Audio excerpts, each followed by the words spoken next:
This is Hex of the Witch, an urban fantasy book written by Heather G. Harris, narrated by Elise Gibbs. If you'd like to hear about Heather's latest gossip, new releases, and bargains, please sign up to her VIP newsletter at heathergharris.com/subscribe. Chapter 1. The building was on fire. Again.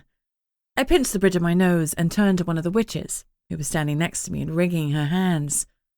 "Tell me you didn't forget to cover your crystal ball." Sarah's lip wobbled. "I'm so sorry, Coven Mother." I kept my face carefully neutral, trying to bank my frustration. "Until you can learn proper potion and crystal ball care, I'm demoting you to acolyte." I resisted the urge to apologize, but this wasn't Sarah's first mistake. Not by a long shot.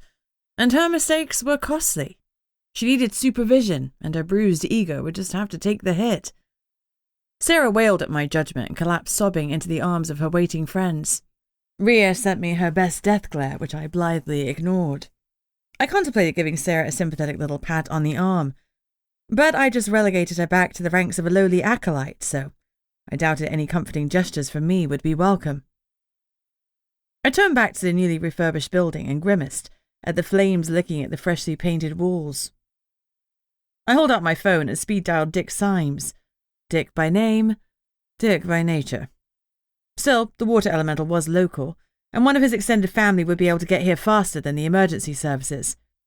No doubt the location of the training house, so close to one of the most prestigious water elemental families in the UK, was not a simple coincidence, but a matter of design by some clever former Coven mother. Goddess knows, we'd needed the elementals often enough lately. The thought made me narrow my eyes again at Sarah. The phone continued to ring, and I struggled to push down my impatience. I didn't need a water elemental in 10 minutes, I needed one now. Luckily, Dick chose that moment to answer. "Amberdelia, what do you need?" he asked brusquely. I appreciated that he got straight to the point. We weren't friends, and we didn't need to discuss the weather. "I need someone to put out a fire at the Coven's training house." There was a beat of silence. "Again?" I couldn't suppress the sigh that slipped out. "Yes." He snickered. Dick. "Martin will be with you shortly. It'll cost more this time," he warned. I expected nothing less. Nothing is free in the other realm. "What do you want?" I asked suspiciously. "A favour?" he suggested lightly, like it was no big deal. I wasn't born yesterday. No way was I agreeing to that. It was far too open-ended. One favour, to be called in within 3 months' time. No injury, harm, or death to befall anyone as a direct consequence of that favour. I counter-offered. "Done," he agreed triumphantly. "So mote it be," I muttered. He sounded entirely too happy for my liking, and I hated feeling like I got the bad end of a deal. Dick hung up without another word, and Martin Symes arrived moments later, panting. He'd clearly run from his house. The Symes were very local. "Where do you want me, Mr. Lear?" he asked between pants. I gestured to the fire behind me, managing to suppress the snarky comment that wanted to slip out. I deserved a medal for my self-control. "Right you are." He strode toward the house, and seconds later, water was pouring from his fingers into the training house. I winced at the damage the torrent was causing, but it put out the fire, and that had been the more immediate problem. "Thank you, Martin. Now can you remove the excess water from the scene?" That was one of the main advantages to using a water elemental instead of the fire department. Martin could soak up all the excess water like a dry sponge. It helped minimize the water damage on top of the fire damage. He nodded enthusiastically and struck a suitably dashing pose, whilst he drew the water back into himself. It would have looked more dashing if he hadn't kept looking over his shoulder to make sure the gaggle of young witches were still watching him. I called Jeb, the witch who was responsible for Coven maintenance. "Coven Mother, how can I help?" he answered warmly. "There's been another fire at the training house," I said, trying to keep my voice even. "No," he protested. "The refurbishment was finished literally yesterday," he whined, his tone disbelieving. "Believe me, I know." Jeb may have organised the work, but I'd paid for it. You'll need to get to the site to assess the damage. Who was it this time? Sarah Bellington. Again? Indeed. She's been demoted to acolyte. He whistled. Rightly so, but Venice is going to be so pissed off. Sarah's mum was a force to be reckoned with. But so am I. Goodness, that was close. I almost gave a damn. I snarked back. Sarah left her crystal ball uncovered. Oh, for fuck's sake. Jeb cursed loudly. I didn't swear aloud, but I wholeheartedly agreed with the sentiment. He cleared his throat. Whilst we're sharing bad news, the crone has returned. I frowned. What do you mean she's returned? The Triune, the Maiden, the Mother, and the Crone had only left that morning after visiting us for 3 long weeks. 3 weeks of seeing to their every need. I'm not used to bowing and scraping. It's not in my skill set. But the Holy Triune demand my respect and, to a degree, my subservience. It was galling. Of course, I love the crone herself. Aunt Abigail is one of my mum's best friends, and she'd helped raise me after my father abandoned us. But our relationship has changed over the years. As the crone, she holds a sacred lifelong position in witch society. The crone is considered to have one of the highest positions in the Coven, a position that doesn't allow much room for favouritism or nepotism. More's a pity. The Triune had left our tower this morning and was supposed to be returning to the Coven Council in Edinburgh. She's back, Jeb reiterated. She requests an audience with you at your earliest convenience. Tell her I'm on my way. You'll have to deal with the situation here. I'm on it, Coven Mother, Jeb promised. We hung up and I strode to my waiting car. As I slid into the back seat, I met Oscar's blue eyes in the rearview mirror. Back to the Coven, please, I instructed. I didn't look back at the desolate scene behind me. Weeks of work all gone up in smoke because of one idiot's thoughtlessness. Covering your crystal ball is basic witchery 101. Sarah was making me look bad, and I couldn't afford that. Not now. I wanted to be the witch member for the symposium. The symposium runs the connection, the governing body for all supernatural beings that exist in the other realm. There'd been a power vacuum ever since Skye, the last witch symposium member, had been killed. The Coven Council was moving excruciatingly slowly in appointing the new member. In the meantime, its members took turns attending the symposium meetings. I suspected that they all liked the extra taste of power, and weren't in a hurry to relinquish it. I wanted to be on the symposium. Heck, I wanted to rule it, but one thing at a time. I wanted to craft the change that the connection so desperately needed, and I wanted to do it from within. Sarah's little stunt made me look bad. If I couldn't handle my own coven, how could I be responsible for all the covens in the country? But the fire had only just happened, so that couldn't possibly be what the crone wanted with me. Could it? My driver sensed my foul mood, so he didn't try for chit-chat. Oscar is more than a driver and bodyguard to me. He's been my mother's partner for many years. They'd never formalised their union, and now, with Mum's dementia, the opportunity had passed.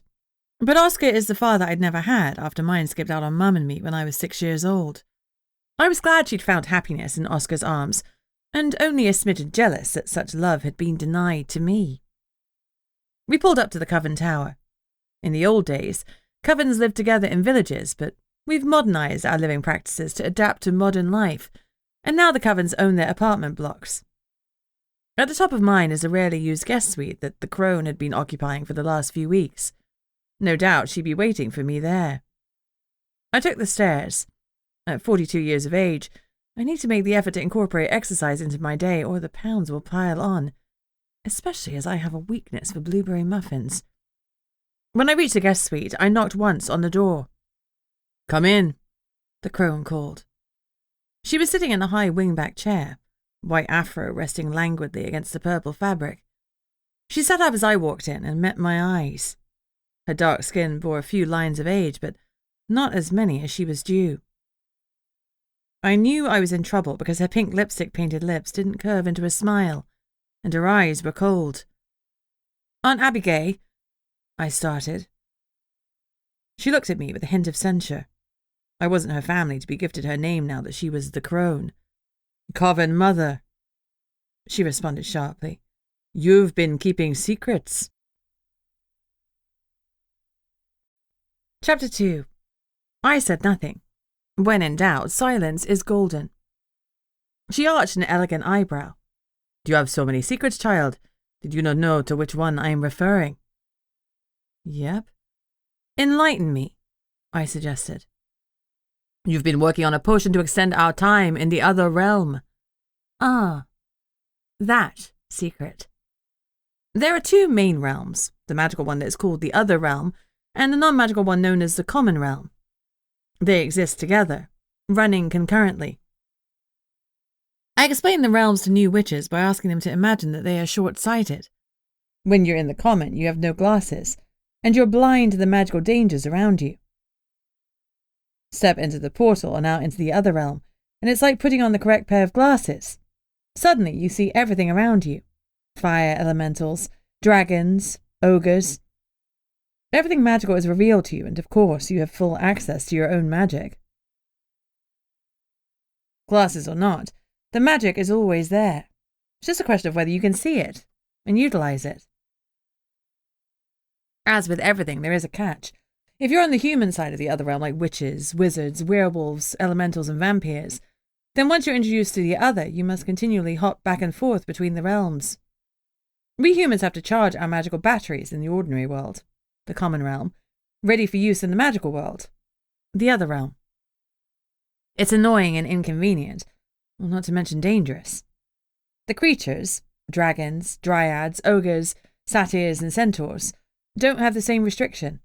They have an advantage in that they don't need to go to the Common Realm, and they can exist wholly in the Other if they want to. They never have to be without their magic. I had long since decided that it is this disparity that lies at the heart of all human creature tensions. A human faction had been spouting anti-creature rhetoric. They, imaginatively, called themselves the Anti-Cree, and they wanted a world where the creatures were tagged and monitored like animals. Of late, there'd been increasing tension between the two groups, which then escalated into violence and a full-blown battle. The Anti-Cree had not come out well from a fight with the dragons and their human counterparts, the Brethren. The Brethren were raised to be as deadly as Rambo, so the battle had reached its inevitable conclusion. For now, the Anti-Cree were licking their wounds, but the situation couldn't continue. If I could develop a potion that significantly extended the time the human side could spend in the other, maybe I could reduce that tension.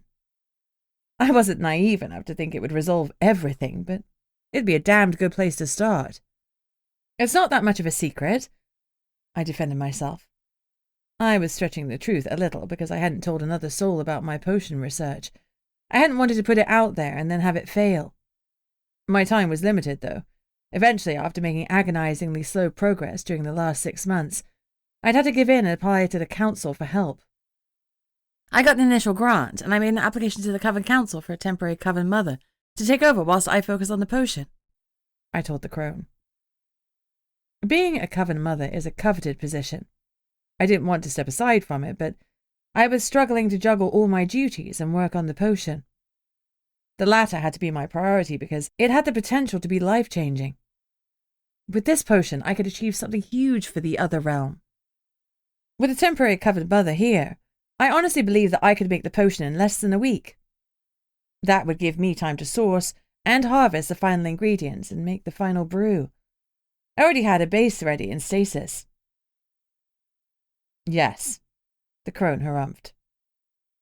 That application is why I'm here.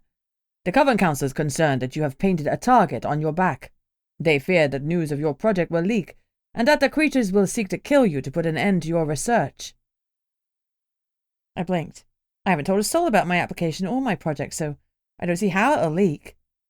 Evidently it already has, the crone said grimly.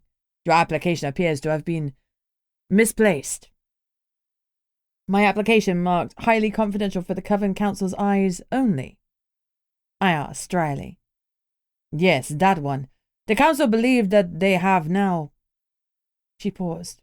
Stemmed a leak, but further steps are needed to ensure your safety. To that end, they have hired the griffins to protect you. Horror flooded through me. No, you know how I feel about them. A griffin that killed the love of my life, Jake. The griffins are on the creature side of the Other Realm. They have no need to go to the Common Realm or experience life without their power if they don't want to. Instead, they have their own cross to bear. They have to battle a constant compulsion to kill. When the Connection came to power some 80 years ago, they hired the Griffins to carry out their black ops. They also gave them permission to open their own Assassin's Guild. The Connection wanted them to channel their deathly urges into more productive pursuits. Consequently, all kills carried out by the Griffins nowadays are sanctioned by the Guild, or the government. All too often, history has shown us that if a Griffin does not kill within a certain time frame, their lethal urges can take over, and a deadly massacre will follow. Since the Guild's inception, there have been no more accidental slaughters. Evidently, the Guild has its own rules as to what makes a target acceptable or not. For some reason, Jake had ticked all the boxes. "I'm aware of your issues, Princess." Aunt Abigail's tone softened, and I was pleased I'd been promoted from child to princess, the term of endearment from my youth. She continued, "Regardless, hiring them is the only way to guarantee your safety. If the Griffins are hired to protect you, it creates a conflict of interest such that they are unable to accept a contract to kill you." I could see the wisdom of that because the Guild has never failed to carry out a contract. The ogres are hit or miss. They're paid on a time-spent basis. If they don't manage to kill the target in the given time frame, then you pay more or the target walks away. It's different with the Griffins. If they accept a hit on you, you die. Always. Okay, I admitted reluctantly. I guess that makes sense, but I think the council is over-dramatizing. No one's going to want to kill me. "If you think that, then you're being naive, Amber," the crone said bluntly. "But that's not the bad news." I stilled. What could be worse than having a griffin bodyguard? If that's not the bad news, then what is? She looked at me with far too much sympathy. I wasn't going to like what was about to come out of her mouth. "The griffin that has been hired to protect you is Bastion." No! No way in hell! I spat. Bastion was the griffin who killed Jake. Of all the creatures in all of the realms, he was the sole being I couldn't stand. "No," I repeated. "The Guild was quite clear. It was him or no one." "Why? Why him?" "It is a term of their protection that you must first remove the witch's curse from him," she said reluctantly. That was the nail in the coffin. I folded my arms. Absolutely not. Bastion had once walked into a black witch's trap, and the curse was slowly draining his life force. I might not be willing to kill Bastion, but I was prepared to sit back and watch the curse do it for me. He would still die, but my hands would be blessedly clean. Maybe that was sophistry, but I found I didn't really care. "If you do not remove the curse and accept Bastion as your protector, you are as good as dead," Aunt Abigail said steadily. "Someone will hire the Griffins to kill you, and the ogres too. The deadliest of the creatures will come for you and your research. You won't last 5 minutes. "Ye of little faith. I think you're being ridiculous. You're blowing the risk level way out of proportion," I argued. "Not just me, but the council too. If you do not accept this safety measure, the council will not allow you to continue your experiment. The risk is too high." I knew that she wasn't talking about the risk to me, but the risk that my research would fall into the wrong hands. She leaned forward and took my hand. "Don't you see? This is a test, Amber. Will you put the council's needs ahead of your own? Will you do what is right for your people, even though it is wrong for you personally?" Abigail squeezed my hand. "You and I both know that the goddess has said you are destined for greatness. This is your moment, Amber. Will you really deny yourself your dreams out of spite?" "I won't work with Bastion," I said tightly. "I won't save him." She released my hand and leaned back. As her lips pressed in a thin line, her disappointment in me was plain to see, and it stung. She reached up and grasped the pendant around her neck, and she sent her eyes skywards as if she was praying for strength. She let out a soft sigh and returned her eyes to me. "If you do not agree to having a protector, the Coven will deny your application and forbid you to continue with this experiment. We can't afford for such data to fall into the wrong hands, simply because you are headstrong. You either make history with Bastion, or You sink into obscurity. Alone. Obscurity, then, I snarled around gritted teeth. Then, you have failed, and I have failed you. Abigail released her amulet, moved to the edge of her seat, and tried to stand up. I offered her my arm. It was so much easier to make a dramatic exit when I was younger, she muttered, pulling a smile from me. Once she was standing, she sighed and gently touched my face. You know I love you, Amber. As your mother got sicker, I promised her I would look out for you. Do not make me break my oath to her. My mother is still with us, but at the same time, she isn't. Dementia's a vile illness. She has good days and bad days, but never normal days. Abigail had visited her every single day during her 3-week stay, but Mum never recognized her best friend. That hadn't stopped Abigail from going. For some, the blank looks would have been too much to bear, but Abigail was happy to pretend to be a new acquaintance, if it meant she could be with my mum again. I'm not, I insisted, my throat tight. You are looking out for me, but you can't make my choices for me. No. Abigail agreed, suddenly looking all of her 80 years. I cannot. I just hope you live long enough to regret them. She swept out of the room without looking back. Despite what she'd said about her age, she was still pretty good at dramatic exits. Chapter 3. The door burst open and slammed into the metal cabinet next to it. Chips of wood flew into the room from the impact. You'll pay for that, I snapped, mentally making a note to send the intruder an invoice. You're a vindictive bitch, Bastion snarled at me. I studied him for a moment as I contemplated my reply. Dark-haired, with brown eyes and warm, tanned skin, his chiseled jaw was covered with several days' worth of stubble. He was gracing my office in his human form, dressed in his usual black combat trousers and black t-shirt that might as well have been painted on. But for once he looked like crap, far worse than the last time I'd seen him. There were dark shadows under his eyes and exhaustion in every line of his body. The curse was finally taking its toll, and surely even he couldn't survive much longer. Was I a vindictive bitch? Yes. But did he deserve to die? Absolutely. He had killed Jake, the love of my life, my best friend, and for much of my life, my only friend. Please find somewhere else to exist, I instructed him coolly. He glared at me but didn't respond. Okay, then, I needed to be more blunt. I turned back to my paperwork as if he were unimportant. Kill me or say your piece and leave, but don't waste my time. I can't stand time wasters. Mama taught me that every moment we have on this earth is precious, and I didn't want to waste a single one on him.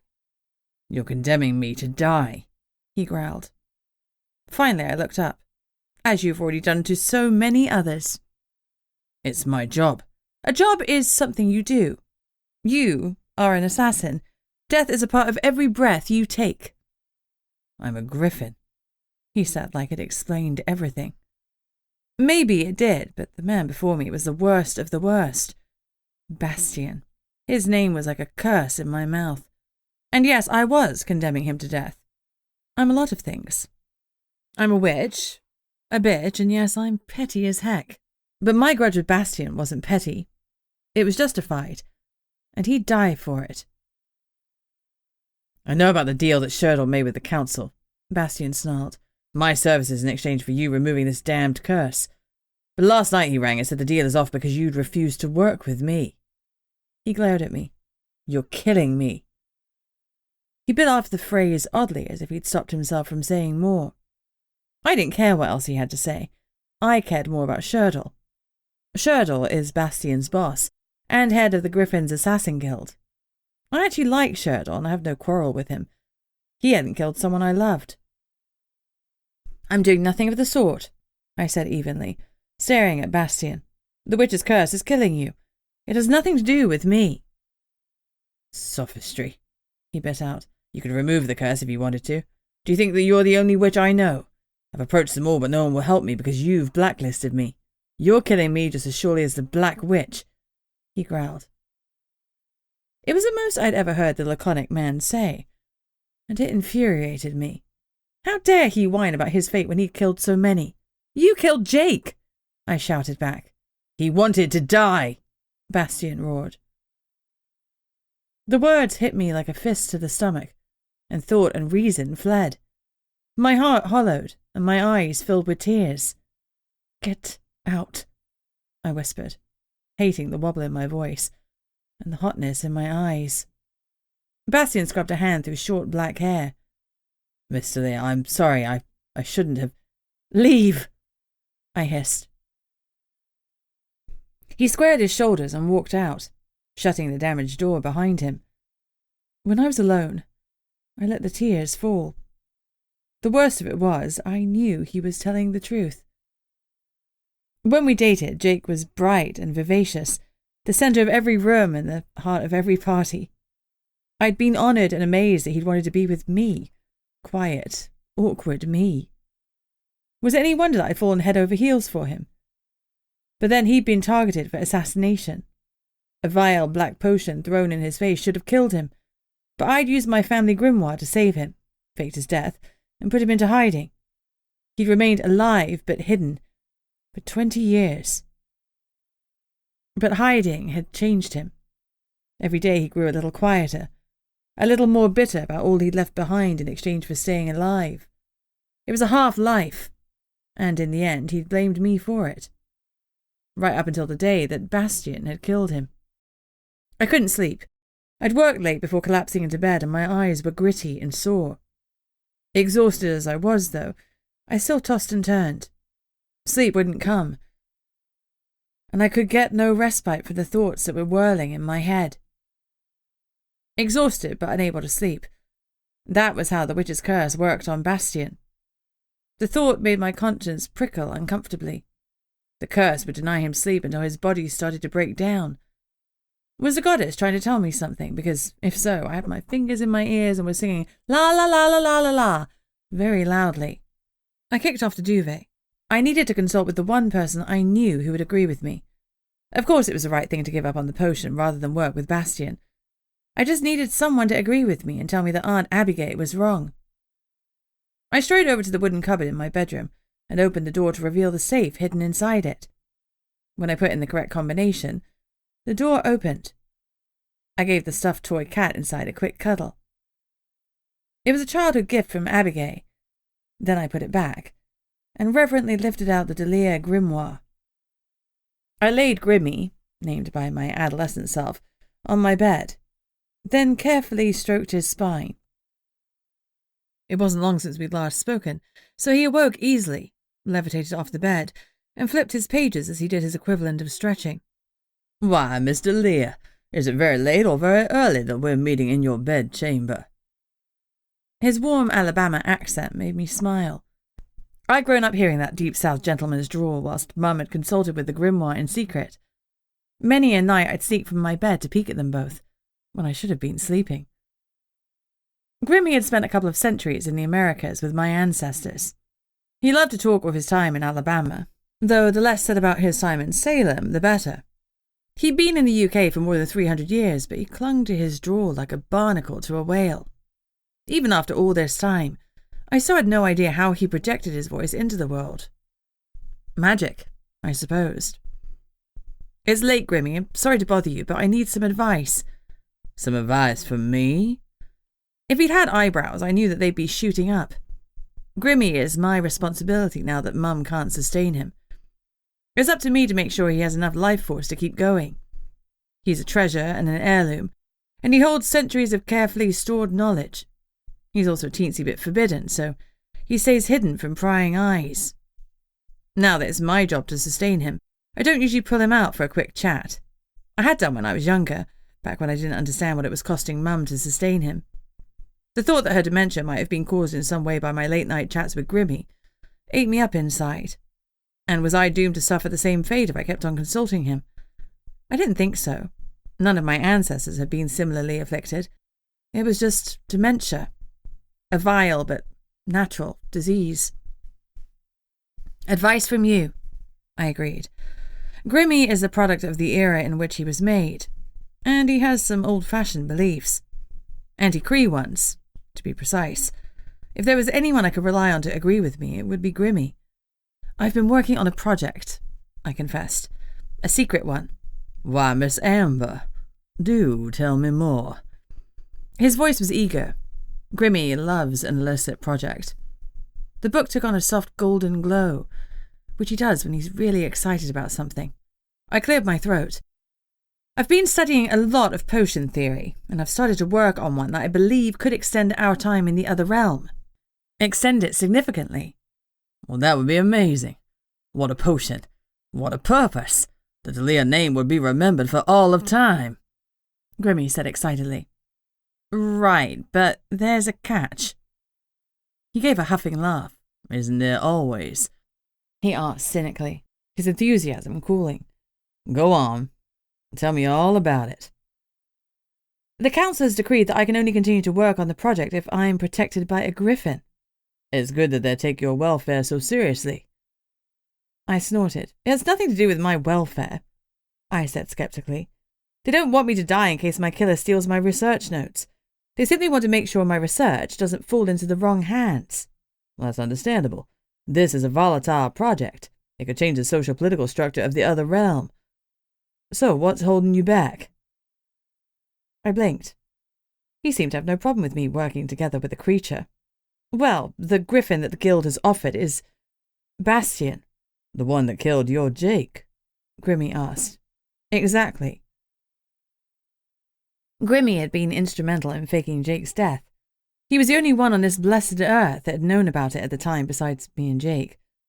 I'd used black runes from Grimmy's pages to heal Jake, to keep him alive, and I wondered at times if they had somehow corrupted him. The black runes had brought Jake back for a miserable half-life that he'd no longer wanted. So you work with the griffin? Grimmy said calmly. What other option is there? To deny yourself your destiny? To deny the Delia name its glory?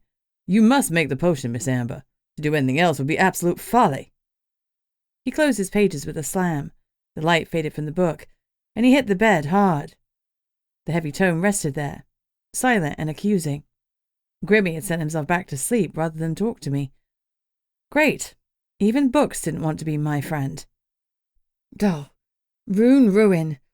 I'd been banking on Grimmy's support, but if even he thought I should work with Bastion, then maybe I did need my head examined. Maybe he was right. Was it crazy to deny myself my chance for greatness just because of one damned griffin? Chapter 4. I woke clear-headed and resigned. I wanted to work with Bastion as much as I wanted to shove a burning rod of iron into my eye, but I'd do it. With this potion I could change thousands of lives for the better, even save thousands of lives if it helped cool the conflict between the creatures and the anti-Cree. And it wouldn't hurt my bid to get that much coveted position on the symposium. I'd make the potion, take the exams, and then I'd be a shoo-in. This potion was the key to accomplishing something wonderful, to achieving everything I'd ever wanted, and it would be foolish to throw it all away because I didn't like Bastion. I would save the prick and pray that he'd fall foul of another curse. Or maybe he could die saving me. That would be poetic justice. I kicked off the duvet and went into the bathroom, where I showered perfunctorily to scrub the sleep from my skin and my brain. After I was clean and dry, I braided my auburn hair to get it out of the way, then grabbed my strongest protection potion and painted some runes on my skin, including protection from fire and vampyrs. No matter how good my runes are, I'm still not immune to fire like a dragon, but the runes were better than nothing. If a fire elemental flung a fireball at me, I might still have burns, but I'd live, hopefully. I took the time to paint anti-vampire runes on my neck, wrists and inner thighs. Vampyrs so love a pulse point. Then I pulled out my magic and let it run along the rune lines. A firmer tug of my magic made them shine once, and then disappear so they were invisible to the naked eye. Ready to face the day, I sent an abrupt message to summon Bastion and a more polite message to Abigail to tell her that I had changed my mind, and that I would work with Bastion. I picked up the hand mirror on my bedside table, put it on my lap, and looked into my green eyes.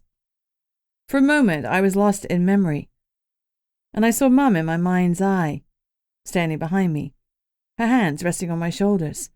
Look at yourself, Amber. Tell yourself how strong you are, what you can achieve today. What are you going to do today to make yourself proud? No matter how old I was, no matter how far gone she was with dementia, her voice would always be with me, pushing me to achieve the greatness she'd always known I was capable of. I cleared my throat and started the mantra I'd been repeating virtually every day of my life. As I met my own gaze in the mirror, I said firmly, I'm strong. I don't need a familiar to fit in. I have everything I need within me to succeed. Today my goal is to save my enemy. Saying it aloud made it real. I was going to save Bastion's life, and in return he was going to protect mine. I frowned at the thought. I didn't need a griffin protector. I knew what I was doing. I opened the curtains and stifled a shout of surprise when I saw a familiar raven hovering in front of my living room window.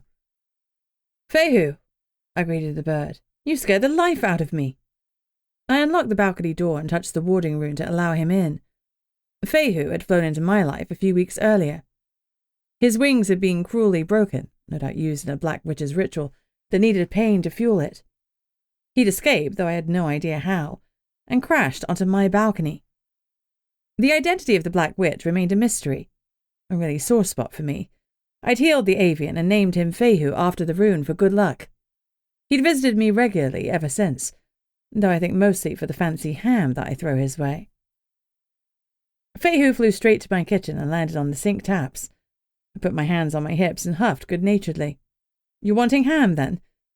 I opened the fridge and pulled out a few choice pieces that he snaffled down happily. Fehu was someone's familiar, but not mine. Never mine. I'd been watching the area around the Coven for the last few weeks, but I hadn't seen so much as a midnight black feather to suggest that he belonged to someone local. It bothered me that he'd flown to me because he couldn't have travelled far with his wings snapped like that. Whoever the Black Witch was, I feared that they lived in my tower. After he'd eaten his fill of the ham, Fehu sat on my shoulder. He nuzzled my ear and gave a soft craa as I stroked his silky feathers. Then he carefully tucked some loose hairs back into my plait. Thank you, I said when he finished grooming me. Here, you could have some more ham for that. He gave a happy warble and hopped from foot to foot. Once he was fed, he flew to my balcony door and gave a happy trill. Obligingly, I let him out again. Don't be a stranger, Fehu. He gave a craa and flew onto the metal railing of the balcony. He was still not leaving, and that warmed my heart. You keeping an eye on me? I asked. He tilted his head as if he were listening. I'm going down to my Coven office now. Ground floor, I explained. He bobbed his head, took off and swooped downwards. I wondered if he would indeed be sitting outside my office when I got there. In the Coven, it's never wise to underestimate the intelligence of animals, many of whom are bonded familiars, just like Fehu. The bonding itself doesn't necessarily add extra intelligence, but it gives a much-needed communication route, letting the witch and their familiar interact telepathically to a degree. I had no first-hand experience of that, but my mum had said she could send visions and feelings to Lucille, her ferret familiar. Through these visions, she could give Lucille instructions.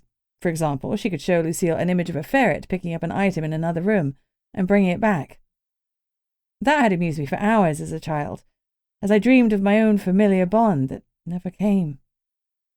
A witch without a familiar. I was an absurdity. I tried never to let my lack constrain me, but the other Coven kids hadn't been kind. I left my apartment and went downstairs. I have a home office in my apartment, but I do paperwork in the Coven one. Now that the training house had been destroyed again, I'd also be doing some one-on-one tutorials there. I looked out of the window, and sure enough, Fehu was sitting in the branches of a nearby tree. I gave him a brief smile and got down to work. I turned on my computer and ran through the logbooks. We had a corporate runing booked for later that day, and I made a note to remind Ethan to ensure all the anti-vampire runes were added on. Commercial properties don't have any inherent protection against vampires strolling in, so the runes need to be added for extra protection against them. Ethan knew that already, but I struggled not to micromanage. Besides, what if I didn't say anything and he forgot? I wouldn't have our Coven's reputation in ruins. There was nothing else major on the books, just some minor healing jobs that had been penciled in. The only other thing was a scrying job. Meredith Plath was scheduled to do a complex scrying later for a very old case of a missing person, and she'd requested permission for her daughter, Rhea, to observe. Rhea had been in the same class as Sarah. Fortunately, she appeared to have actually absorbed some of the rules that we tried to instill. Rhea had recently graduated from acolyte to witch, so observing a complex scrying was a good learning opportunity, even if the scry was unsuccessful.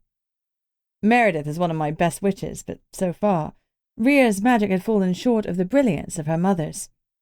Never mind, I had no doubt she would find her place.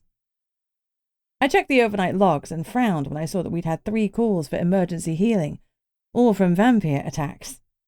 That was unusual. These days, vampires have blood donors and blood bags can be delivered to their door. Feeding from sentient beings is a big no-no. The connection doesn't like it when we eat each other. Besides, magical blood never does quite what you expect it to do. For example, feeding from a wizard would leave a vampire higher than a kite, and more violent than a griffin. Sure enough, the first victim was a wizard, the second victim was a dryad, and the third one was a siren. Normally, 3 feeds would be more than enough to leave any vampire sated, but one that had drunk wizard's blood would keep on attacking. Vampires can stroll around in the daylight. The belief in the common realm that they can't stand sunlight is a complete myth. They aren't nocturnal like fiction says, and they can move in the sun like anyone else. The only risk to them is skin cancer if they don't use sun cream, just like the rest of us. However, they do prefer to hunt in the dark because in darkness they can phase and use shadows to move instantly from one place to another. Combining that with their incredible speed means that night is a dangerous time for the weak to stroll around. Or it had been until the connection intervened and instituted the no eating each other rule. Daylight or not, a rogue wizard-addicted vampire was on the prowl. When I checked the overnight log again, I saw that Timothy Woodman had been in charge. I clicked my tongue. Timothy was work-shy and always did the bare minimum. I fired off an email setting out the obvious link between the attacks and querying his lack of forethought in contacting the relevant authorities. After that, I hastily typed a second email, in which I anonymized the details of the victims and sent it to the local vampire clan. Their vampire, their mess.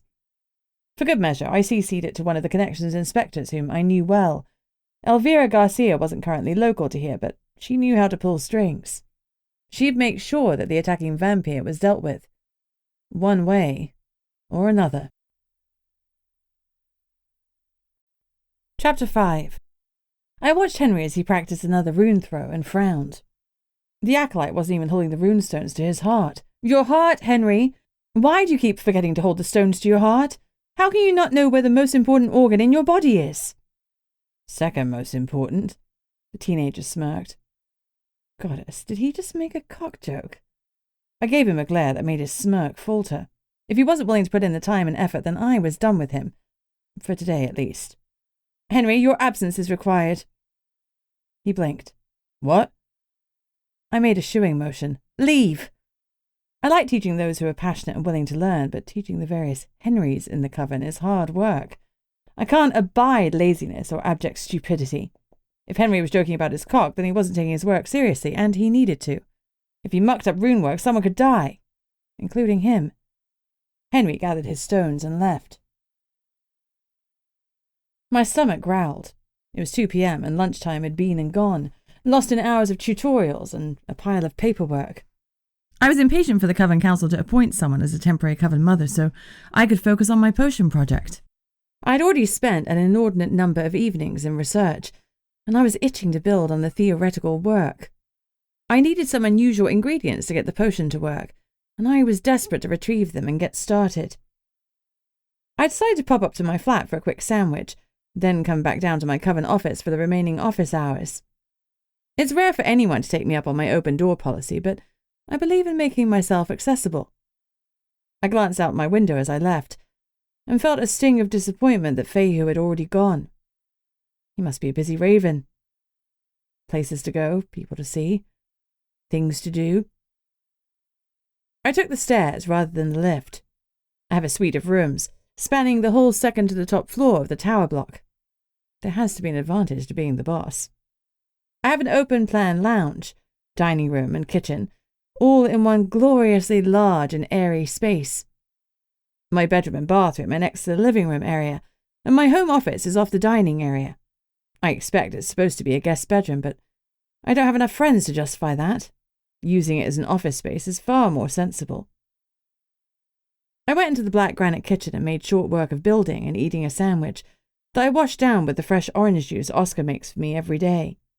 He's been making it for me since I was in my teens, to ensure I get plenty of good vitamins. 20 years later, and despite the fact that I'm perfectly capable of making my own juice, he's still doing it. Makes me smile every morning to see a fresh glass waiting in my fridge. It's evidence that someone still cares for me. I barely took a 15-minute break, but that would have to do.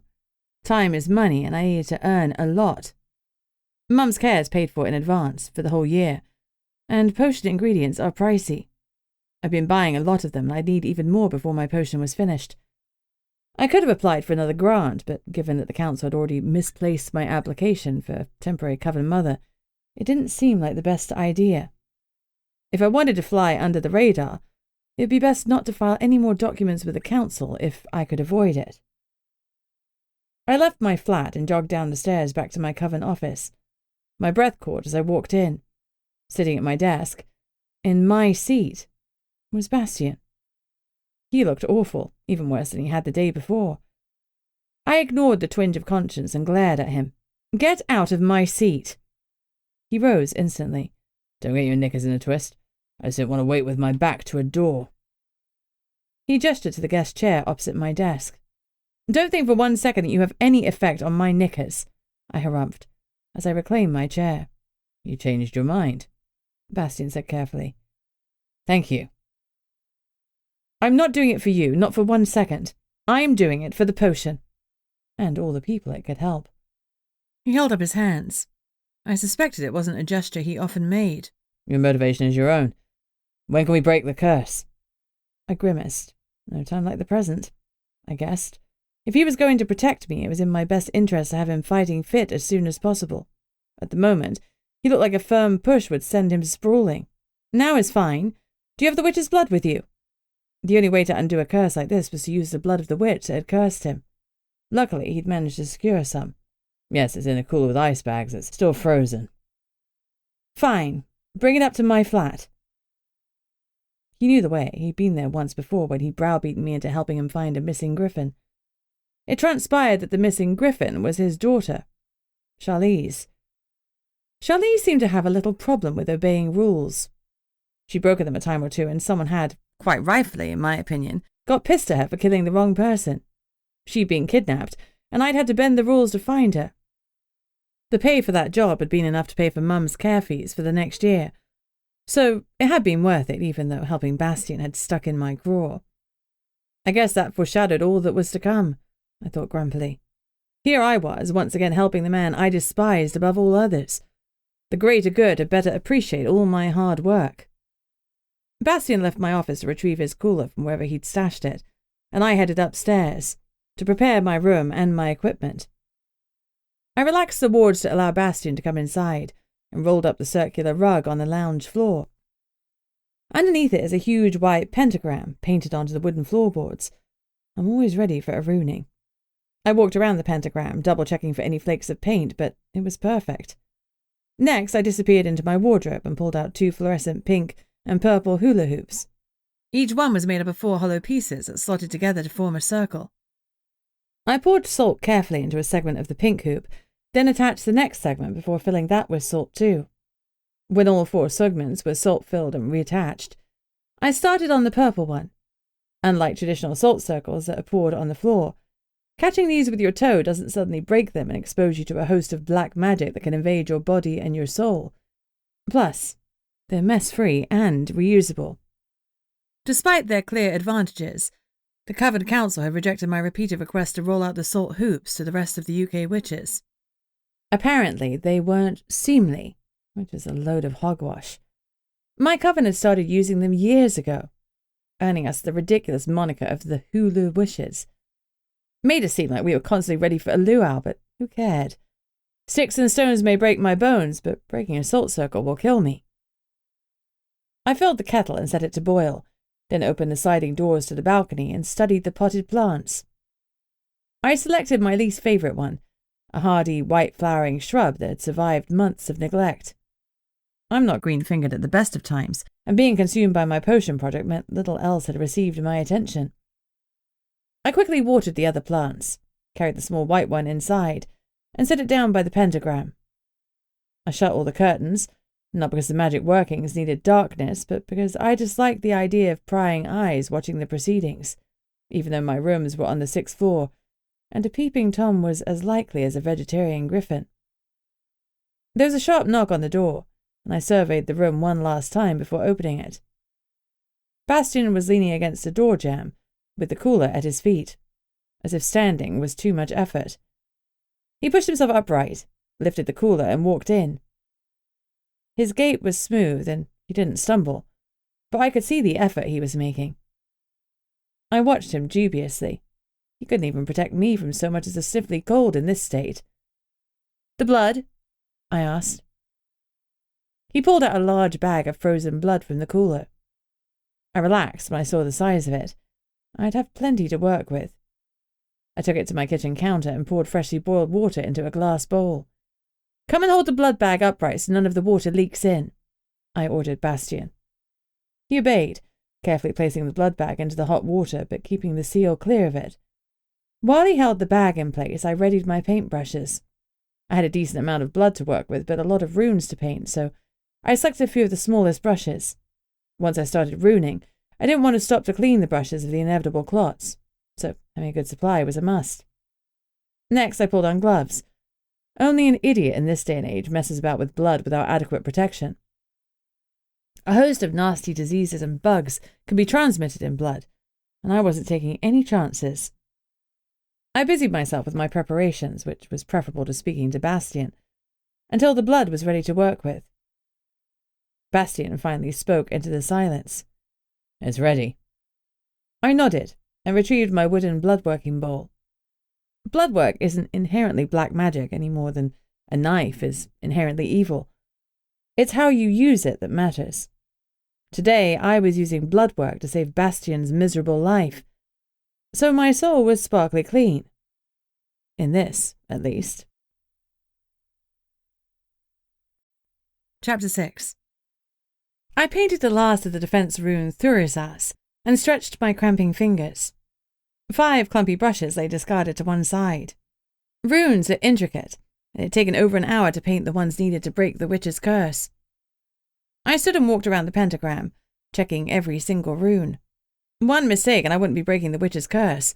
I'd be adding to it. Satisfied, I passed one of the hula hoops to Bastion. He took it dubiously, eyeing it with visible disdain. I couldn't resist a jibe. "Not manly enough to carry off pink," I taunted. He met my eyes. Immediately my every instinct started to scream that he was a predator, and that I was going to die. I raised my chin defiantly and held my ground by sheer strength of will, cementing my feet to the floor even though they wanted to flee. A hint of a smile danced across Bastion's face, there and gone in an instant. He knew full well what he was doing to me. He was doing it on purpose. Jerk.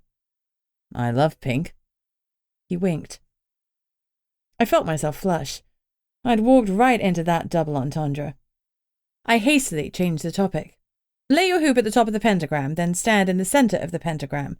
When I tell you to, and not before, step out of it and into the protective ring. Clear?" "Yes."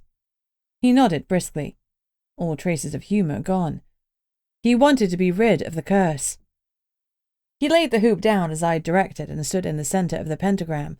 No emotion showed on his face, though I had no doubt he felt uneasy. Most people did. When he was inside my pentagram, I could do a whole lot of malicious things to him, if I wanted to. Unfortunately, my mum had raised me right. Our powers are always used to help others. The day I raise my paintbrush to kill another will be the day I give up magic, and run away to join the other circus, forsaking the other realm. I placed my hoop at the base of the pentagram and stepped into it, sat down cross-legged, and summoned my magic within me. Softly, I whispered, "Isa," the runic word of power, and touched the rune at the base of the pentagram at the same time. Ether can be used either to activate or to send something into stasis, depending on your potion and your intent. That is why only a few living witches attain rune mastery like I have. It is a complex, arcane art, and not for the faint-hearted. It's far more common for witches to specialize in just one area of rune work, like warding or scrying or healing. I tugged on my magic and pulled it from me, then pushed it forward so it flowed into the runes. One by one, they lit up like a string of pulsing lights. Bastion stiffened, and a low groan escaped his lips. A lesser man would have been screaming. The runes pulsed, and Bastion's head was thrown back, eyes to the ceiling. Black smoke started to pour out of his eyes, and the stench of rotting death filled the room. I struggled not to gag on it, but my focus had to be on him. I watched him intently until the last tendril of foul blackness left his eyes and swirled around the room, looking for another living entity to occupy. Into the hoop. Now! I barked. Bastion obeyed instantly. Copying me, he stepped into the hoop and sat down. It didn't take long for the curse to find the only other living, unprotected thing in the room. It danced towards my plant, and we watched as the blackness soaked into the vibrant green shrub. In less than a minute, the plant started to shrivel and die. It didn't have Bastion's magic reserves to help it survive for long. Bastion had battled the curse for weeks. I'd never seen someone survive a black curse for so long, but now he was free of it. I'd expected to feel bitter that his death was no longer a certainty, but instead, I felt lighter. I knew that Mum wouldn't have approved of keeping the curse on him. Black magic is wrong, no matter whom it's used on. Bastion's head slumped to his chest, and he took a few deep breaths. I stood up, collected the dead plant, and bagged it up to send to the cremator. The black magic was gone. It had succeeded in causing death, and now it was dissipating. But I always take a belt and braces approach to such things. Bastion struggled to his feet, but he still looked like a faint breeze would push him over. Even so, there was something else within him now, an edge that had been missing. It was like thinking you were in a field with a castrated bull, only to discover that it definitely still had its meat and 2 veg. He swayed on his feet. "Are you all right?" I asked reluctantly. He was in my room, and it would be inconvenient if he KO'd here. "Oh, Amber, I didn't know you cared." His voice was soft, his head still lolling against his chest. "You give an inch, he takes a mile." I folded my arms. "I don't, but I have stuff to do, and playing nursemaid to you isn't on my list." "I'm always willing to play doctors and nurses." I narrowed my eyes. Well, obviously I'd be the doctor. He lifted his head, and that faint smile of his appeared. "Of course you would. I have no issue being the nurse." I had nothing to say to that. Nothing. I changed the subject. "You'll need someone to take you home." "Arrangements have been made, just give me a minute. All that exhaustion has snapped into place. For the first time in weeks, I know that if I close my eyes, I'll be able to sleep." "Not in my circle, you won't," I squawked. "At least get onto the sofa so I can clean the pentagram." I didn't want the blood work lingering any longer than necessary. Bastion obligingly fell to his knees and crawled out of the circle. Seeing such a strong man reduced to crawling made me feel odd. He heaved himself onto the sofa, stretched out, and passed out instantly. Damn it, he hadn't even taken off his shoes. If he got mud on the sofa, he'd be paying for the upholstery to be cleaned. I busied myself with the cleanup, washing the floor and the bloodwork bowl and getting everything back into its proper state. I put my hula hoops back in the cupboard, then stared at the deadly griffin passed out on my sofa. After a moment's debate, I tugged off his shoes and set them down by the front door.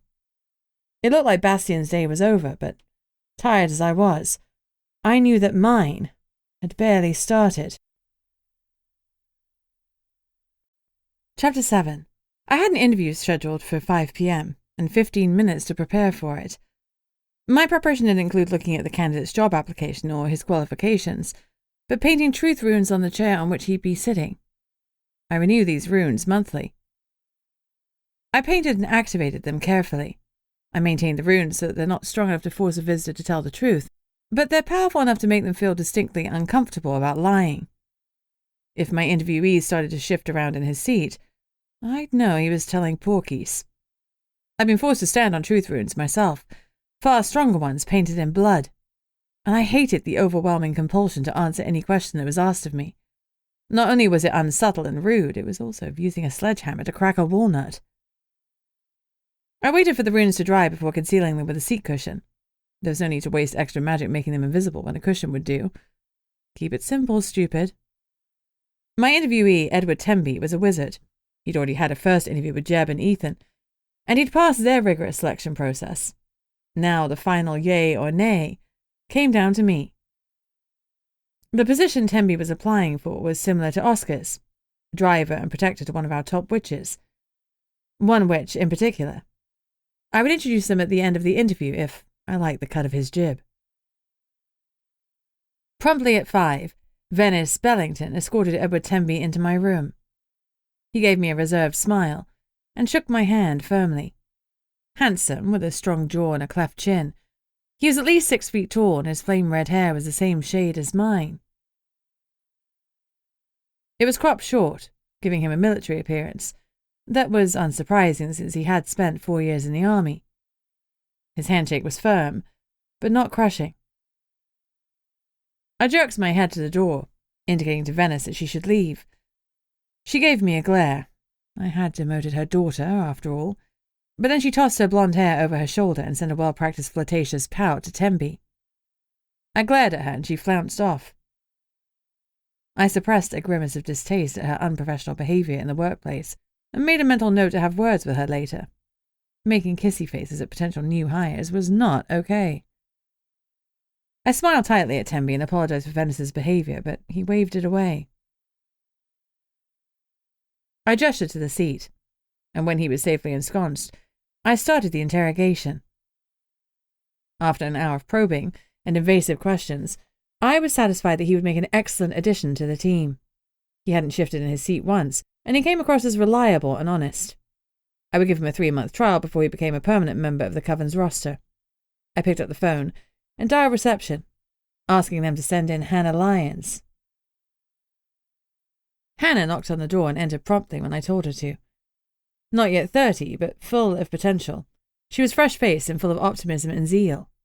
Like me, Hannah showed promise in using both potions and runes, a rare talent that must be cultivated. I noted approvingly that she plaited her mousy brown hair to keep it out of the way. Hair and potions is an unmitigated disaster. Her body was softly rounded, giving her curves in the right places, but I was pleased to know that Temby's eyes stayed firmly on her face. Edward, this is Hannah. Hannah, this is Edward. We're looking at hiring Edward as your driver. I used their first names to create a friendly connection between them. A witch and her driver needed to have a strong, working relationship. She beamed at him and held out her hand. He took it with a small smile. He continued to study her, but there was no spark of interest that I needed to concern myself with. Good. Relationships with your protector are never a good idea. Edward, the Coven would like to offer you a permanent position after an initial 3-month probationary period. If you would like to join us, you'll need to sign a magically enforced confidentiality contract today. Do you have an issue with that? No, ma'am. Excellent. I pulled a pre-prepared contract out of my drawer, filled in his name and the date, and passed it to him for signing. He pulled out his own pen and signed with a flourish. Thank you for this opportunity. I nodded. We'd already covered that he was available to start immediately, so I saw no reason to delay the start of his employment. Please report to the reception desk tomorrow at 9 a.m., I requested. Hannah, escort him out, then meet me in the garage. She nodded and stood up. One of the reasons I liked Hannah was because she didn't waste time on meaningless chatter. I'd questioned her intensely on my rune chair, and I was sure that she wasn't the Black Witch operating out of my coven. If I'd had time, I'd have interviewed every single Coven member on my chair, but it was difficult to do that with any subtlety, and it wasn't a foolproof method. Truth runes can be subverted if the witch is prepared. All that aside, Hannah remained one of the few that I trusted. As much as I trusted anyone. She was eager to please, and her underlying need to prove herself was something that I recognized from my own reflection in the mirror. Her familiar, a blue corn snake, was wound around her wrist, happily snoozing. On its head was a small rune that kept it hidden from casual observers. I could only see Fifi because I already knew about her and I was looking for her. I'm not a fan of anything reptilian, so I try to keep my distance from Fifi without being obvious about it. It wouldn't do for my weakness to become known. That's the sort of thing that ends with you being tortured in a pit of snakes. I headed straight to the garage and raised an eyebrow at the griffin leaning against my car. He looked glum, like someone had stolen his favourite teddy bear. Sherdor is actually one of the few people in this realm that I truly like, despite the fact that he heads the Griffin Guild of Assassins, and should be persona non grata. If you thought that Sherdor was a rogue, you wouldn't be wrong, but he's an affable one. We've been through many a sticky situation together, and frankly, if I had to have a Griffin bodyguard, he would have been my first choice all day long. He thinks that he's funnier than he is, but his heart's in the right place, and he'd be a million times better than having Bastion tailing me. As always, Sherdor was dressed like a bum. His shirt was rumpled, his trousers had mud on them, and his hair was sticking up in various directions. What was unusual was his expression. He looked morose. "Crikey," I commented, suddenly worried. "Who died?" My heart stopped for a moment. Not Jinx or Emery, surely. Jinx is one of the few people in my life that I count as a friend, even though she is relatively new to the other realm. She's a PI. With her empathy and inbuilt lie detector, she landed on her feet and promptly met and fallen in love with Emery Elite, the king of the dragon shifters.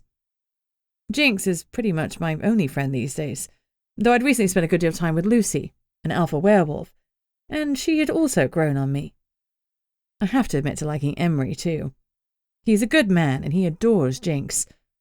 For him, her happiness is paramount, and that was an attitude I could get behind. Sherdor huffed. "Everyone's alive. Annoyingly so. Thank the goddess. So why the long face?" He glared. "I'm a griffin, not a centaur." A horse joke. Hilarious. Yeah, why are you moody?" "A league group of Dark Seraph are guarding Jinx and Emery while they're on their honeymoon." The Dark Seraph is the name of the Maid Brethren. They'd once been grotesque gargoyles, but when they were being wiped out, Emery had supplanted their failing magic with his own. That had bonded them to him, and they'd become his very own fanatical servants. Their bodies had morphed and changed with this new magic, and they'd become human-like with huge black wings. Like I said, Emery's a good man. So? Sherdor folded his arms. "Renard's with them." Oh. Renard and Sherdor had barely had a chance to connect as lovers before Jinx and Emery set off for their travels in Thailand. They delayed their honeymoon by a week or two while they'd put some plans in place, and then they jetted off without so much as a ta-ta. I didn't realize they were taking anyone with them. Sherdor smiled for the first time. "Nor did they." "Uh-oh, hidden bodyguards. Jinx is going to hit the roof when she finds out," I warned. "I tried to alert Renard, but you know how the Maid Brethren are." I did. When Emery had saved them, he'd not anticipated the adoration that would ensue. He now had a host of very willing, very dedicated, very zealous servants. Hence, tracking the newlyweds on their honeymoon. "That's going to blow up in Renard's face," I said. "Jinx will be really mad. Her privacy is important to her." "I know, and so does Renard, but their safety is paramount to him. Their happiness is secondary." "So you're mooning after Renard?" "You bet I am. Oh, no one can swear like him. He makes me look like a fucking amateur." "True. Renard swears worse than a sailor and a soldier combined." I rolled my eyes. "You do not need to emulate him, thank you very much." "You don't know how to have fun." "I do," I protested. "I created my own potions and I read steamy romance novels, though I wasn't going to tell him that. Anyway, why are you here?" "To protect you, of course. With Bastion out for the count, he's arranged for me to step into the breach." I nodded curtly, but inwardly I was pleased. If I had to have a guardian, let it be Sherdor. I hoped the Bastion would be out of commission for several weeks to come. Hannah approached us. She'd slung on a tote bag rather like my own, and she was in jeans and a jacket. She was ready to work. "Into the car," I said, and she slid in without comment. "Will you be aerial or in the car?" I asked Sherdor. "In the car." "Okay." I hesitated. Our next location was one of my many secrets, but Sherdor would need to know about it. "We're visiting the other circus." I waited for questions, but none came. Instead, Sherdle simply nodded. There was no hint of curiosity in his face, and I suddenly recalled that he'd been helping out Jinx. You know about the other circus? I asked resignedly. The super-secret circus for people who want to run away from the magical realm and who then exist in the common realm for the rest of their days? That? Super-secret circus? Yes, that super-secret circus. I sighed. Oh, is it too much to ask that you make sure this doesn't become common knowledge? Jinx made me swear an oath to keep it secret, so it will be. Sherdle sounded mildly affronted. Great job, Amber. Piss off the head of the Assassin's Guild. I should have had more faith in Jinx. Of course she would keep the circus safely hidden. Fine, let's go. Sherdle slid into the front of the car with Oscar, and I got into the back with Hannah. Hannah was a very bright witch. If I became the next symposium member, then I would need someone like her to take over running the underground movement known as the Other Circus. Succession planning is important. I couldn't run the underground when I was officially working for the Connection. Half the reason that the Other Circus exists is to circumvent the Connection. If you need to disappear from the authorities, the circus is the place you go. Not every person becomes a part of it, some just pass through. But many find freedom and joy in travelling around with others who had similarly renounced their magic. Those who understood what it was like to live forever in the common realm, but always long for the magical one. During the journey, I asked Hannah to swear an oath of silence. What is forfeit? She asked nervously. If you break the oath? She nodded. Your life, I said simply. She licked her suddenly parched lips, but nodded again. You can't tell a soul about where we're going or what you're doing. Not now. Probably not ever. But you'll be doing good work. Okay, Coven Mother. I'll do it. She recited the vow of silence. So mote it be, I said, witnessing her vow. She glowed slightly as the vow took hold. I hope she didn't talk in her sleep. That would be a bit of a way to die. Chapter 8. Our trip to the circus was uneventful. I introduced Hannah to the circus master, Kane Stillwell. Kane's real name is Clark Farrier. In the past, he was a werewolf rights activist, but he'd made too much noise and become a target for assassination. Like Jake, Clark had faked his own death, but unlike Jake, rather than go into hiding in solitude with only me for company, Clark had changed his name to Kane and joined the circus. I believe that if I'd known about the circus earlier, Jake might still be with us. It was one of the reasons I was passionate about the project that I'd inherited from Abigail. Giving people somewhere to go when they inadvertently strolled into someone's crosshairs was important. Kane had joined the circus whilst it was under Abigail's care, and he'd taken over its day-to-day running when the previous circus master had retired. Hannah didn't need to know any of that. To her, he was just Kane. I showed Hannah the runes that were crudely painted on each caravan door, and taught her how they worked together to form a warding barrier at night. During the day, the runes were deliberately misaligned so that anyone other could still come to the shows, and not realize that there was anything magical about them. We'd arrived deliberately late so that I could show her all the runes working together. Because so many people came and went, they needed to be renewed every month for maximum efficacy. It was a huge task, and it normally took me a full day to complete. Bringing Hannah on board would halve that time. Once I was sure she was competent, I could leave it entirely to her. Delegation doesn't come naturally to me, but I was trying because the one thing I was in short supply of was time. Kane had also asked that we help one of his trapeze artists, who'd landed badly and would be out of action until he was healed magically or recovered naturally. Magic was better and significantly faster. I was feeling tired after all I'd done, and thinking longingly of my bed, so I let Hannah take point on the healing. She sorted him out quickly and efficiently, and with a far warmer bedside manner than mine. My attitude is that they don't need cuddling. They need potions and runes, but her style of healing worked just as well. Each to their own. The drive home was silent, and I struggled not to fall asleep. Luckily, I held on to my dignity until I bade Hannah good night, as the car drew in at midnight. Sherdle left too, presumably because we'd already reached the safety of the Coven. Oscar escorted me to my flat. Knowing there was a black witch in our midst was making him more cautious than usual, but for once, I was too weary to feel outraged that my home didn't feel safe any longer. Since we were alone, I gave him a quick kiss on the cheek before turning in. He ruffled my hair, which made me roll my eyes. He'd been doing that since I was a teen, knowing he'd get a rise out of me. I'd long since given up reacting, but he still did it, and secretly I liked it. He loved me. It was nice that someone did. Oscar did a spot check, moving room to room, making sure that the flat really was empty before he said goodnight. Bastion was no longer snoozing on my sofa, but I couldn't muster the energy to wonder how he'd left. He couldn't have recovered from the curse that quickly, so Shirtle must have arranged for him to be moved somewhere safe while he got better. I could only hope that it would take weeks. Maybe I could complete my potion before he came back. But then again, optimism is the master of crushing disappointment. I woke in the morning, dead-limbed and still tired. I wanted another hour's sleep, but I was itching to get started on my potion, and the easiest way to do that was by creating extra time and getting up early. Again. Plus, coffee would help. I stumbled into my lounge and stifled a scream when I saw an intruder in my kitchen. Fudge! I swore. Fudge? Bastion obviously found my choice of curse words amusing. What are you doing here? I snarled, my heart racing. I'm doing my job. You hired me to protect you. I'm here to do just that. Let's be clear, I didn't hire you. The Coven Council did, against my wishes. And I don't need you to protect me in my own living room. What are you going to protect me from? Bad TV choices? Do you think the assassins would just pick you off at your office? He raised an elegant eyebrow. Damn him.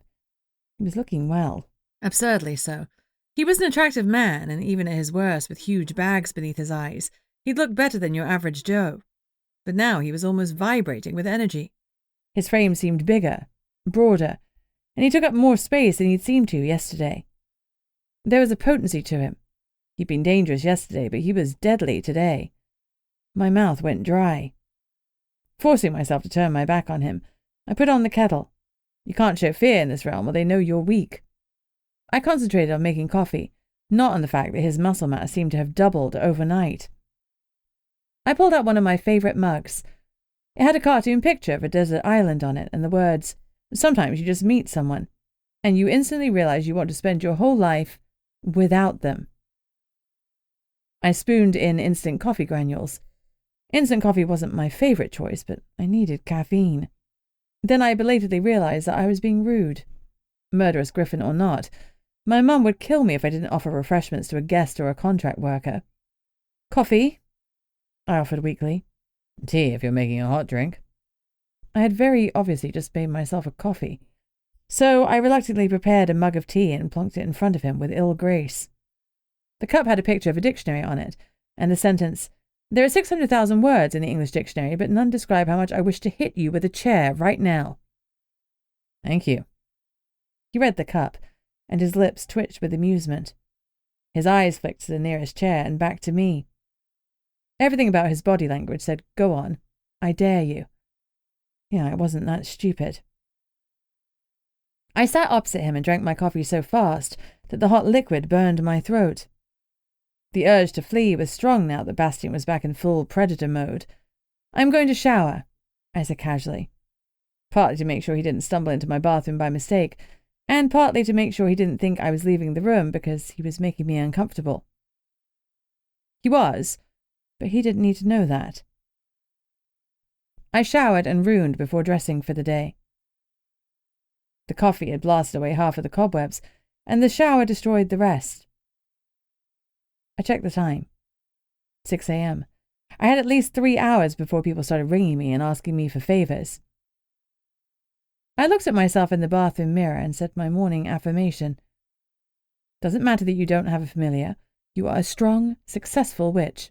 You don't need anyone. I spoke the words more quietly than usual. I didn't want Bastion to overhear something so intensely personal. I've been doing affirmations since I was 8. Mum had strongly believed in the power of self-belief, and I was moulded in her image. She told me there was nothing I couldn't achieve with hard work, and even now I believed her. I studied Bastion openly as I walked past him to get into my office. "You recovered from the curse very quickly," I commented. He grinned. "I've always been a man that recovers quickly." He ended the comment with a wink. making me roll my eyes at his innuendo. He'd clearly decided that he was going to embarrass me as retribution for me holding out on him over breaking the curse. Sucks to be him. His innuendos had no effect on me. I hustled into my office and worked for 40 minutes, poring over some old potion texts. A message arrived from Oscar. Want to visit your mum? I rubbed my tired eyes. I wanted to continue working on my potion, but it was hard to focus with the griffin prowling next door. I'd get used to him, but it would take a bit of time. And I did want to see Mum. I always do. I responded in the affirmative and put a few sealed potion jars and some paintbrushes of various sizes into my black tote bag, just in case. Let's go, I said to Bastion. Where? To see my mum. He nodded. Did he know about her circumstances, or would I have to explain about the disease that was slowly stealing her from me? I felt papery today, thin and delicate, and easily ripped. So I said nothing. I didn't need to set my face to mildly bitchy because I always have a resting witch face. I walked out of my flat without a backward glance at him. The skin between my shoulder blades itched as I went down the stairs, so even though Bastion's footfalls were silent, I knew he was following me to the garage. Oscar was already there with the car engine on, warming it up for us. I slid into the back, and Bastion sat next to me. Belatedly, I realized I'd better introduce them. Oscar, this is Bastion. Bastion, this is my wizard bodyguard. Oscar. Bastion needed no further introduction. He is the paramount assassin of the Griffins, and his deadly reputation is global. As far as I knew, he only had the one name. He didn't need a second. They exchanged brief nods, and we set off in silence. I wondered if Bastion's presence was offensive to Oscar, as if it suggested that the Coven thought he couldn't do his job properly. I winced. I should probably have been a bit more sensitive to Oscar's feelings when I was introducing them, but sensitivity to others' feelings isn't one of my strong points. I missed Sherdle. If he'd been there, he would have filled the uncomfortable silence with inane chat and ill-advised jokes. Sherdle? I asked Bastion laconically. He's on another job now that I've recovered, he explained. I nodded, and we fell silent again. I was trying not to feel rather put out. Sherdle is a friend of mine, kind of, and he knew that I was supposedly being targeted by an assassin, but he'd left me in Bastion's tender hands. If my friend Jinx, or even Lucy, were in danger, I wouldn't leave their side until that danger was gone. But maybe friendship meant something else to me because I had so few friends. I guess if you're popular, it's hard to keep all your friends safe, especially in the other realm where danger lurks in every corner. It was still dark, and shadows clung to the car. I guess that was how the vampire phased right in. Chapter 9. I screamed at the sudden intrusion. Oscar spun the car around, making the vampire stumble even as he lurched towards me. His fangs were protruding from an impossibly perfect mouth. That I could note how handsome he was as he moved to kill me showed how hard up I was. Goddess, was I so alone that his hands on me were better than nothing? The vampire's head jerked towards my throat, but the runes there sent him reeling back, straight into Bastion's arms. Without changing expression, Bastion ripped the vampire's head clean off his shoulders. Black blood sprayed the inside of the car. I stared, open-mouthed. Bastion had torn the vampire's head from his shoulders without using a weapon, just his hands. Yikes. I hadn't doubted his reputation, but the blood that now covered me cemented it. That was when I realized that Bastion had coolly watched as the vampire came in for the attack. "You're supposed to save me," I said, a shade hysterically. "You waited until he attacked me." Bastion waved away my objection. "You weren't in any real danger. I wanted to see what protective runes you had on you." "You could have just asked." "And would you have been honest?" "About the protections I runed on every day? No, of course not. I wasn't going to tell the Griffin something that he might use later to attack me. My silence was answer enough." "Exactly," he said, looking at me grimly. The vampire's body disintegrated into a cloud of ash, and Oscar discreetly opened all the windows. When he'd spun the car around, he'd slammed on the brakes ready to swivel in his seat and use the IR to come to my aid. He hadn't needed to because Bastion got there first. Bastion looked comfortable. A small, intimate smile was playing at the corner of his mouth, and he looked as relaxed as a man who just copulated. I had a sudden image of him lying in bed smoking a cigarette with that same half-smile. Death was its own release to him. And I wondered if griffins even cared about sex, if that was how killing someone made them feel. It was not a question I would ever ask in this lifetime. Oscar started the car again, which broke the staring competition that had developed between Bastion and me. The dust was swirling in the air. I covered my nose and mouth with a handful of my heavy black skirt so that I didn't accidentally inhale any of the arsehole who tried to kill me. Unfortunately, his blood splatter hadn't disintegrated like the rest of him, and I was covered in his gunk. I tried hard not to think about it. Anyway, I had spare clothes in the boot of Oscar's car for just such occasions. Suddenly, my brain clicked into gear and started racing at 1,000,000 miles a minute. I was a known and welcome associate of a number of the vampire clans, so only a fool would try to attack me. A dead fool, as it happened. I was on my way to see Mum, and someone had attacked me en route. "Mum!" I barked urgently to Oscar. "Step on it!" His jaw tightened and the car leapt forward.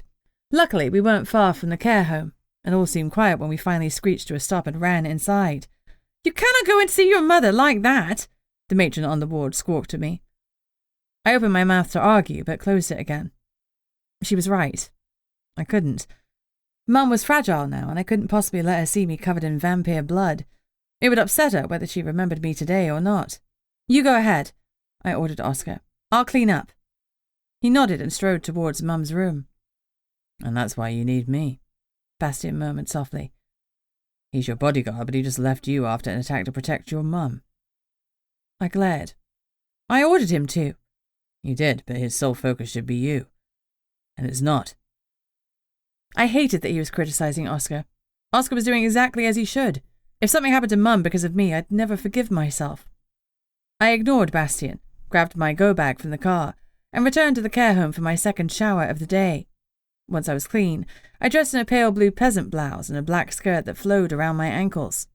Underneath my skirt were leggings, so I could whip off the skirt and run like hell if I needed to. I was lucky I lived in a mediocre climate where I could get away with layering my clothes. I transferred my potion bomb to my skirt pocket and fingered the vial nervously. It suddenly felt more necessary than ever. Crazy as it seemed, someone really was trying to kill me. I used the privacy of the shower to call Lord Voldorus, the head of all the vampire clans and currently the symposium member representing them. I had his personal number, and not caring about the early hour, I dialed it. "Mr. Lear?" he answered smoothly. "Nor do I owe the pleasure." I pictured him in my mind, pale-skinned with salt and pepper hair. An affectation, of course, because a vampire could appear whatever age they wished, from child to crone. Lord Voldorus had picked somewhere in between. Older, but not old, nor young enough to look unwise. "I've just been attacked by a vampire." Despite my outrage, I tried to keep my tone even. I didn't want him to think I was accusing him of being involved or being incompetent because I didn't believe he was either. "How unfortunate," he murmured sympathetically, giving away nothing. "Indeed," I responded dryly. "Very unfortunate." It sounded like we were talking about bad weather, not someone trying to kill me. "Did you recognize the attacker? I assume they've been dispatched by now." What a cold term dispatched was. "Yes, he's permanently dead," I confirmed grimly. "I didn't recognize him." "Was he wearing a clan shield?" Voldorus probed. "No, he was dressed all in black. He was brunette and pale-skinned with no distinguishing features. That was all I had. My attacker's age didn't matter, and all vampires are insanely good-looking because something in the change burns out their imperfections. The clans are filled with examples of model-like beauty, so there was no over-large nose or overbite teeth to remember him by." Lord Voldorus murmured. "I'll make inquiries, Mr. Lear, but that's not much to go on." It wasn't. "If you can't find out who he is, you can send one of your vampires to my coven. I'll scry him from my head, and your vampire can identify him."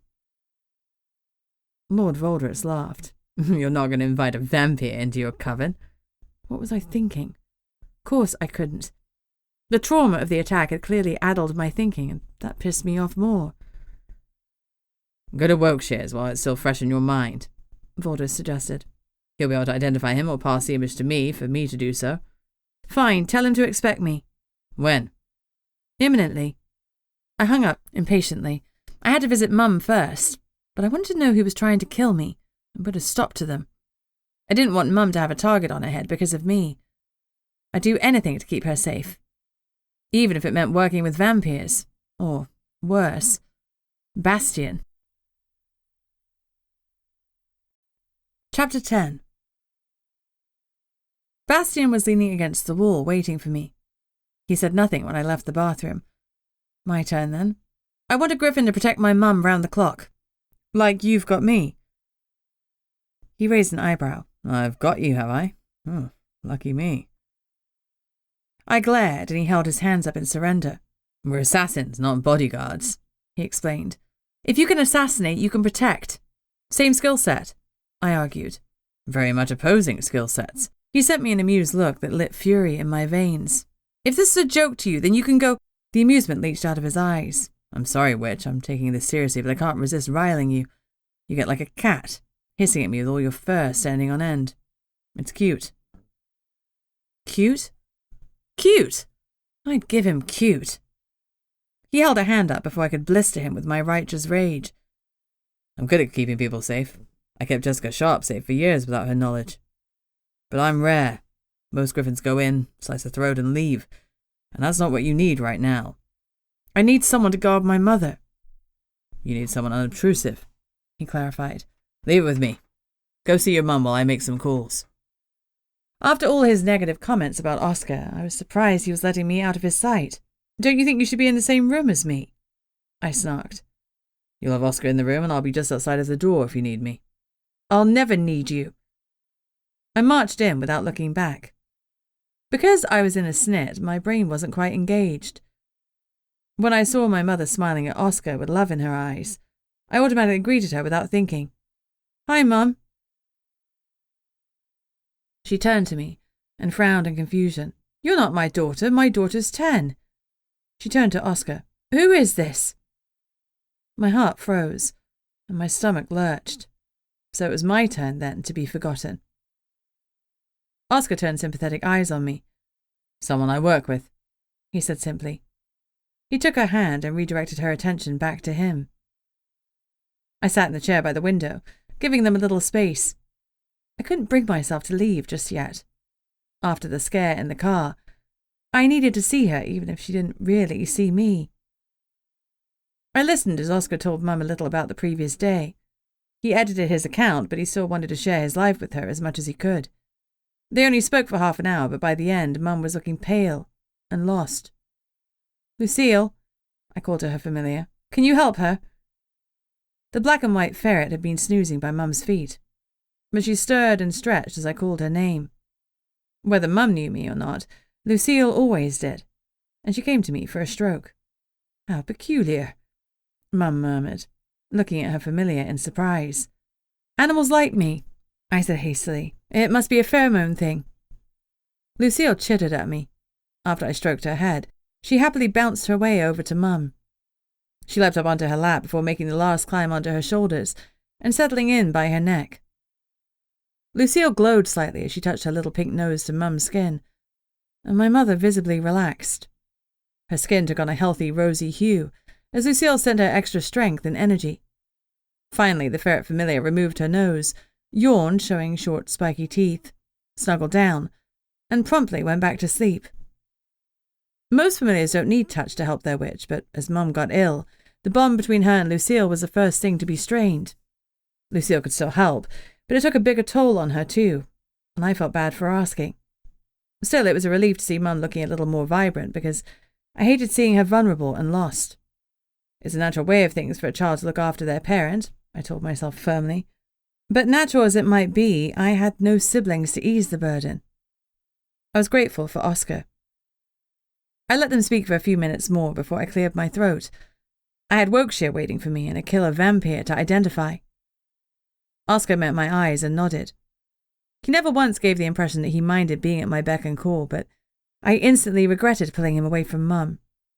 Bastion could take me, I offered quietly. No. He forced a smile. It's okay. He leaned forward and kissed Mum on the forehead. I'll see you again soon, Luna, he promised warmly. I felt a pang. Who knew if she would remember either of us tomorrow? Oscar should be making the most of today's lucidity. Stay, I entreated.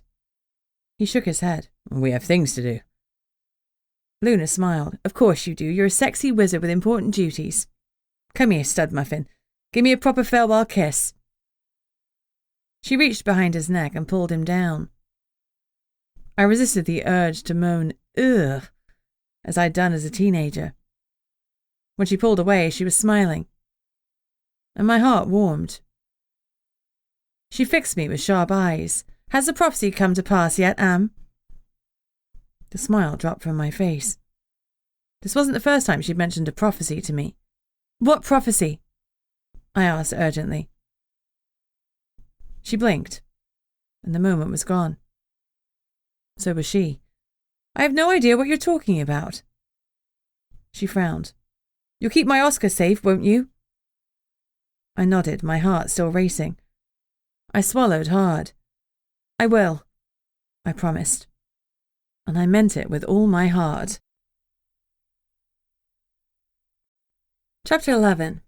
Lord Wokeshire frowned at the image that was floating in the scrying bowl. I don't know him. Now you never will, I said dryly. I focused on holding the vampir's image in my mind.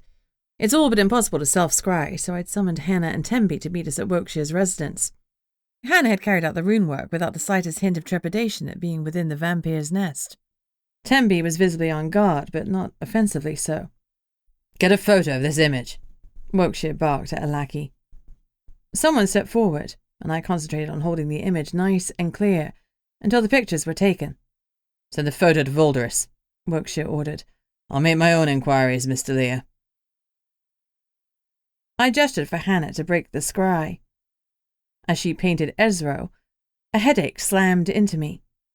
A scry headache is almost migraine territory, and I worked to keep the sudden pain off my face. Hannah started clearing up and passed me some paracetamol and ibuprofen, which I swallowed gratefully. Healing potions have no effect on a scry headache, but good old common realm medicine would soon have me feeling better. Wokeshire cleared his throat. Whilst I have you here, I wonder if you could assist with a little matter. Although he was calling it a little matter, his body language said otherwise. He was tense and struggling to hide it. The emphasis on you told me there was something for me to handle, rather than Hannah. I nodded and turned to Hannah and Temby. Good work. Return to the tower. Thank you, Coven Mother. Hannah gave me a respectful bow before she turned away, with Temby at her heels. I turned back to Wokeshire. I will assist you if I can. Tell me about the problem. One of my vampires has been injured. A cut that seems to have become infected. I frowned. And your spit hasn't resolved it. Wokeshire grimaced. The fact that vampire spit can heal cuts is supposed to be a secret, but like most of the secrets in the other realm, it's pretty much common knowledge, especially to witches and healing wizards. No, the wound tastes foul, and the one that licked it has also fallen ill. Spitting directly in a wound, as opposed to licking it, is considered a grave insult. The only exception is when healing a wizard, and that's only because consuming witches' blood sends vampires loopy. A vampire high on wizard's blood has to be put down, or stopped, before they tear through the human population. That's why I'd alerted the proper authorities after the vampire attack the other night. Wizard blood is bad news for them, and the withdrawal from it is even worse. Force-feeding a misbehaving vampire wizard blood and then watching them jones for more is a rather brutal method of torture that the older vampires still employ occasionally, despite the fact that it's completely forbidden. I shouldered my tote bag. Show me. Keeping half an eye on Bastion, Wokeshire escorted me down to the dungeons. His lackeys blustered around him, keeping their fangs out in clear threat. Bastion looked amused. They weren't a threat to him. Bastion has a rare magical gift. He can coax. He can force someone into a course of action. As long as they have the slightest inclination to do something, he can amplify that urge and make them do it. Like making all the little vampires flee. I had no doubt that the urge to run was present in each of them, and they looked petrified.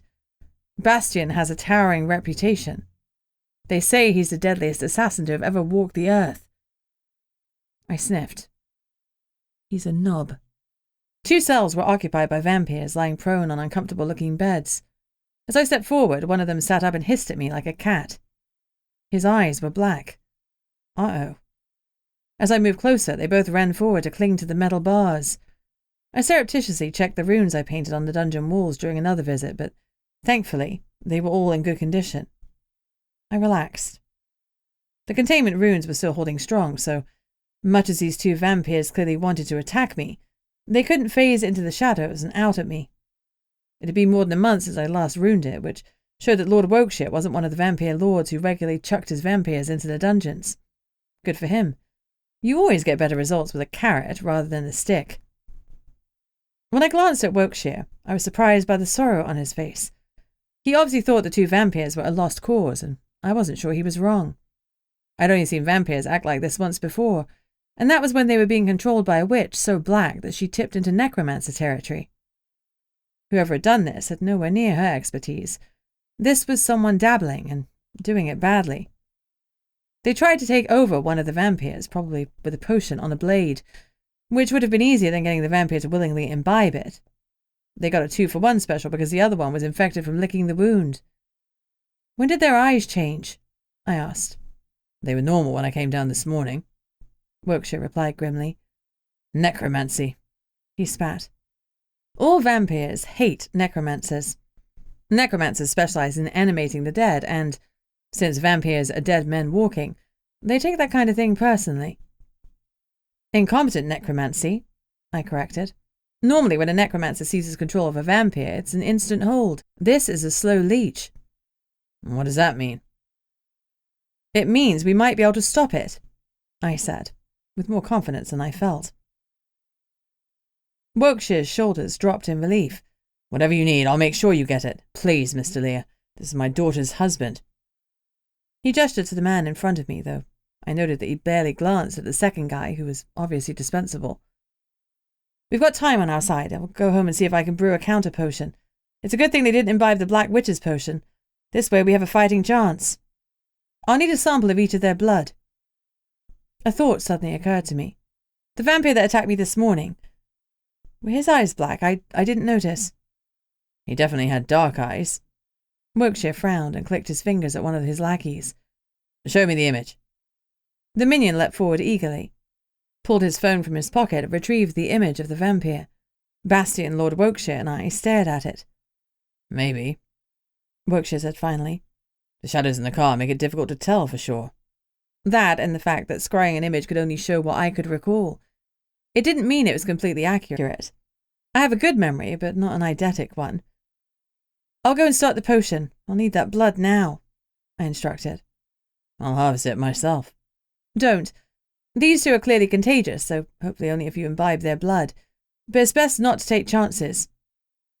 He nodded reluctantly. Fine, one of my men will get the blood for you. Will you wait upstairs? We'll wait in our car, I said firmly.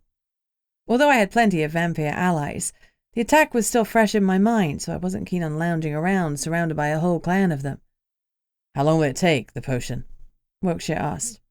I already have one brewing with a solid base that I should be able to amend. A few hours if I can get it right. A day if I have to start over. I pointed to the 2 black-eyed vampires. Keep them contained and isolated in the meantime. Wokeshire turned to the vampires milling around him. Volunteers? 4 of the 5 stepped back, leaving the 5th man to inadvertently volunteer. Good man, Kelsey.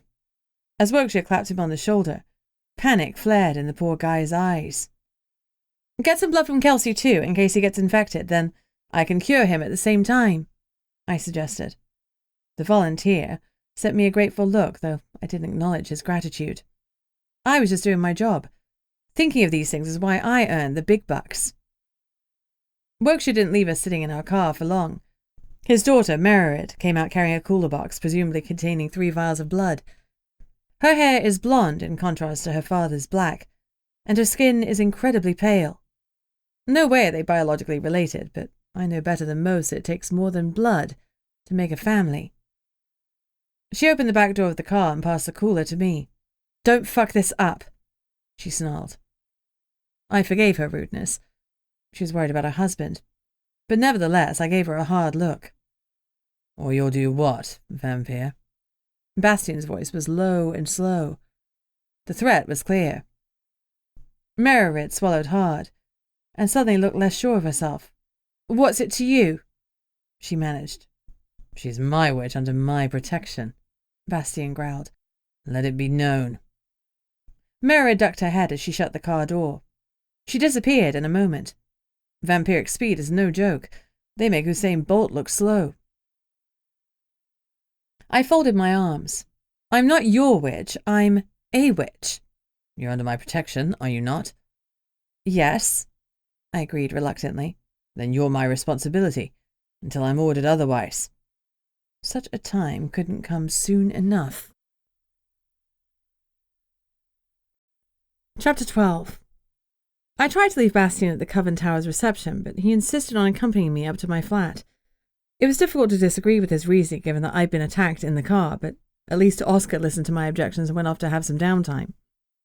Bastion stuck to me like stickweed, and he was just as welcome.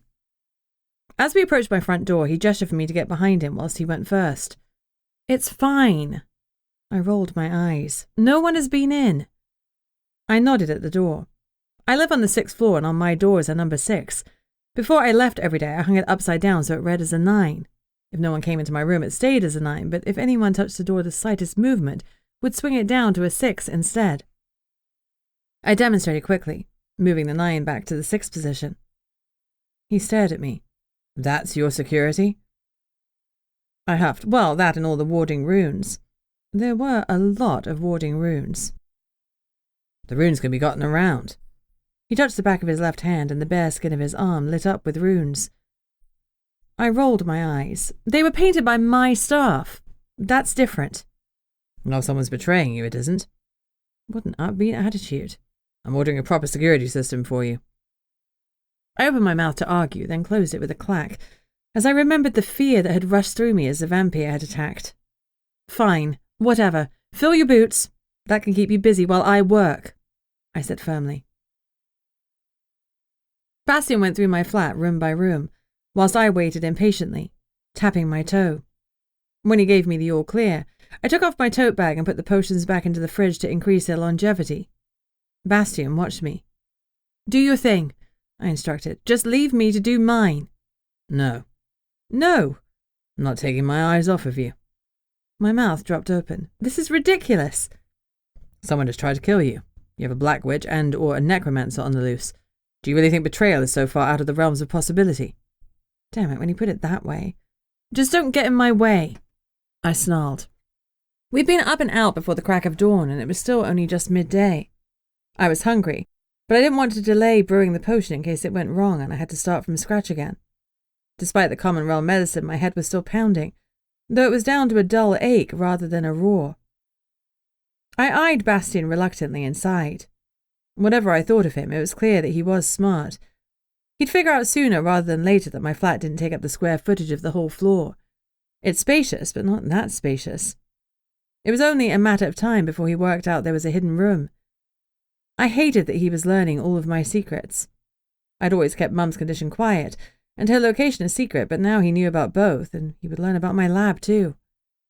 I didn't like it one bit. Ignoring him, I strode into my office, though I didn't bother shutting the door behind me. What was the point? Instead, I went to the bookshelf and pulled on a copy of A Midsummer Night's Dream. That poor man Shakespeare had accidentally discovered the other realm, but the wizards hadn't been so efficient at wiping memories in those days, and they'd left a fair bit of magic rattling around in his brain. When I pulled on the book's spine, a door clicked open, revealing my private laboratory. The potion base for my other realm additional length potion, or my oral potion, as I was calling it, had cooled and was in stasis. I moved a second cauldron closer and decanted half the base into it. The new potion was a healing one, so I used a pewter cauldron rather than a bronze one. I lit the flames under the tripod and moved the half-full pewter cauldron onto it. My hidden laboratory has no windows, so I set the air vents to open. While the potion started to warm through, I turned to the Delia Potion Bible, It isn't sentient like Grimmy, but it's still incredibly useful. I paged through the worn tome until I came to the page I was looking for. A recipe for a purifying potion for expunging evil. It's usually used in demon possessions, but I saw no reason why it couldn't be modified for the necromancer's potion. It would need more motherwort, sage, and blue vervain, but I was hopeful it would work. I stepped out of my heavy black skirt. My leggings are far more practical for potion working. The heavy skirts look the part, but it wouldn't do to trip up in the middle of a brewing session. I tried to ignore the fact that Bastion had slipped into the room when I was stripping off my skirt. Didn't matter. I was still completely decent. It was fine. I studiously ignored him and started brewing. It took another 4 hours to get the new potion just right. I poured it into 3 smaller cauldrons before adding the last ingredient, the vampire blood, to each one. When the blood hit the potion, it frothed and bubbled, and black smoke billowed off it. Now each potion was keyed specifically to each vampire. I let out a sigh of relief. It was going to work. I made sure I'd noted which blood had been added to which cauldron, then decanted the potions into glass vials and marked them accordingly. Each vial was one measure of medicine. It would take days to gradually force the necromancer's hold from the vampires' souls, but slow and steady was the name of the game. If I did it too quickly, the necromancer might hold shards of their soul ready to be twisted and used again. After I decanted each potion into a vial, I stoppered them. That's really an acolyte's job, but I'm too much of a control freak to let anyone into my laboratory. Except a certain assassin who was hard to say no to. I grimaced. I wiped sweat from my brow. Vents or not, the room was hot. The slightly foul metallic tang of the vampire's blood hung in the air, mixed with the herbal, earthy smell of the potion. I was relieved that it was going to work, but a tad dismayed at the thought of all the work I'd have to do to create more base for my oral potion. Never mind, that was tomorrow Amber's problem. I started to walk out of the room and gasped as I saw Bastion. He'd been so silent I'd almost forgotten he was there. "You're good at that," he noted. At what? Being surprised? "And making potions. You do it instinctively as well as consciously. You stop and calculate, pulling off another leaf of this, another eye of that." I put my hands on my hips. There were no eyes used in this potion. "I'm trying to give you a compliment." I noticed, and it makes me uncomfortable, so I was ignoring it. "Thanks for cooperating with that," I said dryly. He looked amused. "Why do compliments make you uncomfortable?" "I'm just doing my job." "You're saving their lives, 3 of them. That's not nothing." "I didn't say it was nothing. I said it was my job." I shrugged. "I'm going to shower." I'd barely stepped under the spray when my phone rang. Muttering to myself, I turned off the water, dried my hands, and answered it. It was an air elemental, Ada Marlowe, for whom I'd worked for years. She didn't wait for me to greet her before she started to wail, "Please, Mr. Lear, Frankie's missing. Please, can you scry him?" I knew her son well. I'd been present at his birth, and I'd been Ada's healer of choice ever since. I'd been there for every scraped knee and every bump and bruise, even the ones that certainly didn't require a healer. Fortunately, Ada runs her own wind farm company, and she isn't strapped for cash. Energy is big business, but at least hers is green. I bill her exorbitantly in the hope that she'll stop calling me for Frankie's every bump and boo-boo, but if anything, it seems to have encouraged her to call me even more. I was expensive and, therefore, elite. Little Frankie Marlowe was missing. My stomach lurched as I pictured the child. Damn it, poor kid and poor Ada. But just once I wanted someone to ring just to say hi. "Text me the address and get an object that's dear to Frankie. I'll come myself or send someone if I can't make it," I confirmed brusquely, and disconnected the call. I knew Ada's home address, but that might not be from where Frankie had gone missing.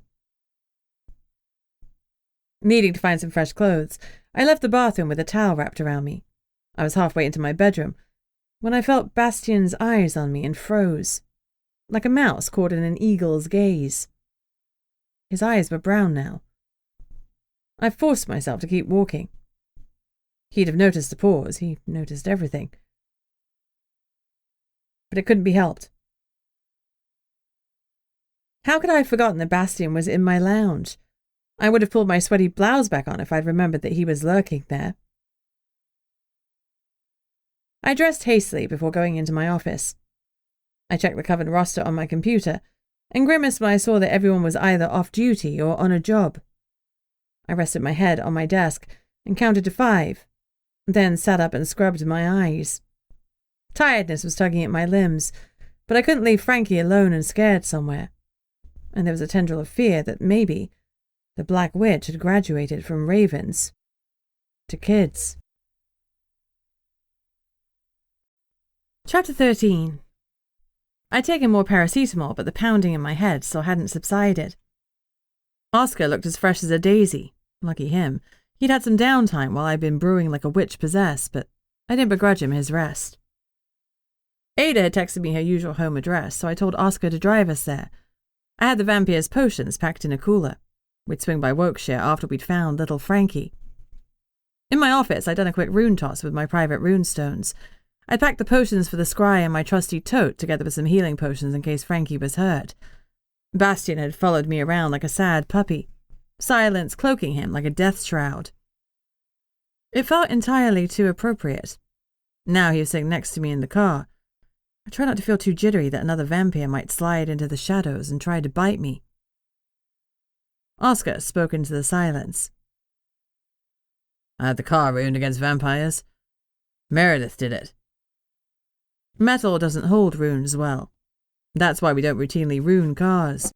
The protection would fade within a day or two and have to be reapplied, and it was an unnecessary expense.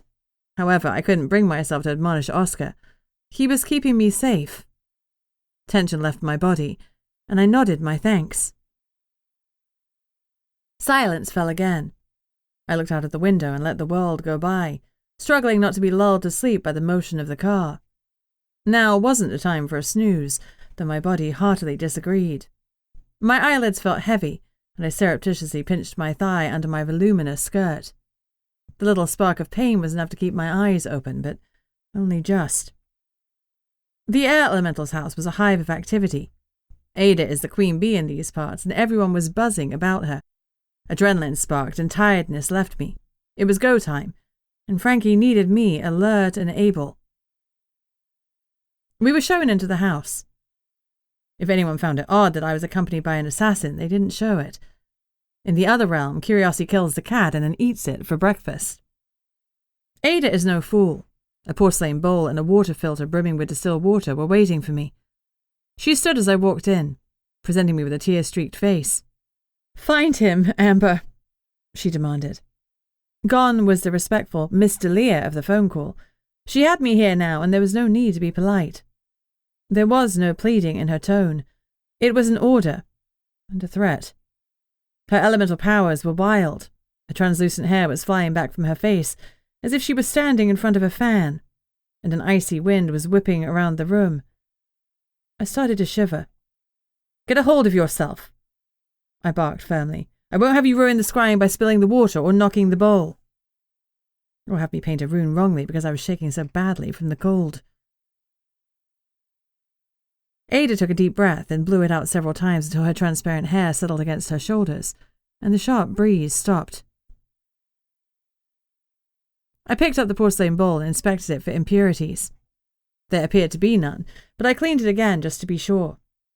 I poured the pure water into the bowl and readied my potions and my brushes.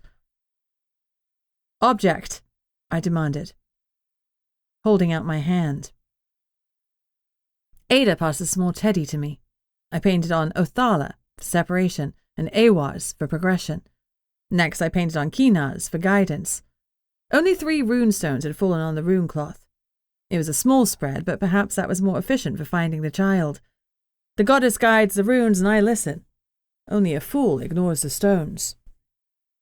I laid the teddy into the water and guided my magic into the runes. They lit up and dropped into the water, sliding off the teddy like a temporary tattoo. I removed the teddy from the water and the runes coalesced into the center of the bowl, before showing me an image of a child. He was curled up, happily dozing, and I could see his chest rising and falling. My shoulders slumped in relief. I pulled the vision back a little so I could see more of his location.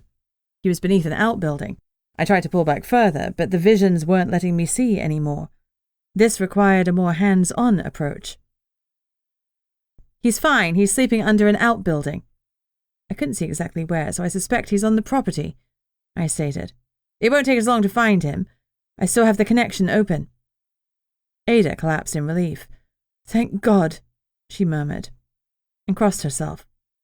One of Ada's lieutenants was handing out torches, and I took one as we all left the warm house to find Frankie. Ada's business was doing well. No surprise for an air elemental owning a wind farm. So there were 6 outbuildings on the gargantuan property. I strode toward the first one, but it didn't have the wraparound deck that I'd seen in the vision. So I moved on to the next. I let my gut guide me. The connection was still there between the vision and me. I walked past the next outbuilding until I came to a larger one.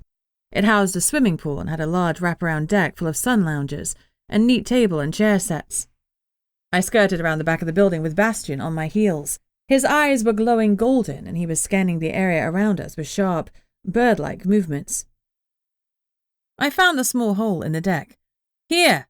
I called loudly. It was incredibly small, and it was difficult to imagine even a toddler climbing down there. We wouldn't be able to crawl in after him. Bastion knelt down and grasped the surrounding boards. His arms rippled and bulged, and then he tore them away effortlessly. I shone the torch into the hole, and the light hit Frankie's sandy locks. I gave a sigh of relief. He was fine. He hadn't been kidnapped by a black witch. He'd been playing hide-and-seek with a little too much enthusiasm. Bastion carefully reached into the space, gently lifted out the sleeping boy and cradled him gently, careful not to wake him. Ada was running towards us, and she let out a sob as she saw her son safe and sound. When she reached us, panting, Bastion gently transferred Frankie to her waiting arms. I tried not to look askance at the assassin. He had a daughter so clearly, he must be capable of some sort of familial relationship, but it was jarring to see him being so gentle. Ada kissed her son's tousled hair over and over again as we quietly made our way back into the main house.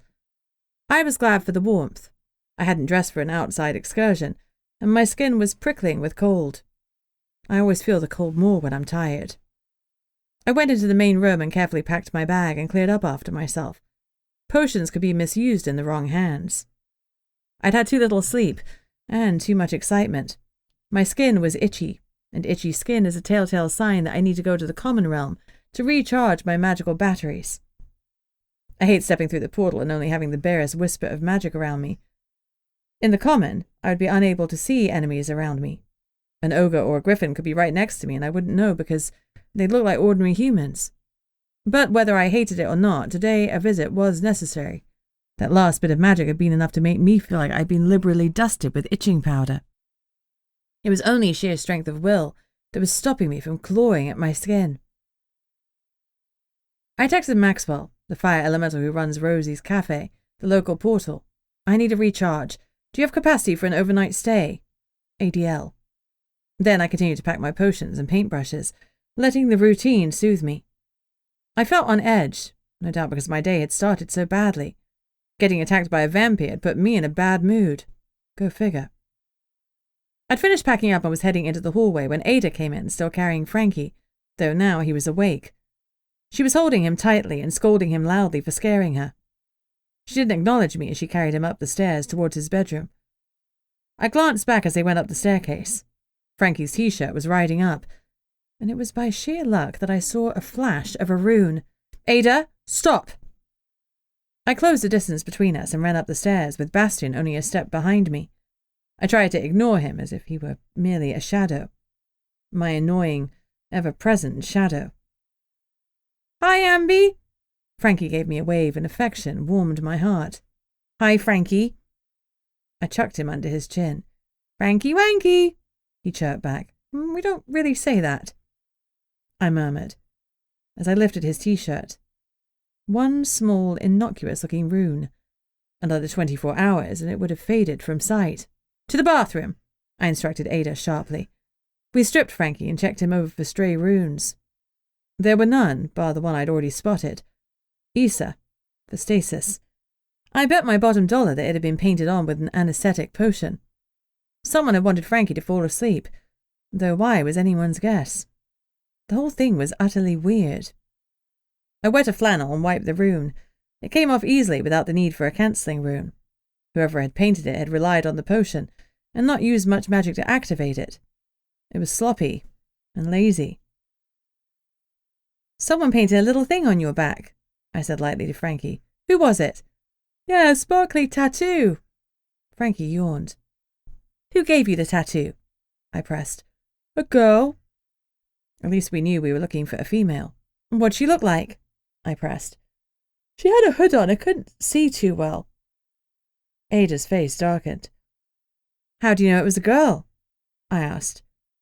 "She sounded like one." Frankie snuggled sleepily into his mum's arms. "She sang me Baby Shark. She knew all the moves." "He's all clear," I murmured to Ada. "Put him to bed, and in the morning remind him about stranger danger." "Gotta find this bitch of a witch and destroy her," she snarled. "Don't get in my way, Amber." I said nothing. I didn't want to tell her that our goals were aligned. "Let's go," Bastion said brusquely. I deliberately moved more slowly now that he was in a hurry. Who did he think he was to order me around? He caught the obstinate look on my face. "This may be a trap," he murmured for my ears alone. "For you." I frowned. "What makes you say that?" "Someone ruined the kid and made him have a nap. He wasn't harmed." "Yeah, so?" "So, if it was really an attack on Marlowe, then why wasn't the kid taken or harmed? Instead, he was hidden so you'd be hired to come here and scry him. It's well known that you're Ada's witch of choice." "It's a bit of a stretch," I said dubiously. "I said it may be a trap. It might not be, but either way, we need to make tracks." I let him usher me away. It was time to get the heck out of Dodge in case he was right, and, much as I hated to admit it, it didn't feel like he was wrong. Chapter 14. I insisted that we went to Wiltshire's as we planned, though Bastion was on edge the whole time. I handed the vials over to the vampire lord personally. It transpired that Kelsey, the volunteer, had indeed been infected while retrieving the blood, though he still had his wits about him and his eyes had yet to turn black. Luckily, we were prepared. I explained the strict potion regime they needed to use. 3 vials a day, exactly 8 hours apart. With the volunteer still corpus mentis, he could administer the potion to all 3 of them, so no one else risked being infected. As we were leaving, Maxwell responded that he had a space for me. It was a small flat, not the penthouse, but I could take it or leave it. I grimaced. My skin was crawling, and I was exhausted. I didn't want to face the drive back. I wanted to walk through the portal and pass out. "I'll take it. See you in 10. ADL, I replied. Aloud, I said to Oscar, "Take us to Rosie's. I need a recharge." Oscar grimaced and scratched his arm. "So do I," he admitted, as he turned the car toward Rosie's. Damn it, that was poorly timed, but it couldn't be helped. At least we had Bastion to watch our backs while we were both in the common realm. Luckily, we weren't far from the coffee house come portal hall. I was dying to get rid of this itch, literally sitting on my hands to prevent myself from scratching, because if I started, I'd end up bleeding. No amount of scratching alleviates the itchy feeling. It's torture. If you leave it long enough, you'll be drop-kicked out of the other realm, portal or no. But that always comes with unconsciousness. The last thing you want is to be passed out in the common realm in the middle of who knows where. The vulnerability of being there at all made me shudder. Oscar parked the car outside Rosie's, and I hopped out. I always have a go-bag in the boot, as does Oscar. What Bastion did was no concern of mine. I popped the boot. There was another holdall in there that I didn't recognize. Black, naturally. Bastion reached around me to pull it out and slung it onto his shoulder. I guess it made sense that he'd be prepared. He was an assassin, and he probably lived his life out of that holdall. I didn't examine why I felt so begrudging that he was prepared too. Maxwell met us as we made our way in. The blonde man is solidly ripped, but his ever-present friendly smile always makes him feel less of a threat. No doubt that's his intention. His partner, Roscoe, is the head of the pit, the fire elemental's ruling body. I liked Roscoe well enough, but I liked Maxwell more.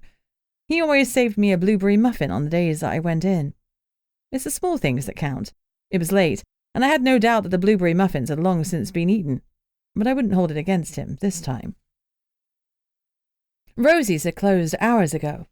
As Maxwell shepherded me to the portal, I declined his polite offer of a cappuccino. I didn't want the caffeine jolt just before bed. The portal is housed in what appears to be a back room, discreetly marked with the symbol for the other realm. 3 triangles inside each other surrounded by a circle. I opened the door strolled in and immediately walked back out into the common realm. Immediately, the itching was gone. Maxwell was still standing behind the counter, but now the flames on his head had been replaced by a mop of stylish blonde hair. My other realm glasses had been removed, leaving me unable to see the magic that still existed around me. Maxwell was still in the other realm with fire dancing in his head, but I couldn't see it no matter how hard I tried. Maxwell could shish kebab me where I stood. He wouldn't, because that would be absurdly bad for business, and that vulnerability made me want to whimper. I despised the common realm with its blue skies and green grass. Give me the lilac skies of the other, with its turquoise grass and black-barked trees. The common realm's colour palette always seemed so dull next to the psychedelic colours of the other. I'd walked into the portal, a witch, and strolled out significantly less.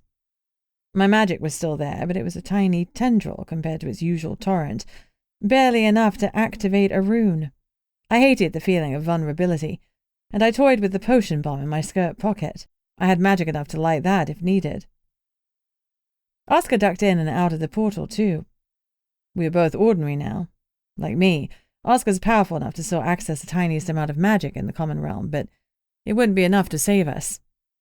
The weakest witches and wizards lose all of their magic in the common realm, so I was grateful that I could still feel the hum of my magic inside me. I think I would have gone crazy without it. Bastion remained where he stood, one eye on the exit and entrance.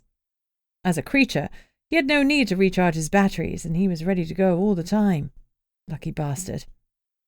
Mr. Lear is currently under threat, he explained to Maxwell in a hard voice. I want your men on active standby. Maxwell nodded, straightened, and looked at me far more seriously. You got it. You might be in the small room, but it's no less secure.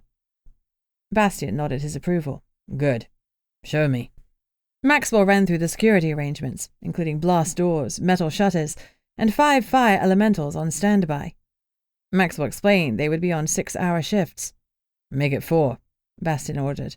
People get sloppy after that. Maxwell promised to make changes to the roster. Exhaustion was weighing down my limbs, and sleep was crooning my name like the seductress she is.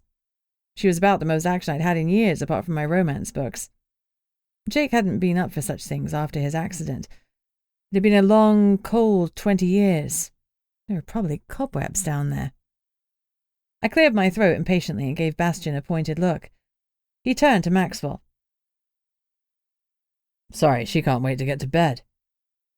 I felt myself flush. He was absolutely implying monkey business. Jerk. Can we move this along? I huffed. I'm tired. It's been a long day. Which witch ruined the room? Say that 5 times fast. Maxwell grinned before wiping the smile off his face at my chastening look. Sorry. It was your lady, Meredith Plath, about 2 weeks ago. She's due for a rune check tomorrow, but they normally last at least 4 weeks. I nodded. Meredith was a powerful witch, and I had no doubt that the runes would be fine. Nevertheless, I'd used what little magic I had to test them when we were safely inside. Maxwell led us in, and I did my best to hide my dismay. I rarely stay overnight at Rosie's these days, preferring the sanctuary of the Coven Tower, and I'd never stayed in this hovel. It was tiny. There was a small sofa on which Oscar would be hard-pressed to fit, and a solitary bedroom. There was a bathroom and a kettle and a TV, and that was it. I was tempted to turn around and walk back out, but just the thought of that made my heavy limbs complain. What did it matter how pokey the room was when I was only going to face-plant on the bed? Thanks, I muttered to Maxwell, managing to keep the sarcasm out of my voice with Herculean effort. He left us to it, and Bastion locked the heavy door behind him. I touched the wall and summoned forward that tiny whisper of magic. It felt sluggish and slow to respond. I pulled harder, and it answered, giving enough juice to light up the wards hidden on the walls. All but swaying on my feet, I studied them. Using this last bit of magic would send me over the edge and plunge me into full-on exhaustion, but the runes looked fine. I let the magic go with relief. We were safe. I'm going to sleep, I announced. We can take turns on the bed, if you like. I offered Oscar politely, knowing full well he wouldn't take me up on it. It's fine, he assured me. I'll take the sofa. Sleep well, Am. Good night, Oscar. Carrying my go-bag, I went into the bedroom. I put it on the bed and rifled through it for my spare toiletry bag. As I turned to go to the bathroom, I stifled a scream as I almost walked into Bastion. "What are you doing?" I asked him, my voice an octave higher than usual. "Sleeping." "Out there!" I pointed back to the room where Oscar was. "No, I'm not leaving you. Something still doesn't feel right." I blinked. "There's only one bed." "It's a double," he pointed out calmly. I flushed. "I'm not sharing a bed with you." "Typical only child," he retorted. I marched out, clutching my wash bag and nightclothes. Oscar was already snoring on the sofa. I was incredibly jealous of his ability to fall asleep in a matter of minutes. I'd remarked on it before, and all he'd said was military background, like that explained everything. More than once I demanded that he elaborate, and each time he said, "If I told you more, I'd have to kill you." He said it in all seriousness, so I'd eventually stopped asking. Whatever he'd done before joining the Coven was his business. In the bathroom, I changed into my pajamas, silk shorts and a strappy top. I wished I brought something a little less revealing, but it didn't matter. Bastion didn't care what I wore. I strode back into the bedroom and faltered again. There was a chair that hadn't been there before, and Bastion was sitting on it, long legs stretched out in front of him and crossed at the ankles. He passed me some pills. "And for your headache," he murmured quietly. "Thanks," I mumbled. I hadn't once complained of a headache, so how did he know I was suffering? I decided that he must know the side effects of scrying. He was at least 200 years old, and he was bound to have picked up all sorts of information in that time.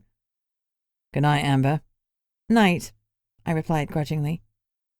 Good manners don't cost anything, though at that moment I felt like a slice of pride was the price. The double bed looked spacious and empty, and I felt like a dick. I climbed in and snuggled into the sheets. I tried to sleep, but despite my exhaustion, I tossed and turned, my conscience prickling as Bastion sat on the uncomfortable wooden chair. I kept my eyes tightly closed as I finally said, "Just get in the damned bed." He chuckled softly, and I hated what a nice sound it was. "Go to sleep, Amber." Ugh. I tried to shut off my mind, but it kept recalling the long day we'd had. Assassination attempts, necromancers, and kidnapping. What would tomorrow bring? Whatever it was, with Bastion by my side, I feared tomorrow would be even longer. And then exhaustion dragged me under. Chapter 15. My phone rang, jerking me from a deep sleep. I sat up and looked for it blearily. Where was I? Rosie's. I rubbed my eyes, trying to scrub sleep from them. "Catch," Bastion said. I looked up in time to see my phone sailing towards me. I caught it clumsily. It would have been embarrassing if it had smacked me in the face. My phone told me it was 4:30 a.m. Nothing good ever comes of answering the phone at 4:30 a.m. It was Jeb, the Coven witch in charge of all things maintenance. Really? Could something being broken not wait until a more civilized hour, like 6 a.m.? I answered the phone. "Morning, Jeb." I skipped the good.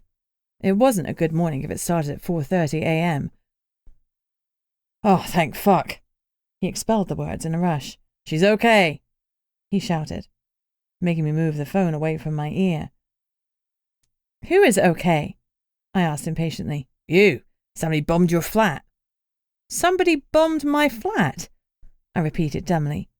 Bastion swore darkly. "Is everyone okay?" I asked as my brain kicked in. "Yes, fine. Bomb was highly contained due to your wards. The Symes attended promptly and sorted the fire. We're fine, but I promised Dick Symes another favour from you." I grimaced. I hoped Jeb had at least tried to curtail the extent of the favour, because he was entirely too trusting at times. "Where was the bomb planted?" "Your bedroom." Grimmy. Shit. I hoped that the fireproof safe was bomb-proof too. "My office." "It's fine," Jeb reassured me. "Really was just your bedroom. When the bomb detonated, it made quite a noise and we found the fire quickly." And I hadn't felt my wards being triggered because I was here in the common realm. Damn it. "Okay, I'm on my way." I hung up. My research was hidden in the lab of my office, and it was just my bedroom that was destroyed. That was good. I was lucky. I was at Rosie's instead of at home. If I'd been home... I shuddered. Someone really did have me in their crosshairs. Suddenly, Bastion's presence in my life didn't seem such an imposition. I'd put up with the devil himself if he kept me alive. I washed and dressed automatically, then approached Oscar cautiously. Oscar? I called his name softly before increasing my volume. On the third, Oscar, he jerked awake and flung out his hands, ready to use the IR on me, but he didn't. Once I'd made the mistake of shaking his shoulder to wake him, and he'd thrown me against a wall. That had hurt like a bitch. Now I knew better. Never mind sleeping dragons. Never wake a sleeping soldier. Oscar woke, sharp-eyed and ready. There's been a bomb. We've got to go, I explained. Where? He asked, already pulling on his clothes.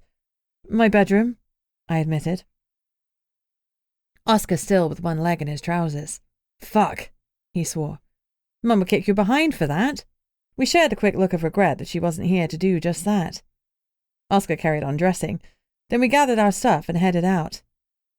The door was being guarded by Maxwell himself, standing ready and alert. I was both surprised and gratified to see him. I would have expected him to be watching whoever was occupying the swish open-plan flat that the high rollers paid for, not this dingy hovel I was in. Problem? He asked as we walked out far earlier than we planned. There's been a bomb at the Coven Tower, I admitted. He whistled. Well, someone has got you on this shit list. He looked at Bastion with greater understanding. At least you've not got the griffins gunning for you too. Bastion's looking after you. That'd be a conflict of interest for the guild. Yes, I muttered. I'm very lucky. My sarcasm wasn't veiled. Do you want me to come with you? Maxwell offered. I'm a bit of an expert on incendiary devices. I opened my mouth to deny him, but Bastion nodded. Come with us, he ordered. The man didn't know how to say please. I'd make it my life's work to teach him some damned manners. Downstairs, Oscar and I trotted into and out of the portal. I managed to hold in my sigh of relief when my magic returned. Now I was fully charged, able and willing, thank the goddess. Despite the lack of sleep, I felt sharp and alert. Someone really was trying to kill me. It wasn't something hypothetical anymore. First the vampire, now this. Someone had painted a target on my back. If they wanted to stop me from succeeding with my potion, well, they didn't know me at all. This was the added incentive I needed to boost the oral potion to the top of my to-do list. Once I created the potion, once it was out there in the world, there wouldn't be any point in killing me. The Coven Tower was a hive of activity. The fire was out, but the room was still smoking, and it smelled acrid and threatening. A chill ran up my spine, and I tried hard not to show how freaked out I was.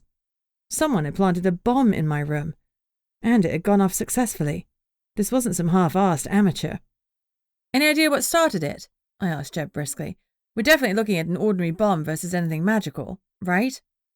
We're not sure at this point, Jeb admitted. Our focus was on getting the flames under control and minimising the damage. It's not as bad as it looks. He tried to reassure me. Good, because it looked goddess awful. The runes. Jeb grimaced. They were cancelled, Coven Mother, all of them. A witch, then. Someone who had access to our tower, could light up the runes and scrawl Ezro on them all. I had a black witch living under my very nose, and now they were trying to kill me. It was hard not to take that personally. Equally, there would be something personal about it when I hunted them down and threw them to the connection for justice. Chapter 16. Maxwell did his thing. It turned out the bomb had been placed under my bed. It was going to be quite some time before I slipped into bed without looking under it. Not for monsters, but for explosives. He found the remains of the incendiary device and pulled the scraps together. I'll take these home and analyse them, then report back with my findings, he promised. Appreciate that. Bastion gave him a manly handshake and a clap on the arm. He approved of people who knew what they were doing, and Maxwell clearly did. I chucked everyone out of the remains in my room. My clothes were gone, all I had left were the spares in my go-bag, but my anxiety was about the safe. Nobody knew about the existence of the safe, bar the man who had installed it, so the Black Witch had no reason to put the bomb close to it. But the blackened remains of the cupboard door were making me nervous. If I was responsible for losing Grimmy after a dozen descendants before me had managed to keep him safe, the cupboard door looked like a block of charcoal. I pulled it open and breathed a sigh of relief when I saw that the safe behind it looked undamaged. I reached out and promptly burnt myself on the metal. Ouch! Who'd have thought metal next to a huge fire would be searingly hot? Damn it, it was going to blister. I wrapped some of my voluminous skirt around my hand, put in the code, and yanked the handle. A backup copy of my research sat safely ensconced next to Grimmy. I hauled Grimmy out. He looked okay. I stroked a finger down his spine and hoped we wouldn't need blood. The last thing I needed was to spill my blood on top of everything else. Grimmy hovered upwards, flicking his pages open. Why, hello, Miss Amber. What'd you decide? I'm working with the griffin, I admitted. Marvelous, marvelous. I knew you had it in you to make the right choice. The Talia name will be revered again. It's already revered, I groused. I worked my butt off to make sure of that. Grimmy paused and he said, There seems to be some fire damage to your room, Miss Amber. No. Really?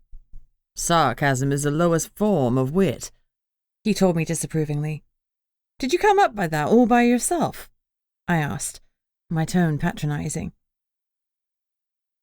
If he'd been a real person, rather than a book, I knew he'd be glaring at me. Are you quite done? His pages ruffled. I'm not sure. Have I told you that sarcasm gives you the ability to insult stupid people without them realizing it? Was I implying Grimmy was stupid? Maybe. Was he happy about that? No.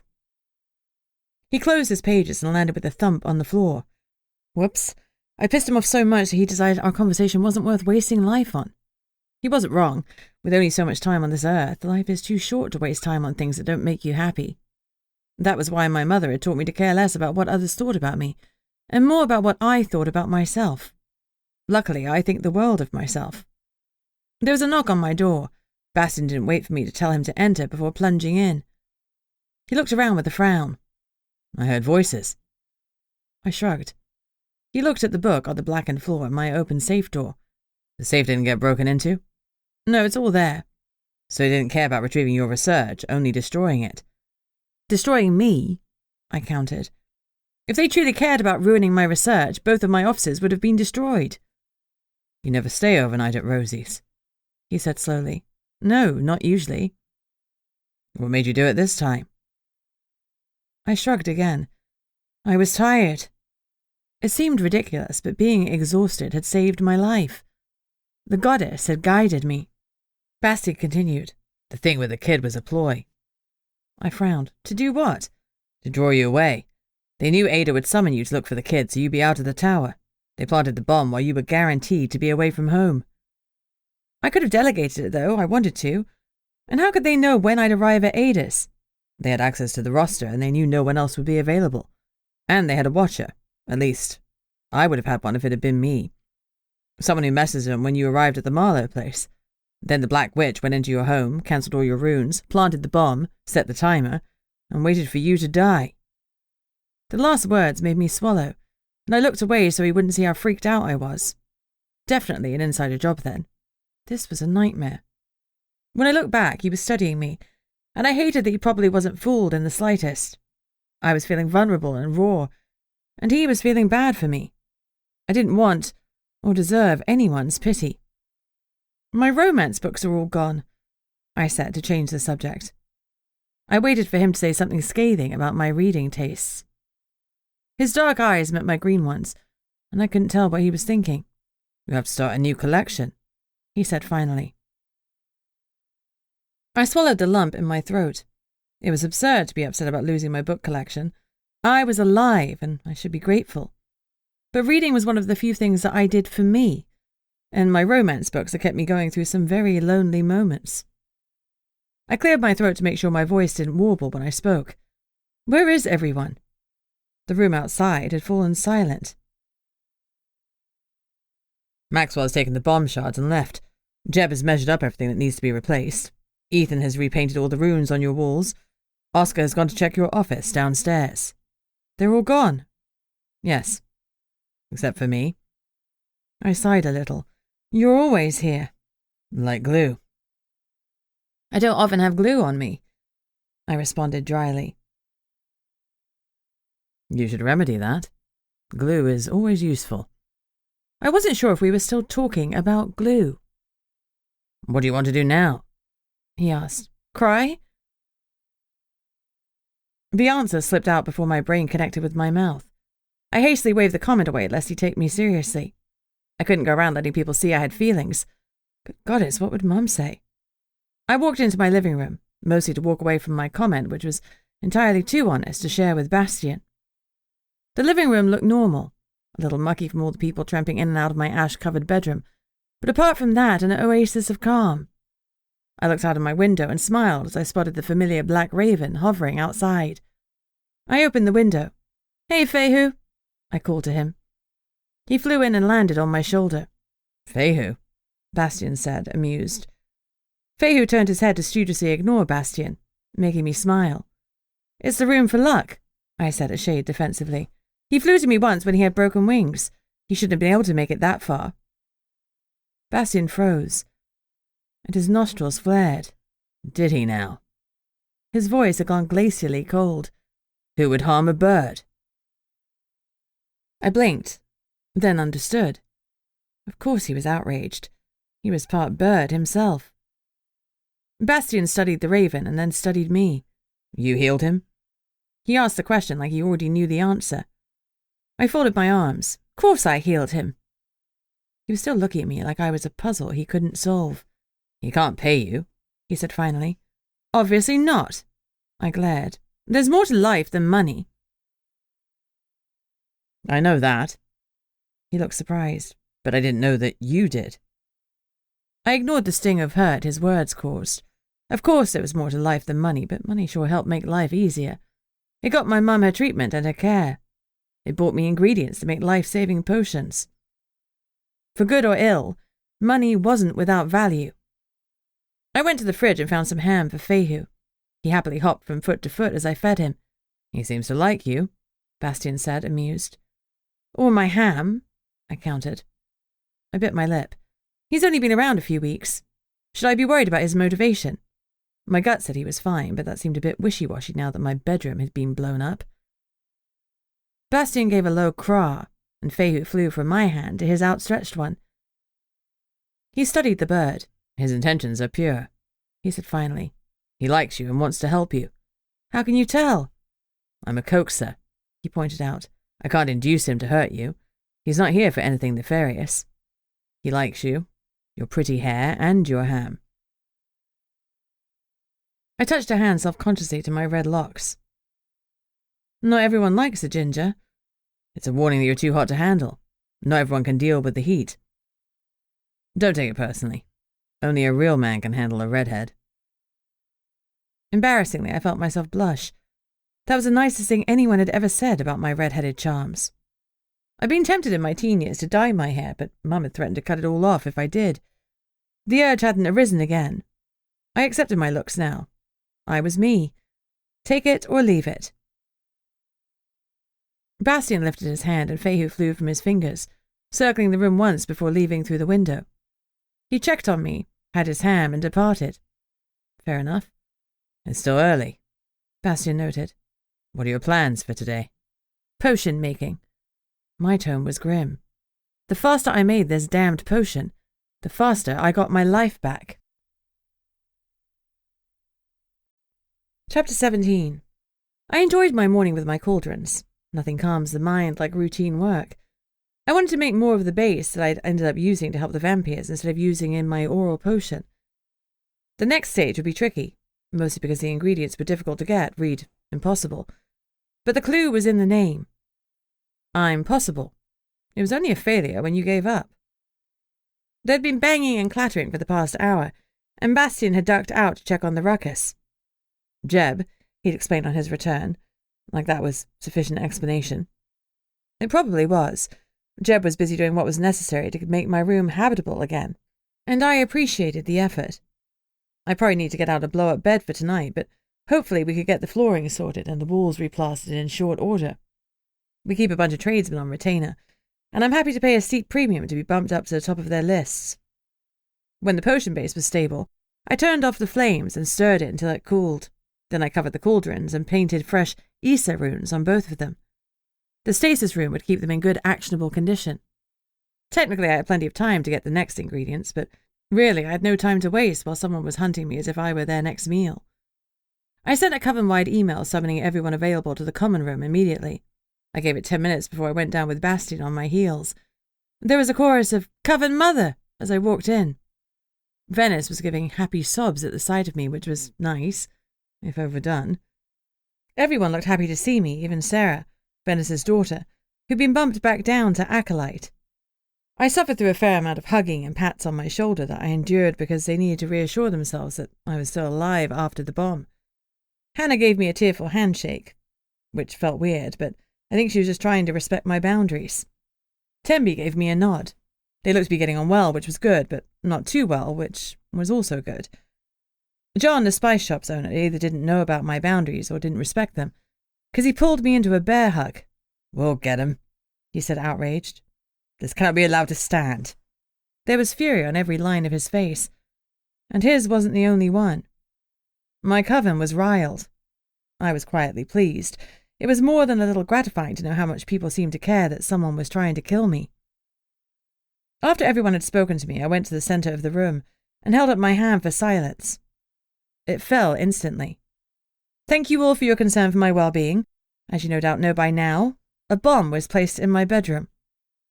Shocked gasps echoed around the room. Maybe not everyone had known that. I'm fine, despite someone's nefarious intentions. I've gathered you all here to bring something very serious to your attention. Rhea and her mum Meredith sidled in. I motioned for them to sit and carried on with my speech. The only way someone could have planted a bomb in my room is by deactivating the runes on my walls. It saddens me to say this, but I've seen additional evidence that we have a black witch practicing among us. Someone wailed. My money was on Sarah because she loved a drama. I shot a look at Venice, but she was looking aghast. I scanned the crowd to see if there was anyone who did not look shocked or horrified. Ethan, next to his partner Jacob, looked grim. Jeb's fists were clenched in rage, and he was looking around as if he could tell who the traitor was just by looking at them, much like I was. Meredith had paled, and her hands were covering her mouth as if she were going to be sick. She was clutching Rhea's hand as her familiar, a cat named Cindy, coiled around her legs, giving her comfort with a soft meow. Cindy was a coven fixture. She was social and affectionate, and was often found in the common room. When no one was around, I stroked her, and her warm affection always made me feel better. I envied Meredith that comfort now. Henry was staying next to Rhea, trying to get her attention rather than gasping with everyone else. Nobody looked guilty except perhaps Bryony Field, so I suspected that guilt was her default expression. She was normally guilty of something, usually bone idleness. She never did a job more than was required, and sometimes significantly less. Still, her lazy work ethic could be a smokescreen. She was so lazy that she was rarely asked to do jobs because you couldn't trust her to do them properly. That meant she had plenty of time for black witchery. Plus, the Black Witch's rune on Frankie had been sloppy, and so had the grasp on the Vampyrs. I bumped her up the suspect list. Keep your eyes peeled, keep your noses clean, report anything weird. Dismissed, I snapped. I met Oscar's eyes and gave him a nod, asking him to stay and keep his ear to the ground. He gave a faint nod in response and struck up a conversation with John Melton. Hug or not, John would have access to plenty of ingredients for darker potions. He was on the list too. I walked out, leaving my coven gossiping amongst themselves. Was that wise? Bastion spoke up as we returned to my flat. Now the Black Witch knows that you're onto them. This whole thing reeks of an insider job. Only an idiot would think it was anything else. Ergo, Black Witch. I would prefer people were alert and on guard. You're going to start a witch hunt. His tone was grim. I sighed. I know. It wasn't ideal, but I wouldn't be able to sleep at night if I didn't say something and warn them. What if I wasn't the only target of the Black Witch? No, better that they were on their guard. I wished again that Jinx wasn't on her honeymoon. She's a truth seeker, and she can tell every time you lie, though that isn't widely known. All I would need to do was parade my coven in front of her, and she'd weed out the Black Witch faster than you could say rotten egg. Thing is, I'm a great leader. I'm organized. I work hard. I try and recognize people's skills and talents, but I'm not a detective. I don't know the first thing about finding people. Luckily, I had a murderous griffin following me around, who happened to be the best tracker on the planet. He had to be able to find this witch, and hopefully he could do it before he, or she, succeeded in bombing me to smithereens. I hated to ask for help, especially from him, but I'd do just about anything for the good of my coven, including swallowing my pride. I hoped that I wouldn't choke on it. Chapter 18. Oscar called me. There's someone in your office downstairs to see you. Who? He hesitated. The temporary Coven mother has arrived. Who? I repeated more insistently. In life, there are some things you have to find out for yourself. He hung up. Coward. I glared at the phone. I could only think of one person with whom I'd be really pissed off at handing over the reins. Ultimately, I just didn't have the time to do everything that I needed to. I'd been working in my private office for 3 hours already, hammering out schedules, checking potion supplies and invoices, and checking the Coven's coffers. It was all absolutely necessary, but time-consuming, not to mention all the teaching I'd scheduled for the coming week, including complex rune spreads and potion interactions. I love teaching, but right now it was just another thing that was keeping me away from my potion breakthrough. I strode down the stairs to my Coven office, trying not to mutter audibly as I went. Only crazy people talk to themselves. Bastion followed me, silent as ever. I marched into my office and froze. Cassandra Scholes. Of course it was. Of all the people they had to send to take over, it had to be her. She smiled at me, her long brown hair no doubt hiding her little lizard familiar that always skittered around her neck. I swear she does it on purpose. I don't like lizards, so naturally that's what Cassandra's familiar is. A lizard. Ugh. She was sitting in my chair. Who's running your coven whilst you're here? I finally asked, when I could be sure I had a civilized tongue in my mouth. My second-in-command, Stevie, Cassandra replied lightly. I didn't have a second-in-command. There was Ethan, maybe even Jeb, but neither of them could run the whole tower without me. Oscar would have been my preference, but some people took issue with him being a wizard rather than a witch. And anyway, I have real issues with delegation. Why give a job to someone else when I can do it better? Faster? Next to Cassandra was another witch, one I didn't recognize. Who is this? My assistant, Becky Chose. I resisted the urge to ask what exactly Becky chose, but didn't, as I had no doubt that I wasn't being as witty as I thought I was. You're in my chair, I pointed out. I rather thought that was the point of all of this, Cassandra noted dryly. Why do you have a pet griffin? Bastion let out a noise that could only be described as a growl, and Cassandra flinched. No disrespect to you, of course, she added hastily. Just to Mr. Lear, he said darkly. Cassandra blinked. We have a banterous relationship. We have a relationship? I asked in surprise. A banterous one, Cassandra confirmed. I thought we were rivals. That too, and yet here I sit, invited to come and sit for you while you do something big and important. The Coven Council wouldn't tell me what it was, but even so, I'm here to assist you. Truly. I studied her and found to my surprise that I believed her. She was here to help. This is bigger than either of us, I said finally. It's important. I didn't want to hint about my project because it would be just my luck to have Cassandra decide to take an interest in it, and bada bing, bada boom, she'd create the same potion a day earlier than me, pulling the rug out from under my feet. Like me, she is annoyingly good at potion creation. The smile dropped from her face and she nodded. I know, whatever you're doing, it's for the good of witches everywhere.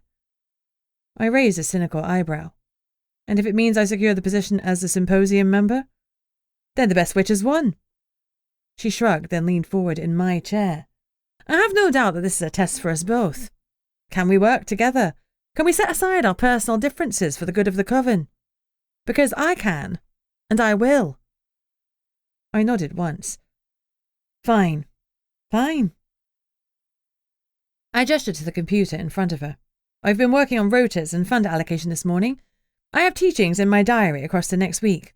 I'll take over those obligations for you, Cassandra confirmed evenly.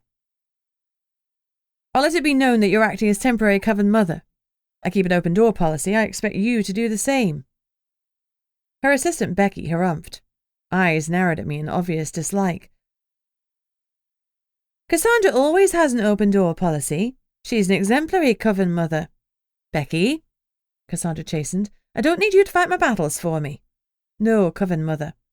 Becky subsided, but she still shot me an extra glare when Cassandra wasn't looking. She had a pad in her hand and was making notes. I'd no idea exactly what she was noting, but it was probably Amber's a bitch.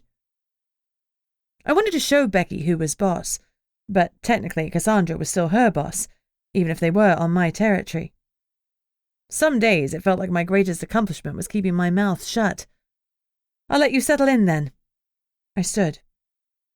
We arrived yesterday, Becky muttered petulantly. We've settled just fine. I met with friends for dinner, Cassandra explained. I hope the delay wasn't an issue. She wasn't exactly apologizing for dragging her heels, but I shrugged it off. That, and the jealousy that she had friends to have dinner with. Not at all, I said coolly. In any case, I had several matters yesterday that I preferred to have dealt with personally. I doubted Ada Marlowe would have accepted Cassandra in my place, though I wondered if the bomb would have been under Cass's pillow if she had. Was someone targeting me, or just any old witch? I grimaced. I needed to be honest with myself. It was me. Definitely me. I needed to be alert and take this risk seriously. I had my tote bag full of potions and brushes, so I went back to the Coven common room where I found Oscar sitting with Henry and Ethan. Henry's Ethan's son, but he manages to be far more personable than his father. Jacob's influence, no doubt. The common room was still full and buzzing with people. Oscar rose as I approached and took out his car keys. I held up one finger to signal for him to give me a minute. I cleared my throat. Attention, please. Silence fell gratifyingly quickly. I have a brief announcement to make. Due to other commitments, I'm temporarily seconding my title as Coven Mother to Cassandra Scholes.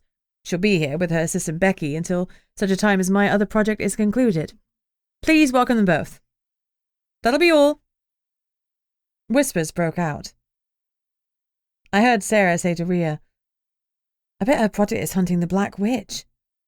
At least that gave me a handy cover for what I was really doing. The fewer people who knew about my potion, the better. Let them think that I was donning Sherlock Holmes' deerstalker, better than them knowing the truth. Business concluded, I found Oscar's eyes in the crowd and jerked my head to the door. He stood again, and we made our way to the garage. We got in the car, with Bastion ever present. It was flirting with evening, and I'd been so busy getting my affairs in order that I'd only had a measly sandwich for lunch. My stomach growled, but I ignored it. The hunger would fade when I got stuck into work. I didn't need to tell Oscar where we were going because he knew my diary better than I did. He drove us to a clinic in Slough. A poem was written about Slough in the 1930s when industry had taken hold of the town. The poem called for bombs to fall on it, which was a bit extreme by any standard. It isn't that bad, though it's still a deprived area, which is why the pop-up clinic is located there. I took over the GP practice once a week, twice when my schedule allowed it, and I had people come from as far as Birmingham to see me. Giving away healing for free is frowned on almost as much as not having a familiar, so I took steps to ensure my anonymity by donning my cloak and lifting the cowl to hide my face. I bought the cloak especially from the Seers. Seer-spelled objects are pricey, but worth it. The bespelled cowl cloaked my face in shadows, hiding my red hair and green eyes. The reception area was full and noisy. It would be a long evening.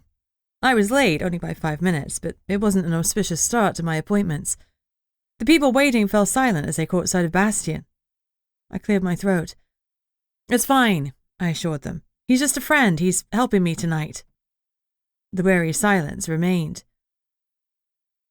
Good evening, Ellie, Janice on reception greeted me, trying to direct attention away from us. Good evening, Janice, I replied. Give me 2 minutes and send the first one in. Cassandra would take over some things, but not this. The clinic is my baby, my very secret baby. That's why I use another name, Ellie Tron. In Greek, Amber used to be called Electron. I thought I'd been so witty when I'd chosen the name for my clinic work. With hindsight, it wasn't so subtle. I would have been better calling myself Jane Doe. I bustled into the office and pulled the supplies from my tote bag. As always, Bastion was a silent, brooding shadow, observing the room and me, and missing nothing. I wondered if he'd pieced together why we were here. He wasn't stupid, and he'd soon realize if he hadn't already. He took up position, surreptitiously drawing the blinds on the window. The darkness made me glare at him, so he flipped on the light and its harsh brilliance filled the space. Too much light for my taste, but better than too little. He was banishing the shadows through which a vampire could phase. I thought about telling him that there were anti-vampire runes painted on the walls, and there was another room where I saw vampire clients if I needed to, but dismissed the idea. Better that you stay alert. Vampires aren't the only ones that go bump in the night.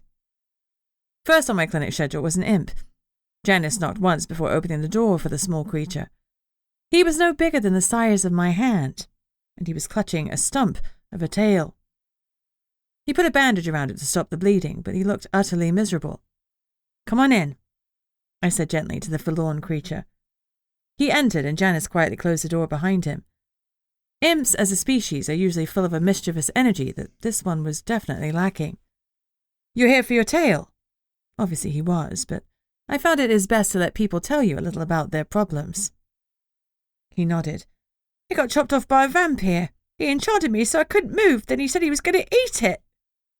His voice was shrill with outrage. "He laughed! The bastard!" Imps use their long tails rather like monkeys, wrapping them around objects and using them as ropes to haul themselves upwards. Without his tail, this imp's movements were sorely restricted. Outrage stirred in my chest. Imps need their tails to move around, and the bastard vampire thought he was giving his victims a long, slow, painful death. It is rare for me to swear, even within the confines of my own mind, but that vampire was an arsehole. "Can you get up onto the table, or shall I help you?" I kept all sympathy out of my voice, knowing he wouldn't welcome it. "I got no money," he stated pugnaciously, lifting his chin. "The clinic is free," I returned levelly. "Shall I assist you?" "Yeah, go on. I'd like a ride on you." He gave me an exaggerated leer that I knew was largely to compensate for how uncomfortable he was feeling. I put my hand down to the ground and let him climb onto it before I lifted him slowly and carefully to table height. When I flattened my hand, the red-skinned imp walked off it. His antlers were in fine condition. Often the main reason imps come to me is an antler issue, but his tail was ragged and ruined. I carefully removed his makeshift bandage, but he still cried out as I pulled away the fabric that was sticking to the gunky wound. Unless I could grow him a new tail, he would die. Without his tail to whip him out of trouble, somebody would stand on him or drive over him. "Can you fix it, witch?" His voice low, but I heard the thread of hope in it. "I can," I said confidently, and the little imp's eyes welled with tears. I gave him a moment and busied myself pulling out potions and brushes and pulling on my reusable gloves. Finally, I said, "I'd like to take a picture of the injury, if I may." He nodded, and I clicked one quickly on my phone. The imp was dressed in a loincloth with the rest of his red skin bare. He was so small that I had very little skin on which to fit a lot of runes. I selected my tiniest brush. "I need you to lie here and stay still," I told him. He lay down and I pulled over a mounted magnifying glass. The lights were on full power, but I also pulled over the desk light so I could see exactly what I was doing. What followed was some of my finest ever rune work. Once I double-checked all 16 of them, I pulled my magic forward. "This will be uncomfortable," I warned him. I gave him a moment to brace himself, then directed my magic to the runes and breathed the word Isa gently to activate them. Isa can be used to activate runes or to hold things in stasis. All runes have multiple meanings and uses, which is why their use and interactions aren't simple. It had taken years for me to become a rune master, but now I'm confident I'm one of the best in the UK, if not the world. The imp cried out as the runes lit up. I watched, eyes fixed on his tail, and attention dropped from my shoulders as I saw it starting to grow. Thank the goddess. It wasn't a quick process. It took a further 10 minutes before his new tail had grown right to its forked end. The imp sobbed helplessly when the fork reappeared, and my eyes prickled. I occupied myself cleaning my brushes so he wouldn't see my unprofessional display of emotion. Finally, the light faded from the runes, and they disappeared from his body as if they'd never been there. "One last thing, if I may," I asked calmly. "Anything, lady. Anything." He clutched his tail to his chest, beaming. "I want to scry the vampire from your mind. It'll leave you with a headache for a day or so, and one that magic can't get rid of, but I'll see justice done. Do you agree?" "Yeah, do it, lady. Get that bitey fucker for me," he said fiercely. I poured some water into a bowl and painted a tiny rune on his head. "This'll hurt," I warned again. "Picture the vampire that did this to you. Then touch the water's surface." He did so, and the snarling face of a vampire filled the bowl. It was not one that I recognized, but that was Wokeshire's issue, not mine. I took a picture of the image on my phone and texted it to Wokeshire, outlining the imp's accusations and sending a picture of the stump. I gently cancelled the scry. The imp gasped and held a hand to his head. "Oh, you weren't kidding. My head is pounding." "Sorry." I winced in sympathy. "Here, you can have some common realm medicine." I reached into the desk and pulled out a dissolvable painkiller. I broke it in half and then half again before adding it to a small amount of water. "Drink this, it'll help." He downed the fizzy mixture gratefully, making a face at the taste. "It's worth the headache if you get the bastard," he muttered, using his tail to climb rapidly up to my shoulder. By the time he arrived there, he was smiling again, filled with the joy of using his tail. With a suspicious glance at Bastion, he leaned in and whispered quietly into my ear, "If you need help escaping the griffin, just cough, and I'll cause a distraction." My heart warmed. "I'm fine, thank you," I promised. "He's looking after me." "Is he? That's good." The imp leaned closer and pressed a soft kiss to my cheek. "Witchstone, Ellie. Can't see your face, but I'll give you my kiss. If ever you have needs of me, press your fingers to it and I'll come to you. You may call me Frog Match. 2 rules, no names, and the clinic is free," I repeated firmly. "You do not need to give me anything, even your name." "Perhaps not, but I want to give it. It's my gift to you, so mote it be," Frogmatch said firmly.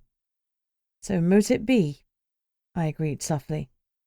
The imp grinned at me before swinging down and letting out a triumphant yowl as he ran under the door, out of the room, and away.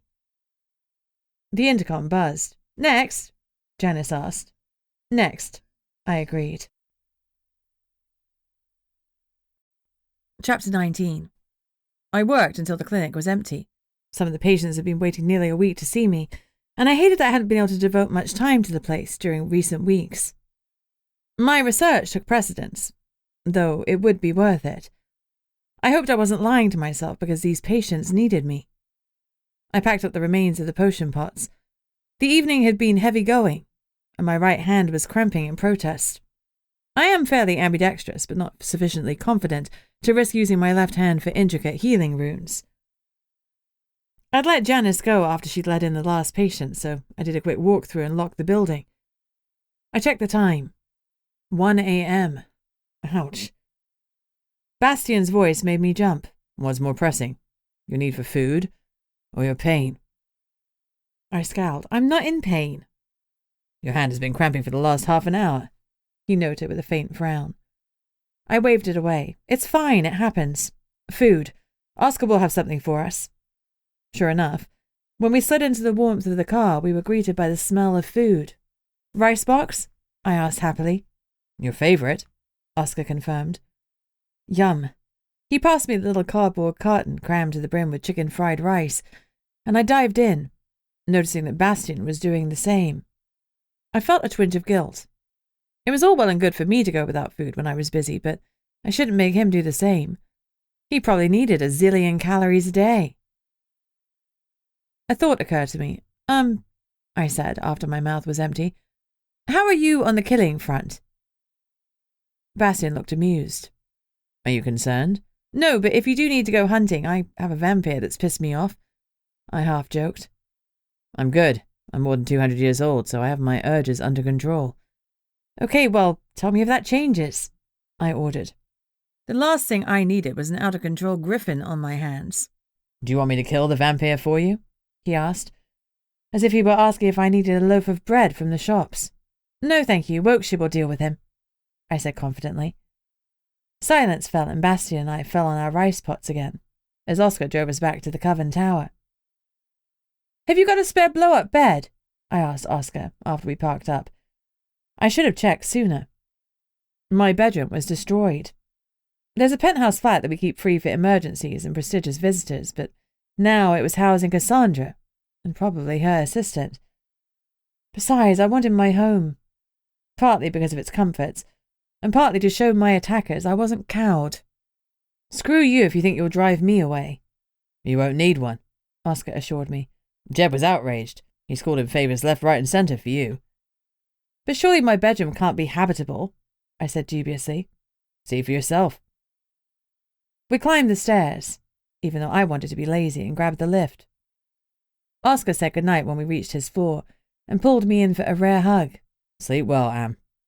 He pressed a kiss to my forehead. The attack on me had shaken him more than he was letting on. I hugged him back. It had shaken me too. You too. Bastion and I kept climbing until we reached my flat. The 9 on the door had swung down to the 6th position, but that wasn't surprising with everyone and his dog tramping through to get the place fixed. Maybe Bastion was right. Maybe my 6/9 system wasn't all that effective, and we'd already learned that runes could be bypassed if you knew a black witch talented enough to do it. When I stepped into my bedroom, I gasped. There was a huge king-size bed, larger than my previous double, surrounded by fitted wardrobes. The bed was a 4-poster raised on wooden legs. It looked good, though I couldn't help remembering that the bomb had been planted under my last bed, and this one, on stilts, was virtually begging for another one. The charred carpet was gone, replaced by wooden flooring and a plush rug. Someone had dressed the room with maroon accents, curtains and cushions and the bedspread. It was beautiful. There was still a smell from the magnolia paint that had been splashed on the walls, but I had a room where this morning I'd only had a scorched mess. There was a rock in my throat. Jeb deserved a pay rise. How he'd done this in such a short space of time, even with magic, was truly impressive. I flicked on a lamp experimentally, and sure enough, it lit up. He'd even managed to sort the electrics. He likes you, Bastion commented. What? Jeb. He's a team player. Bastion shook his head like I wasn't getting his point. Do you want a cup of tea before bed? I asked. I needed one. It had been a long, stressful day, and I needed to calm my nerves with a brew. Yes, Bastion responded. I occupied myself making tea. With a smirk that no one could see, I grabbed a mug for Bastion that said, I've washed my fanny in this mug. I'd started collecting mugs with witty or sarcastic comments on them when I was a teenager. This was a gag gift from Aunt Abigail that had made my mum snort tea out of her nose. Repugnant as the concept was, I'd never managed to throw it away, though the thought of drinking from it was mildly abhorrent, so it hadn't been used in years. I washed off the dust and selected a mug for myself that said, Another fine day ruined by responsibility. Well, that mug wasn't wrong. Milk? Sugar? I asked Bastion. I'd made him a cup of tea before, but hadn't cared enough to ask about his preferences. Not that I cared now, but it was polite to ask. Little milk, not a lot. No sugar. I resisted the urge to dump in half a pint of milk because nobody likes a petty crocker. And suddenly, Jake flickered into my mind, chucking me that roguish smile as he told me he wasn't sweet enough already, and piling heaps of sugar into his mug. Goddess damn, even the simplest activity could make me think of him. Tears welled, and I struggled for a moment before I pushed aside the sharp shards of grief and focused on my task. When I was sure of my composure, I carried the brews over to where Bastion was sitting, his long legs stretched out under my coffee table. He grinned as he read his mug. Impressive flexibility, he joked, taking a sip. Darn, I'd expected the mug to evoke a glare, not a smile. I hadn't expected him to have a sense of humour. Did you order extra security for my flat? I asked, to fill the silence. Bastion grimaced. Yes, I have a man coming to fit the system tomorrow. A day too late. We're not dead, so tomorrow is fine. I shrugged and sipped my hot tea. If it wasn't scalding, then where was the challenge? The clinic. He trailed off. What about it? You help all those people for free? Not everyone can afford to pay, I said sharply. The exorbitant prices I charge the rest of the time cover the costs of running it. He nodded, but he was looking at me strangely, and it made me uncomfortable. I cast about for something else to say, but I had nothing. We finished our brews in silence, but this time it felt more companionable. I washed up both cups and went into my bathroom to brush my teeth and change into my nightclothes. When I walked out, Bastion was waiting. You were sleeping in my bedroom, I suppose? I asked resignedly. The bed's big enough, he pointed out. I nodded. Frankly, I didn't want him on my sofa. If another attack happened, I wanted him by my side. He disappeared into the bathroom with his hold-all and came padding out dressed in tiny boxer shorts. My mouth dropped open. No one had a right to have that many muscles. He even had a little V pointing towards his man-meat. I wondered how often he worked out, because I hadn't seen him do so much as a single push-up since he'd started guarding me. Maybe it was just his natural physique. I realized I was ogling, and my cheeks heated.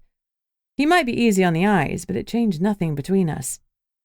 There was nothing between us to change. I climbed into my bed, snuggled into the sheets, and tried my best to forget that only the night before someone had planted a bomb under my bed. But 2 a.m. came around, and I was still tossing and turning. I was exhausted, but I couldn't shake my anxiety enough to relax into sleep. Bastion gave a barely audible sigh, sat up next to me, grabbed his pillow, and slid out of the bed. He threw the pillow under the bed and rolled under with it to lie on the hard wooden floor. "What are you doing?" I asked, my voice a little shrill. "I'm sleeping under your bed," he explained evenly. There was no irritation in his tone. "Why?" I asked blankly. "'Cause then you'll know there's no bomb there. Go to sleep, Amber." I closed my eyes. I couldn't imagine anyone else that I knew sleeping under my bed to make me feel better. I wasn't a child to be reassured that there were no monsters lurking there. It was getting harder and harder to cling to my narrative that Bastion was evil when he was being so blatantly nice. Not long ago I would have counted him amongst the monsters, but now I wasn't so sure. Sleep claimed me in moments. Chapter 20. "Cup of tea?" I asked. Bastion nodded, not even complaining at the early hour, despite our late night. I put enough water in for us both and switched on the kettle. As my pseudo-father Oscar likes to take care of me, in my fridge were 2 glasses of freshly squeezed orange juice and 2 bowls of oats that had been soaked overnight.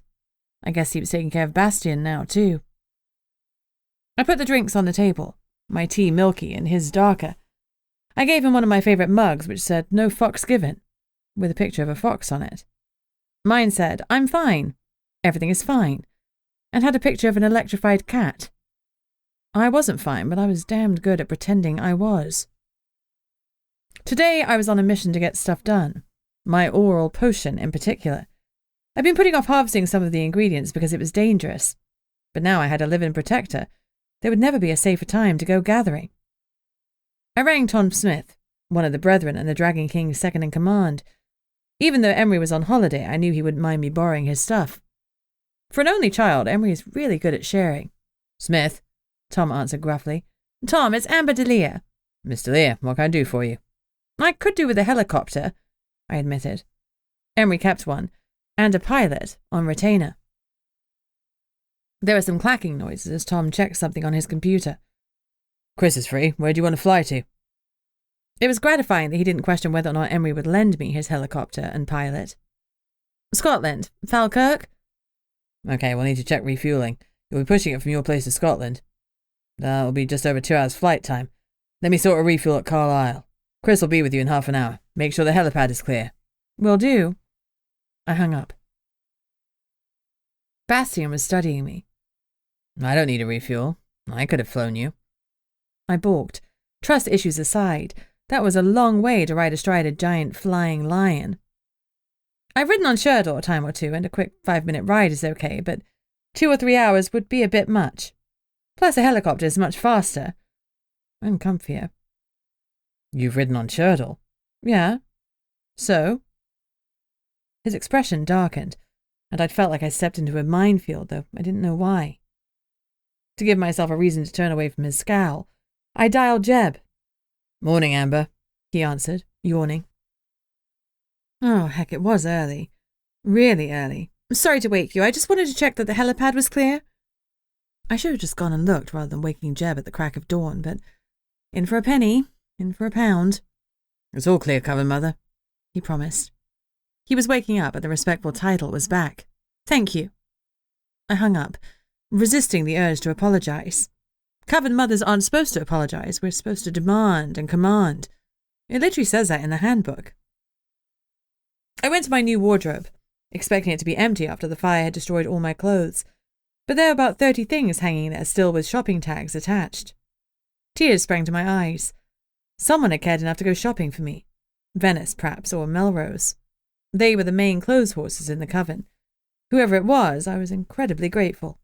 They got my usual full-length skirts in an array of colours, and a bunch of peasant-style blouses all in my size. They hadn't bought the leggings I usually wore underneath the skirts, but they weren't common knowledge. Kindness always surprises me, and I struggled to pull myself together. Finally, I got my emotions and my face under control and prepared for a day of potion ingredient collection. I painted on some protective runes before I dressed. I could have done with some leggings, but it couldn't be helped. The helicopter would be here soon. I didn't want to wait until all the shops opened for the day. I spoke my affirmations into my handheld mirror. It doesn't matter that you don't have a familiar. You are a strong, successful witch. You don't need anyone or anything. I gave myself a brisk nod. Today you're going to get some ingredients and be one step closer to success. I set my mirror down and squared my shoulders. Bastion had gotten our overnight oats out of the fridge. I struggled to eat first thing in the morning, and if I'd had to have something so early, it would have been a blueberry muffin and a cappuccino. I had to make do with the oats washed down with the rest of my brew, now stone cold. Still, a cold brew was better than no brew. What are we doing today? Bastion asked. Kelpies, I responded briefly. Kelpies? He repeated dubiously. You know about the Kelpies? He sounded surprised. To the majority of the other, Kelpies are nothing more than a folklore tale. I know the truth, mainly because their image is depicted in Grimmoire together with a host of warnings. They are real, and they are lethal. Obviously, I responded dryly. Kelpies are a Scottish phenomenon that haunts rivers and streams, usually in the shape of a horse. Their name comes from Gaelic colpac or colpic, meaning colt or heifer. But they're no splashy mares. They are deadly. That is why they've become part of folklore. Most people who encounter them don't survive to tell the tale. One of my ancestors had escaped with his skin only because he had a lovely singing voice. Apparently, his mournful song had kept the Kelpies calm enough for him to back away, then run for his life. They had pursued him onto dry land, but eventually the river had called them back, and he'd escaped with life, limb, and some new nightmares.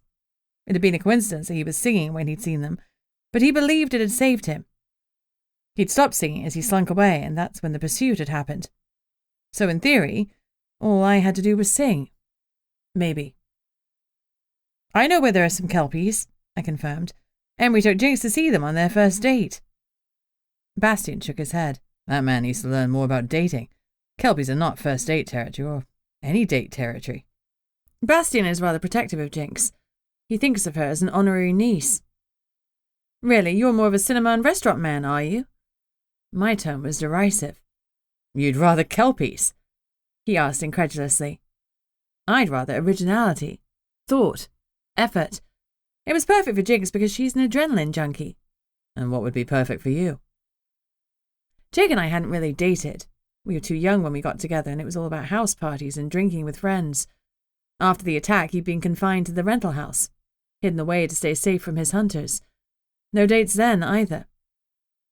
It was depressing to realize not only had I never been on a date, I had no idea what my perfect date would be. Harvesting potion ingredients under moonlight with a picnic and fine wine, perhaps?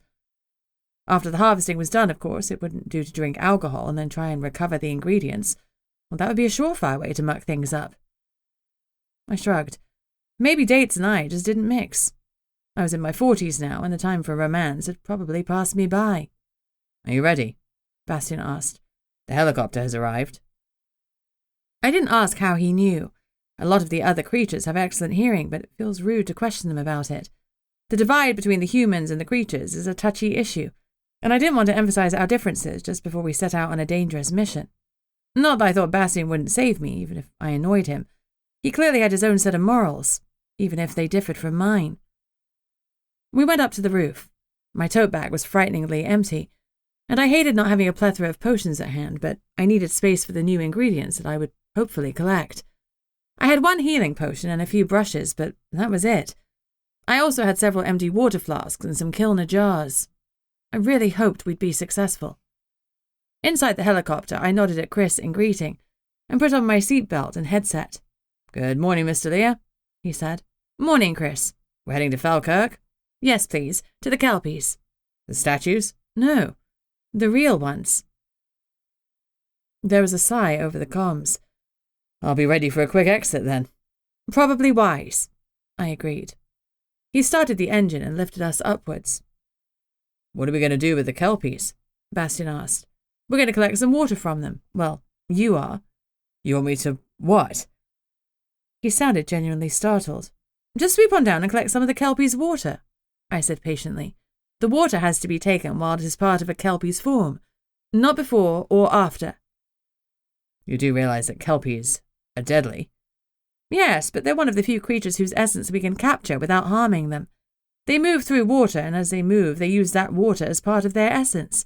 The sea or the rivers sustain them. We just need some water they are actively using. Taking it won't harm them in the slightest, and I'll get the essence of the creature without any of the harm that bloodletting would cause. If we tried to collect blood from a unicorn or a griffin..." Bastion pressed his lips together. "We're going to die." "Oh, ye of little faith," I mocked him. "We'll be fine." I didn't bother telling him about the singing thing. After all, it was completely untested, and only time would tell whether my ancestors' theory was correct. If it was wrong, then we probably were going to die. It might indeed be over when the not-so-fat lady sang. Chapter 21. There was a tarmac path in front of us. We left Chris in the helicopter at the start of it and started walking. It dwindled into little more than a sheep trail. Luckily I was wearing trainers. The better to run the heck away. As we trudged, the sheep trail dwindled to undergrowth and mud. That was consistent with Jinx's directions, but I felt dubious. How could we be sure we were heading in the right direction? However, I relaxed when I saw 2 boulders rearing up ahead of us. We were going the right way, assuming that these boulders were the same ones that Jinx had told me about. I pointed to them and put my forefinger to my lips. Bastion shimmered, and suddenly he was in griffin form. His huge lion's body stood higher than my waist, and when his feathered head craned around, he met my eyes with his piercing, golden-eyed stare. I swallowed hard. Something about griffins always sent a skitter of fear down my spine.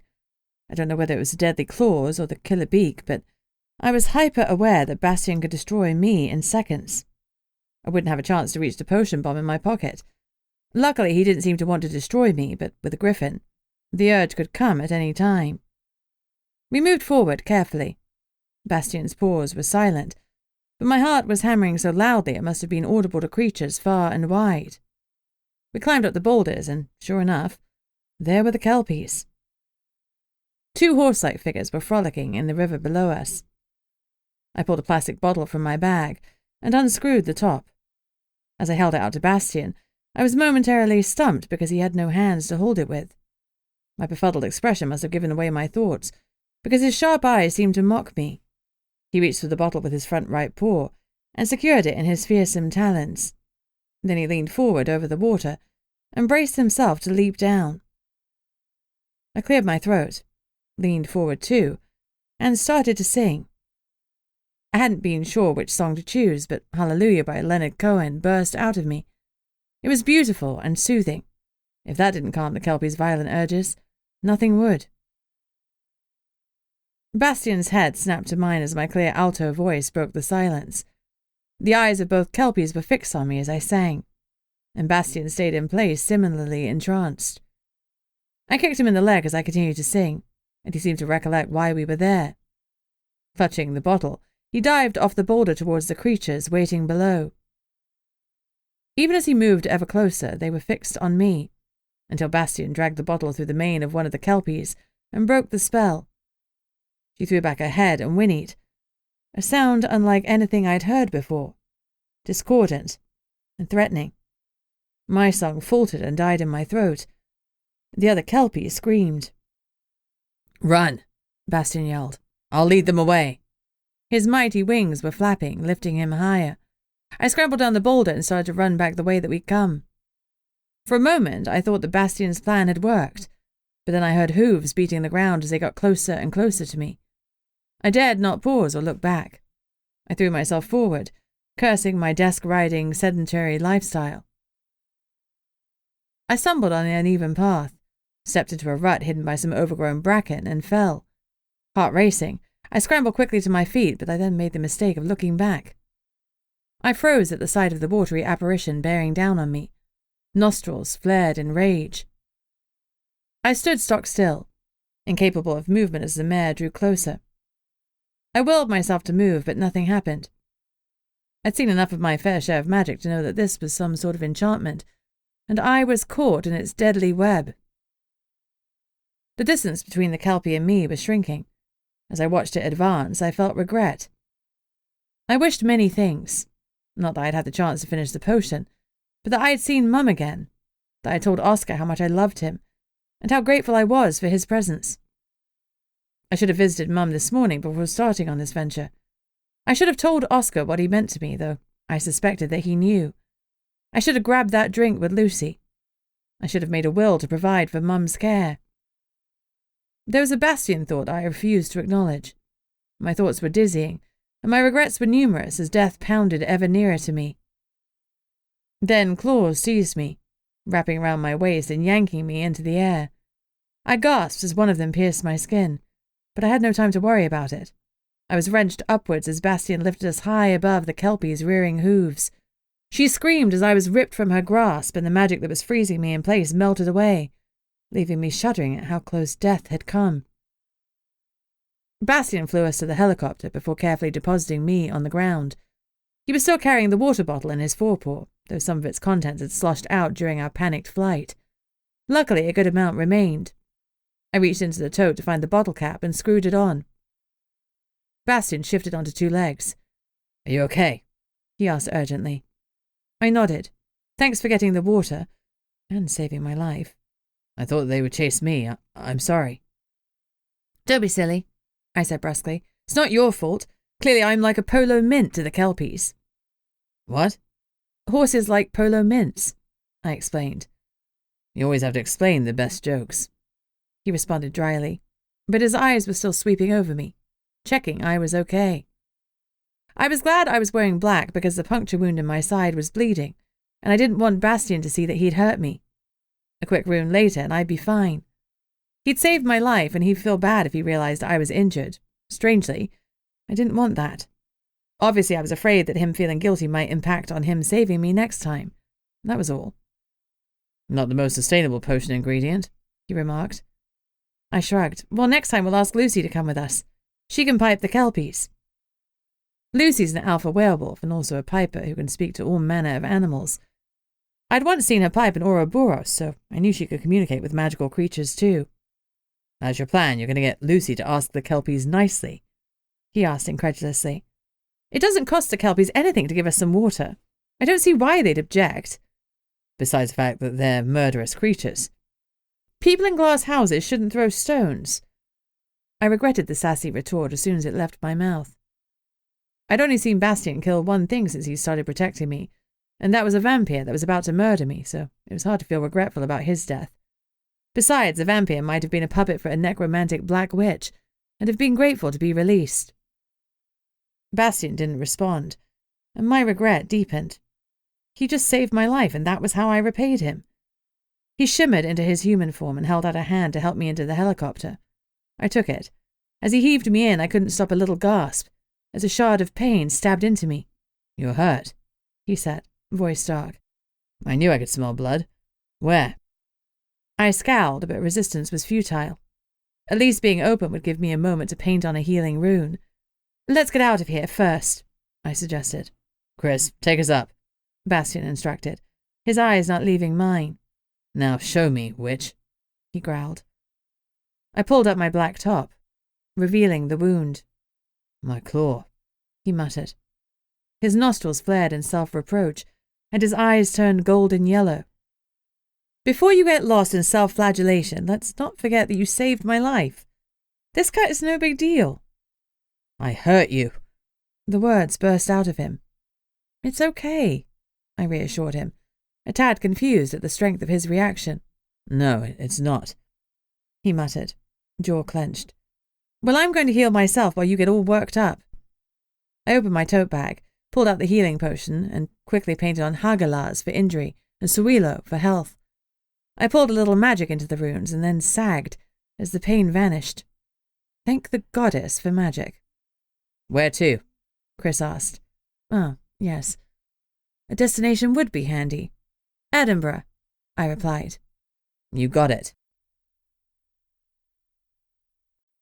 Chapter 22. The court curiosity shop holds all manner of bric-a-brac. There were some other shoppers, none of whom showed the sign of the other realm on their foreheads. They were either creatures in human form or they were straight up human. The verdict, a mysterious magic that rules over all of us, compels us to be discreet about the magic realm. Sebastian and I took our time browsing until the shop was emptier. I found a wall of books to get lost in. Some old, some new, all pre-loved. I picked up an interesting-looking romance and perused the blurb. It was all about a dragon shifter and a dragon hunter. I love a good enemies to lovers romance. It was amusingly entitled The Dragon's Hoard, which I thoroughly appreciated. I put it down reluctantly as the shop quietened down. Time to get to business. Tobias, the dragon shifter behind the till, had already acknowledged me with a solemn nod. He has light brown hair and blue eyes. He looks a little younger than me, but despite his excellent complexion, his age far exceeds mine. He had supplied my mum with rare potion ingredients since she was an acolyte, so he was at least 80 or 90 years old, but that's nothing in dragon terms.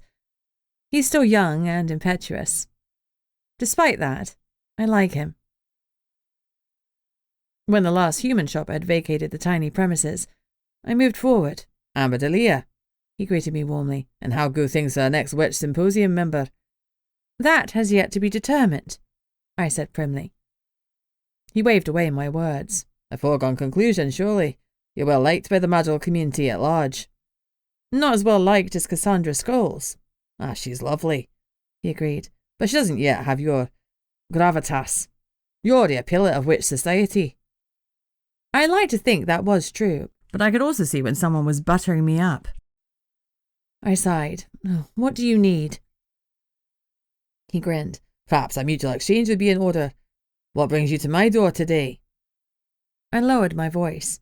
I need you to find me lavender golden wind vervain, and it needs to be a sustainable source. He leaned back. Are you not asking for much? He said dryly. Ethically sourced too? Always. He grimaced. I can do it. Leave it with me. There are a couple of reclusive growers I can reach out to. Some of the older dragons like to hoard plants. Potions, ingredients, to be precise. Getting it from them as a non-dragon was a non-starter, but Tobias acted as a respectable intermediary when needed. For obvious reasons, getting a dragon to part with his hoard is hard work. The other issue is that the older a dragon gets, the more it loses its grip on reality. Some of the elder dragons are a tiptoe away from madness, and when they go mad, they become deadly. It's the duty of the prime dragon to put them down when that happens, but usually it only occurs once in a prime's reign. No one knows quite what it is that tips the dragons into insanity, but there are warning signs. The dragons are served by their human families, their brethren, and when they see the signs, they're supposed to call in the prime. I say supposed to because no one wants to be responsible for their great-great-great-great-great-great-great-grandfather's death.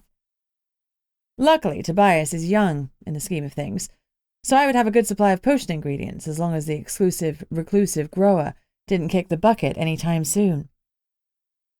How much? I asked Tobias. A favour.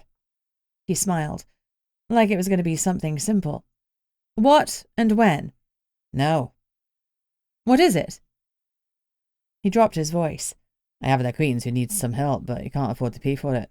He won't let me pay either, so you helping him will be a non-starter. He's a proud son of a bitch. I've heard there's a witch called Ellie who has set up a free clinic. I need him to have a spot there. I know she operates on the down low, but I haven't managed to find out the location yet. That was because every client of the clinic signed a rune-enforced non-disclosure contract after their appointment. What's his name? Brambleford. Imp? Yes. I wrote down the address of the clinic and a time slot for my next clinic. Tell him to be there at that time. I'll make sure Ellie knows to expect him. Tobias took the paper and beamed at me. Thank you, Amber. I promise I'll tell him right away so we can get him there in time. Edinburgh to Slough is quite the journey, and imps don't like travelling by human methods. They despise cars and trains, though they do enjoy sabotaging them. It's a long distance to travel by foot. Perhaps Tobias would offer him a lift in his claws. Dragons don't let anyone but their mates ride on their backs. Good. Call me when you have the lavender golden wind vervain. You got it. I'd hoped to walk away from his shop with the ingredient, but that had probably been too much to ask for. I gave Tobias one of my rare smiles and left his shop before I could get lost in the shelves, browsing the old books that graced the walls and smelled of adventures, hope and love. Bastion loitered a moment longer, talking quietly with Tobias. I just stepped out of the Court Curiosities when my phone rang. The phone number was withheld. I swiped to answer. Princess, did you honestly come all the way to Edinburgh and not call me? I felt myself smile. Aunt Abigail, I said, exasperated. I literally just arrived. That's not how I hear it. Her tone grew solemn. You're instructed to appear before the council. I can't be there, so don't be late. She hung up without giving me a time. Bastion stepped out of the shop as I disconnected the call. Oh, fudge, I muttered. Bastion raised one eyebrow. Problem? The council wants to see me. When? I didn't get a time, so that means now. Let's go then. I hated being summoned like I was little more than an acolyte, but when the council click their fingers, you jump before you ask how high. I'd spent a fair amount of time in Edinburgh during my training, so I knew the way. I led Bastion towards Edinburgh Castle and stopped when we reached the Witchery. The council takes hiding in plain sight to a whole new level. The Witchery is a fine dining restaurant and, like most things the witches are involved in, it is incredibly expensive. The food is second to none, though, and the income it generates helps covens in need. The witches look after their own. It was too early for customers when I pushed open the heavy wooden door. The staff were buzzing around preparing for lunch service, and seeing the acolytes rushing around made me smile to myself. I remembered my time at the Witchery with fondness. The tips had been impressive, and it was one of the few times in my life that I'd enjoyed the camaraderie that came from working together for an extended period of time. No familiars were allowed on the Witchery floor, so my lack of one hadn't been so noticeable. The interior design tended towards dark wood panelling, red leather seats, and lots of tall candles ensconced in gold candlesticks. Fresh white linen was being laid on the tables, and the silverware was being carefully placed. The maitre d', a stern witch called Rosemary, greeted me. "Amber, you're expected. Go on down." She looked at Bastion. "Alone," she added pointedly. "Stay here," I directed Bastion. He frowned unhappily. "You're no safer here than anywhere else." "If the council wanted me dead, they wouldn't have hired you," I pointed out logically. "Stay, have a drink. Entertain the acolytes." "I'll watch the door for threats," he said, his jaw set to stubborn. "You must be fun at parties." "I am not." I found myself smiling as I descended the stairs into the basement. Chapter 23. An elaborate underground city exists beneath Edinburgh. For centuries it remained hidden and buried, the way the witches preferred it. Then, in the 1990s, a bunch of Common Realm entrepreneurial digs were carried out that exposed old vaults, houses, and more. Nowadays, a small portion of the 17th century streets is exposed to tourists via colourful tours that cite horrifying history. The excavated streets lie beneath the Royal Mile. Luckily, the witches were able to ruin off some sections and hide them from the Common Realmers, leaving us free to stalk the subterranean passages, largely unchecked. I stole down the basement stairs and into the hidden city. Electricity had been one of the last modern conveniences to make its way here, and I was grateful that the passageways had modern lighting. It was far less creepy when the underground streets were lit up. I pushed myself back against the wall as another witch made her way past me. Coven mother, she murmured, giving me a little curtsy. I inclined my head in recognition of the respect, but the woman wasn't someone I knew. I fingered the potion bomb in my pocket. Using it down here would have disastrous and deadly consequences. At times, the underground city felt like it was one good sneeze away from being destroyed, and being buried alive was not on the list of ways I wanted to die. I came to one of the larger spaces, a square between the passages. Tables were laden with potions or their ingredients. You could find most things for the right price at the underground market. I wanted to browse, but the Coven Council wouldn't be thrilled if I delayed presenting myself. As I walked on, I vowed to stop on my way back. I needed a sustainable source of lavender, vervain, not just a one-off pouch, though a one-off pouch might at least get me started while Tobias negotiated with his growers. Tobias was the smart choice, but the slower one, and goddess knows I'm an impatient soul. As I hustled through the corridors, I was stopped numerous times to be greeted or questioned on the best potion for this or that ailment. I resisted the urge to direct them to the Coven library, and answered the questions patiently. It was nice to be respected, and I'd worked hard to earn it, despite my handicap of not having a familiar. At last I reached the council chambers. The door was guarded by a golem called Benjamin Cohen. He stood a solid 6 feet 5 inches tall, his rough-hewn body made of clay and runes. He was dressed in a black t-shirt and black suit trousers, and his huge feet were enclosed in specialist boots. Benjamin was kept largely underground for the witch's eyes only.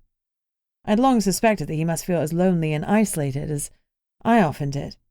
"Benjamin," I greeted him. "Amberdelia." His deep, rumbling voice poured out of his heavy chest, and his thick lips twitched in what passed for a smile. "Are you well?" "I am, thank you." I reached out to touch his arm. His skin felt cold and clammy, like wet rock after a thunderstorm. I'd observed that others didn't often touch him, whether out of fear or revulsion, I didn't know. But he leaned into the barest touch. I always made the effort to give him some of the human contact that he so clearly craved. "How are you, Benjamin?" I asked. I petitioned the council more than once to let my coven take care of him, but he was too useful here in this dark, dank place surrounded by the ground he was made of. "I'm experimenting with being called Benji," he said finally. "Would you like me to call you that?" I asked gently. He nodded. "Yes, you're a friend. A friend should have a nickname. I am Benji, friend." My heart ached a little. He had no nickname for me. "You can call me Am, Benji," I found myself saying. His lips curved up, and there was no denying his smile now. "Am," he rumbled with satisfaction. Then his smile faded. "You must be careful here, Am. Not everyone is your friend." I patted him again on the arm. "I know." "I've noticed that friends often give each other nicknames that rhyme. I could call you Ambam. It's clever because it rhymes and it's close to your actual name, which is Amber." My mouth dropped open, but as I looked up at his hopeful eyes, I found I couldn't refuse him. Goddess help me if he ever said it in front of other people. It made me sound like a Flintstone. Yabba dabba doo. "Maybe keep that one private, just for us," I suggested lightly. "Like a secret name?" "Exactly." Looking impressed, Benji nodded. He moved aside to let me go inside the chamber. As I stepped past him, his huge tree-trunk arms reached out and drew me into a hug. His body was hard and cold, but I hugged him back as hard as I could. Chill be damned. "Friends hug, Ambam," he murmured into my hair, and I felt the vibrations of his words through his mighty chest. The witches who had made him had done an astonishing job, and I felt somewhat smug since I was one of them. I'd worked incredibly hard on the golem, and Benji was proof that I was indeed a genius. Benji's quiet use of my new nickname made my heart ache even more. I wondered if he'd invited anyone else to call him Benji, or if it was us two rejects against the world.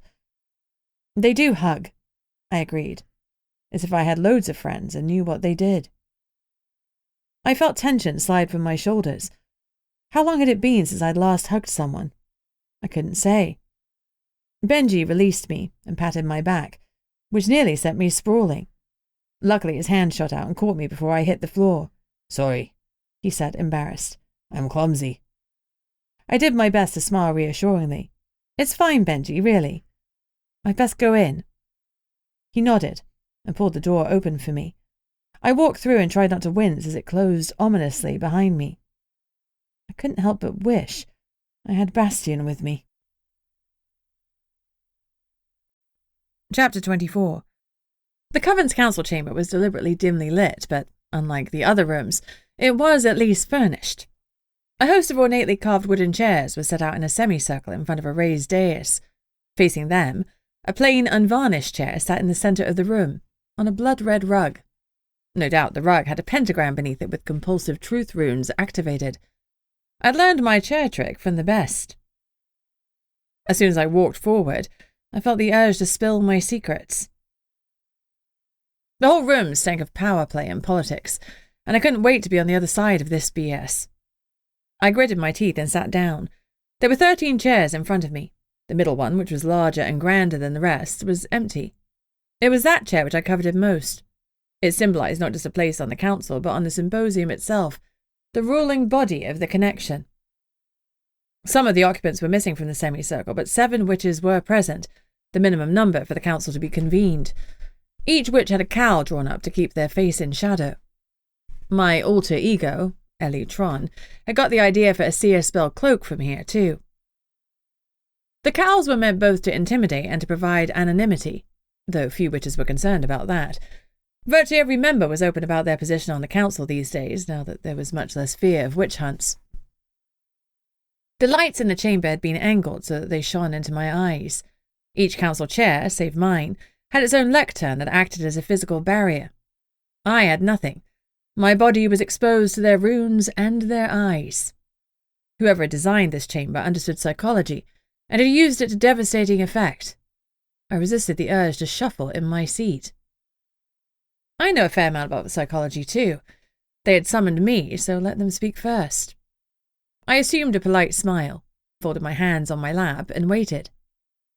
The moment stretched, getting more painful.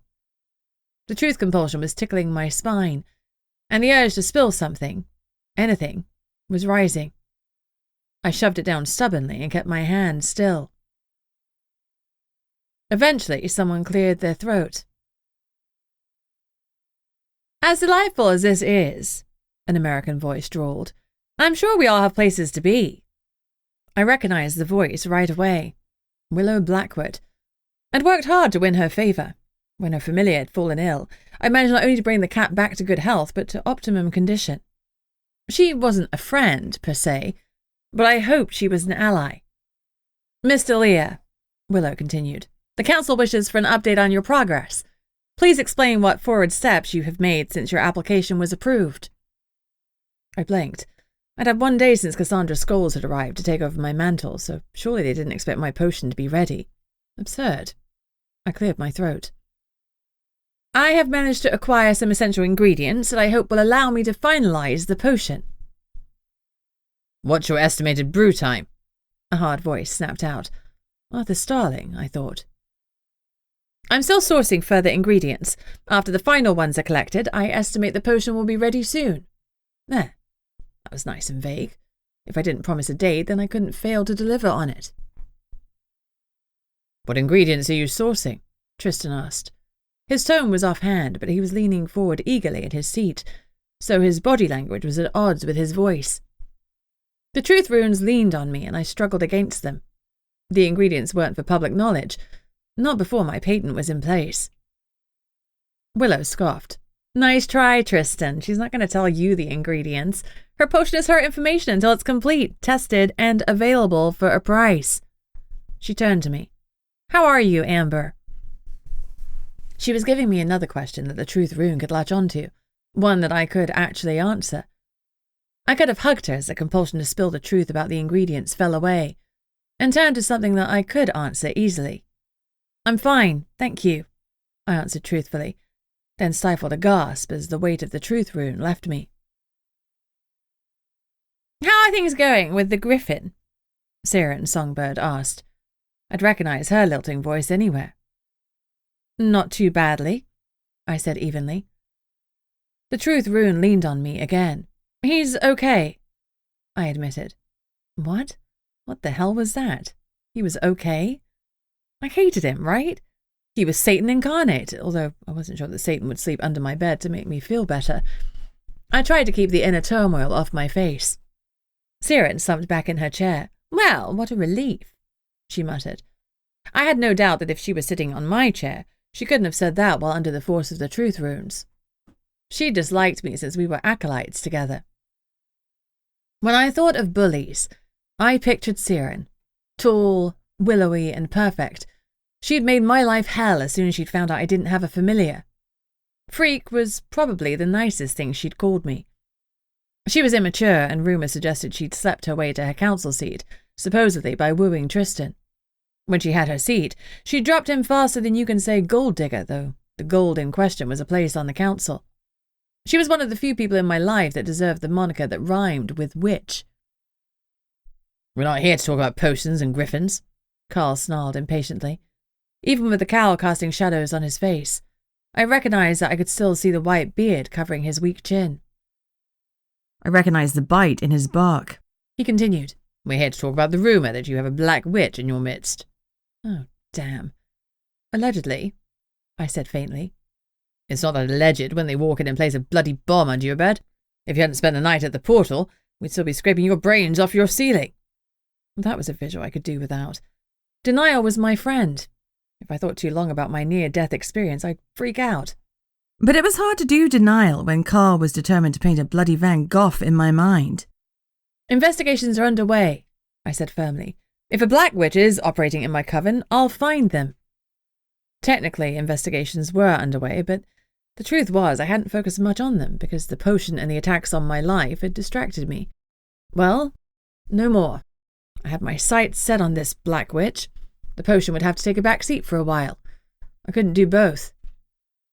We're going to appoint the investigation to Cassandra Scholes since you're so busy with your potion, Siren said snidely. I scowled. I can do both, I said as evenly as I could, despite the fact that I just admitted to myself that I couldn't. I was surprised that the truth runes had let me utter that statement.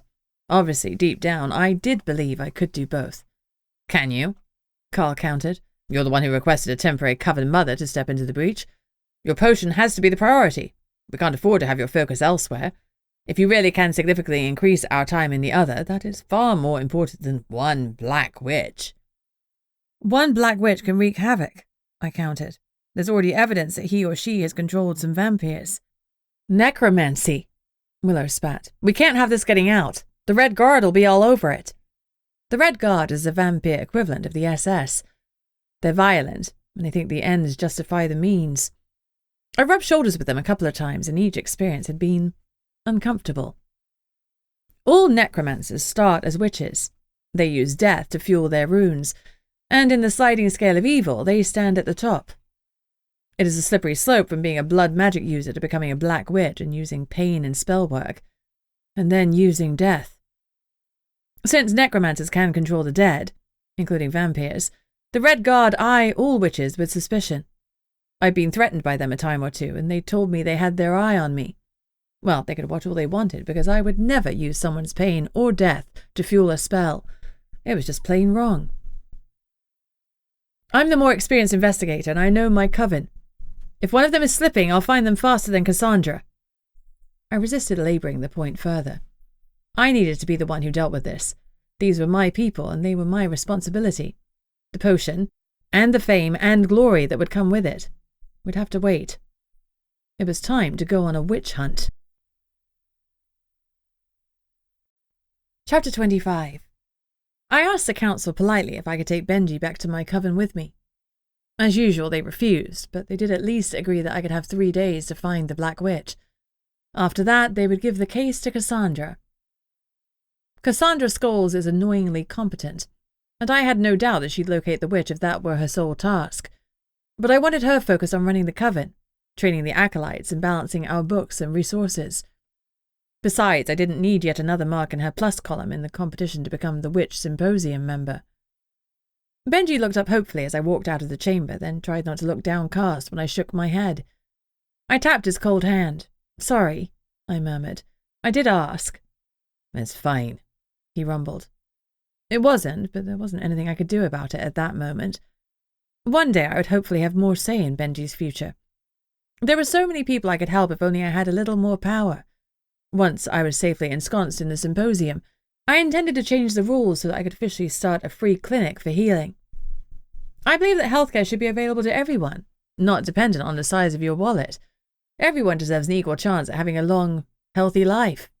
"I'll walk you out," Benji offered. "Carl said you're in danger." I suppressed a grimace at the dramatic phrasing, though he wasn't wrong. "I always welcome your company, Benji," I said. "I just want to pop to the underground market on the way back."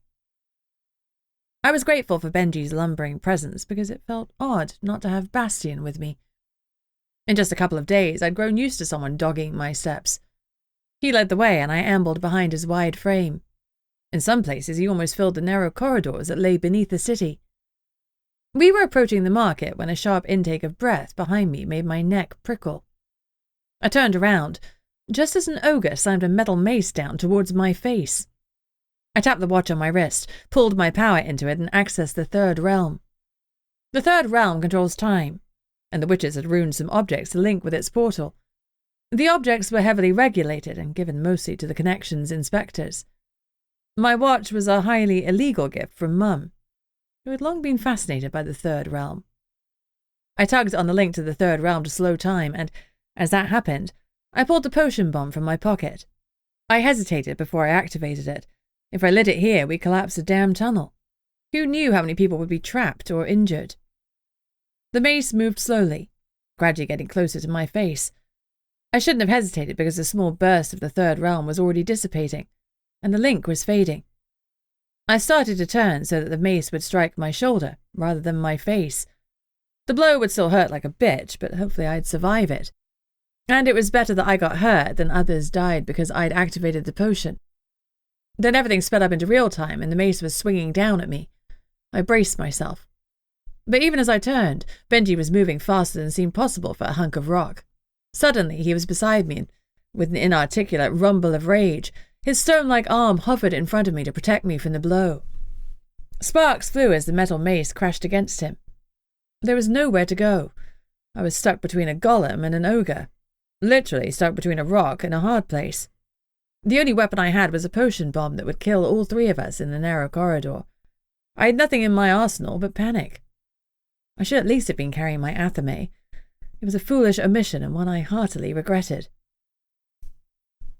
All ogres have grotesque twisted features and bodies. The one facing us had a huge right shoulder and an extra large left eye that bulged out of his skull, making him look very surprised. Maybe he was surprised. He probably expected to encounter my unguarded back rather than a rageful golem. And Benji was full of rage.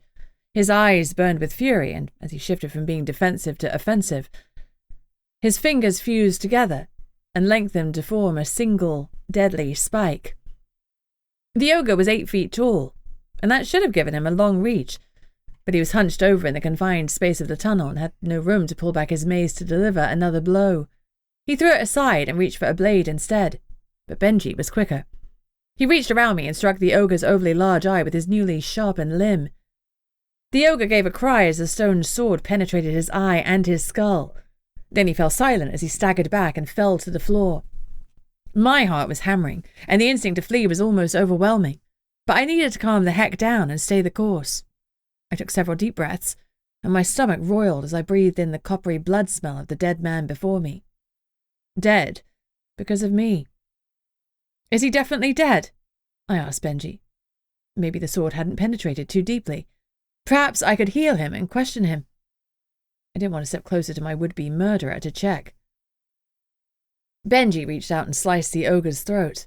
Definitely, he confirmed with satisfaction, as sluggish blood trickled onto the ground. I blinked. I was thinking about questioning him, I explained. Well, no. You won't be able to do that. We both looked at the thoroughly deceased corpse. No, I agreed dryly. It looks like I won't. I saved you, though, Benji sounded excited. You did. A smile curved my lips despite the dire situation. Thank you so much, Benji. You're welcome, Bam. He grinned at me triumphantly. I was grateful that the only witness to that nickname was cooling on the floor. I always tried to find the silver linings, staring at the bloody corpse, and that was the only one I could think of. Someone had tried to kill me, and only luck had kept me alive. Bastion was going to be pissed off, and I wasn't too thrilled either. I wasn't safe even in Edinburgh, the witch's stronghold. Enemies were popping up everywhere, and I was notoriously rubbish at whack-a-mole. I needed to get better, or I was going to get killed. Chapter 26. Bastion vibrated with barely contained fury. What? He growled, his voice low and deadly. I was attacked by an ogre, I repeated, with a mace. Benji saved me, though, so it was fine. It was fine?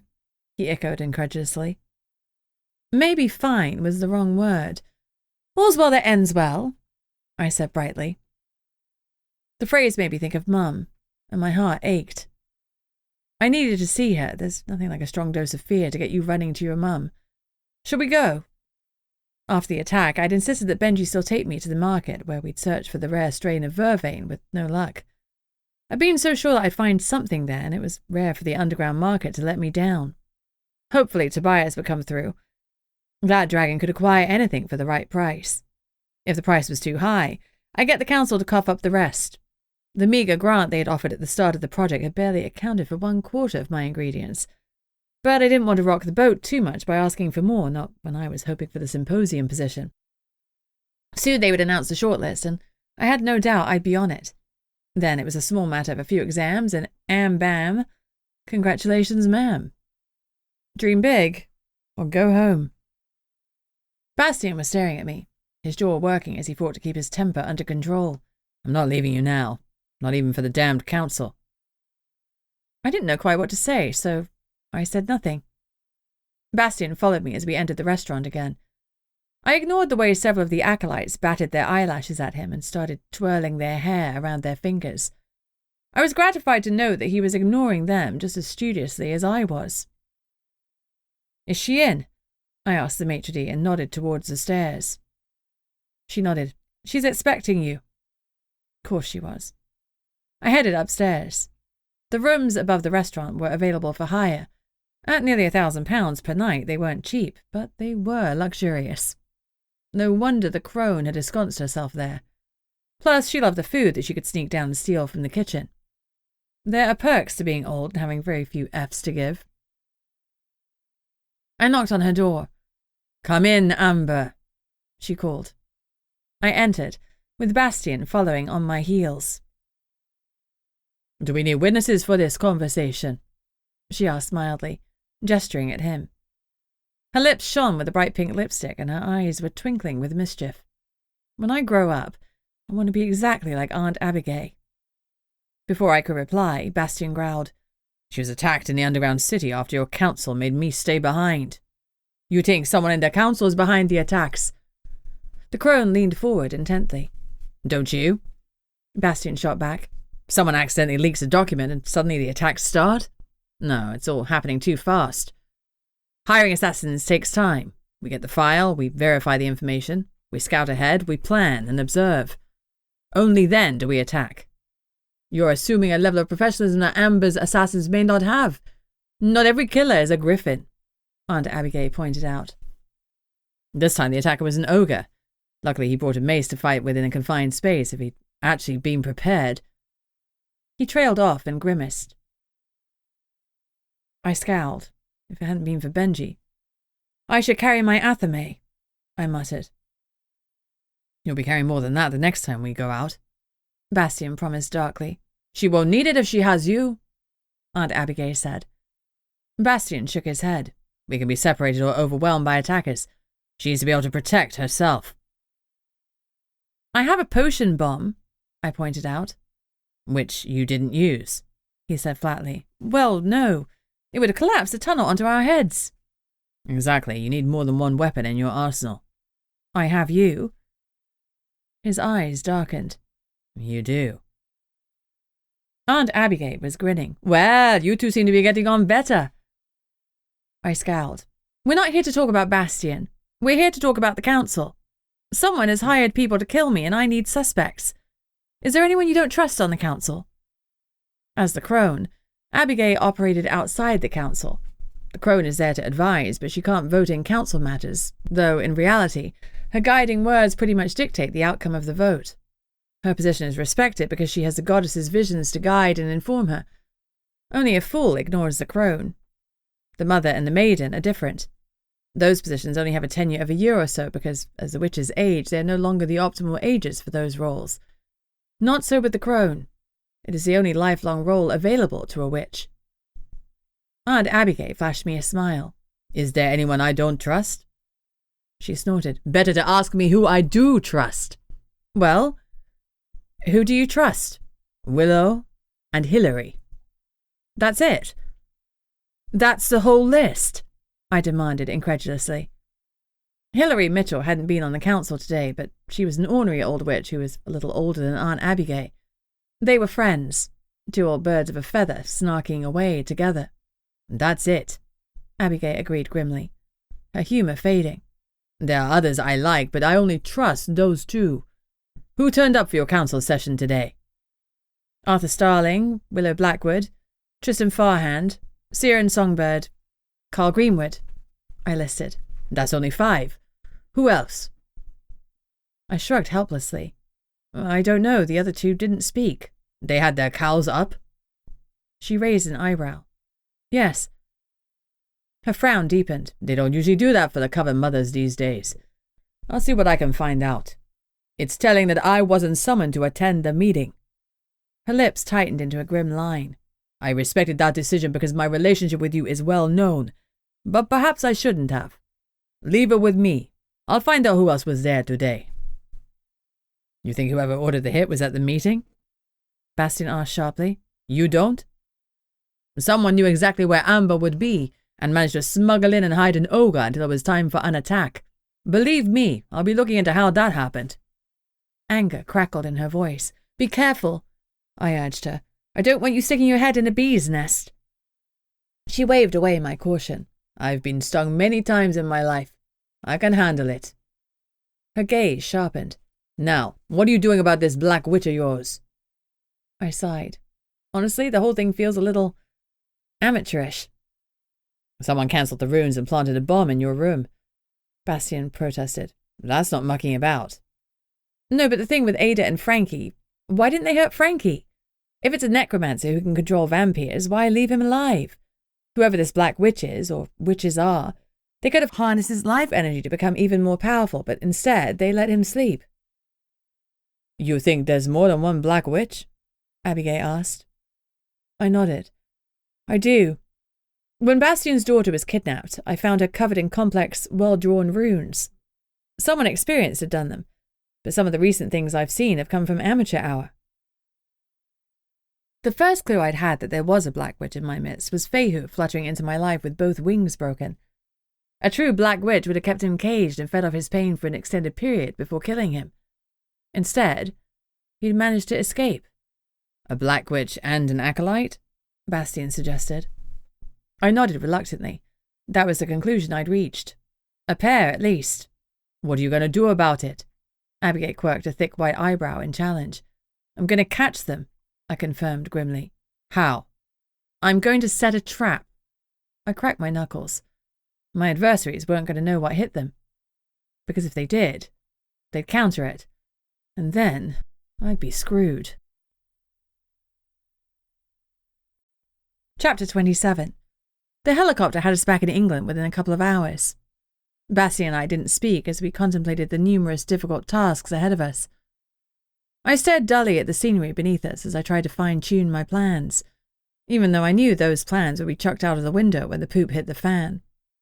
Night was drawing in, and I concluded reluctantly that it was too late to disturb Mum. She grew tired early these days, and visiting in the evening was always difficult for her. I wanted to see her, but it would be selfish to do so. Chris landed the helicopter on the Coven roof and left with a cheery wave. He was entirely too chirpy for my liking. I didn't trust anyone who was so cheerful. It wasn't natural. Drugs had to be involved. Bastion and I returned to my flat. I sent Oscar a quick message to let him know I was safely back in the Coven Tower. Anything to report? Came his instant response. I hesitated. He'd worry if he knew about the ogre, but I tried not to lie to him.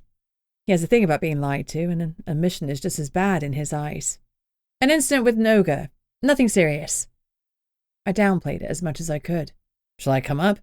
I can sleep on your sofa. No need. Bastion hasn't let me out of his sight since then. But he did in Edinburgh. The accusation came through loud and clear. He was ordered to by the Coven Council. I didn't know why I was defending Bastion, but it wasn't his fault. I had Benjamin with me. I'm fine. I'm coming up. I sighed aloud, and Bastion raised an eyebrow in question. Oscar's coming up. He's not happy about the ogre thing. Surprise crossed his face. There and gone in an instant. You told him about that? I try not to lie to Oscar. I respect him. You love him, he corrected insightfully. Well, that too, but I didn't need to be mushy about it. There was a brisk knock on the door before Oscar let himself in. He started in on Bastion before he'd even cleared the threshold. You let her wander around the underground city alone? Not my choice, Bastion responded stiffly. Technically, the council is my employer. Well, let's rectify that right now. Quit the council and I'll hire you, Oscar stated. I snorted. You can't afford his rates. That's between me and Bastion. And what were you thinking, leaving your bodyguard behind after someone had just planted a bomb in your flat? Anger laced his tone, but I knew it was there because he loved me. I crossed the distance between us and gave him another of my rare hugs. I'd have to be careful or people would start thinking that I was a hugger. Sorry I scared you, but I'm okay. His shoulders dropped. This time? He whispered. He kissed me on the forehead. You're okay this time, Am. You gotta take better care of yourself. I will, I promise. I won't let Bastion leave me again. I didn't leave you, Bastion objected. You left me. Semantics. I gave Oscar one last squeeze and excused myself to use the bathroom. When I returned, tension was vibrating between the two men. I looked between them. What did I miss? Nothing, they both said at once. But when Oscar looked at me, he seemed strangely disappointed. I snorted in disbelief. I would have pressed the issue further, but a tap at my window distracted me and galvanized Bastion into action. Someone was at my balcony door. The griffin looked out, then expelled a sharp breath. It's just the raven. Fehu, let him in. Bastion opened the door. Fehu flew in and circled the room before settling on my shoulder. You're familiar? Oscar breathed. The hope in his voice and his eyes cut my heart to ribbons. No. I tried to keep my voice level.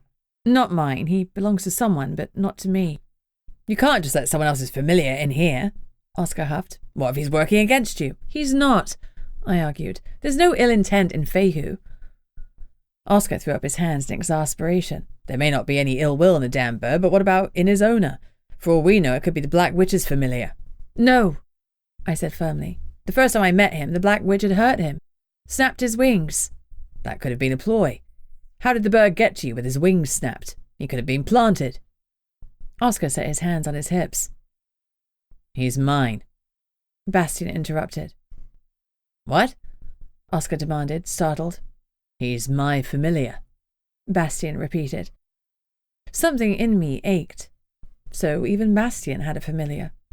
I started to battle a dismay so strong that it took my breath away. I didn't want Fehu to be Bastion's familiar. I wanted him to be mine. When I was sure I could speak without sobbing, I said, "But you're not a witch." Anger replaced my dismay. How the hell did Bastion have a familiar? Life was often unfair, but this was one giant slap in the face with a rotting fish. Obviously not. Bastion shot me a condescending look. You should have told me he was your familiar, I snarled. Why? What difference would it have made? He had me there. My rage slipped away, leaving me feeling bereft. What difference would it have made? None, except perhaps I would have guided my heart a little more and kept my hopes low, low, low. It's important to know things like that, I responded lamely. Then I went on the attack. The best defense is a good offensive. How? How did he become your familiar? Bastion's skin tone warmed, and he cleared his throat awkwardly. When I was younger and learning how to coax, I practiced on animals. One day I got cocky and I went too deep. I created a bond between us. I stared at him. Then at Fehu. When Bastion was young. How old is Fehu? About 200 years old, give or take. We didn't keep accurate records in those days. Fehu gave a craw and hopped up and down on my shoulder before nuzzling my neck. In a daze, I reached up to stroke his plumage. 200, I said in disbelief. I glared at Bastion. All this time I've been calling him Fehu. What's his real name? Raven. You named your raven Raven. I was expecting him to die in a few years. I didn't want to get too attached, he explained. You didn't want to get attached to your familiar? Well, it's safe to say that didn't work out, I said dryly. Fehu gave a happy trill, flew from my shoulder to Bastion's and nuzzled him. Bastion's dark eyes softened, and I saw a trace of humanity in them. No, it didn't, he agreed, and deliberately ruffled Fehu's feathers the wrong way. The raven gave an outraged squawk and nipped Bastion's ear in protest, then settled down to the laborious task of arranging his feathers just so. It had the feeling of an age-old ritual, and Bastion's eyes were still soft. So even Bastion had a familiar. I'd clearly been a witch with a B instead of a W in a past life. I left Bastion, Fehu, and Oscar to talk, and went into my office. My old childhood wounds were being picked at, and I needed a moment. I stared at my dull reflection on the blank screen. It doesn't matter that you don't have a familiar, I whispered. I was furious when a tear rolled down my cheek. I brushed it away firmly and turned on my computer. I had no time for self-pity. I needed to woman up. As always, when life feels empty, I threw myself into work. That was somewhere that I could make a difference. I logged into my computer and checked my emails to see how Cassandra had been spending her time. She called a Coven meeting, which I'd missed, but Meredith had kindly emailed me the minutes. Nothing alarming stood out. Begrudgingly, I had to admire Cassandra's efficiency and her ability to go into a new place and get stuck in. She was no wallflower. She and her assistant, Becky, had also politely CC'd me into a bunch of emails. I reluctantly had to conclude that she knew what she was doing. Damn it. A message from Tobias told me he'd made contact with his grower, and things looked favourable. He would update me tomorrow. I emailed Janice and set up an appointment for the imp Tobias had told me about. I didn't put Bramblefoot's name on the email. Names aren't used at the clinic because anonymity is so important, but at least she'd know to reserve him a slot. We always allow for a number of walk-ins. Not every emergency in life comes neatly scheduled. I tried to quash my impatience. I wanted to get started on the potion now, and add the Kelpie water, but it wouldn't do any good without the vervain to balance it. Patience was key, but it was in short supply. I needed to get this potion finished before someone finished me. Chapter 28. The polite knock on the door sent a jolt through me that made me realize I'd been snoozing. I was no longer young enough to burn the candles at both ends. What? I called out, hastily wiping the drool from my face. It's late, you should go to bed and get some sleep, Bastion called through the door. I bit down the snarky comment that he was my bodyguard, not my nursemaid.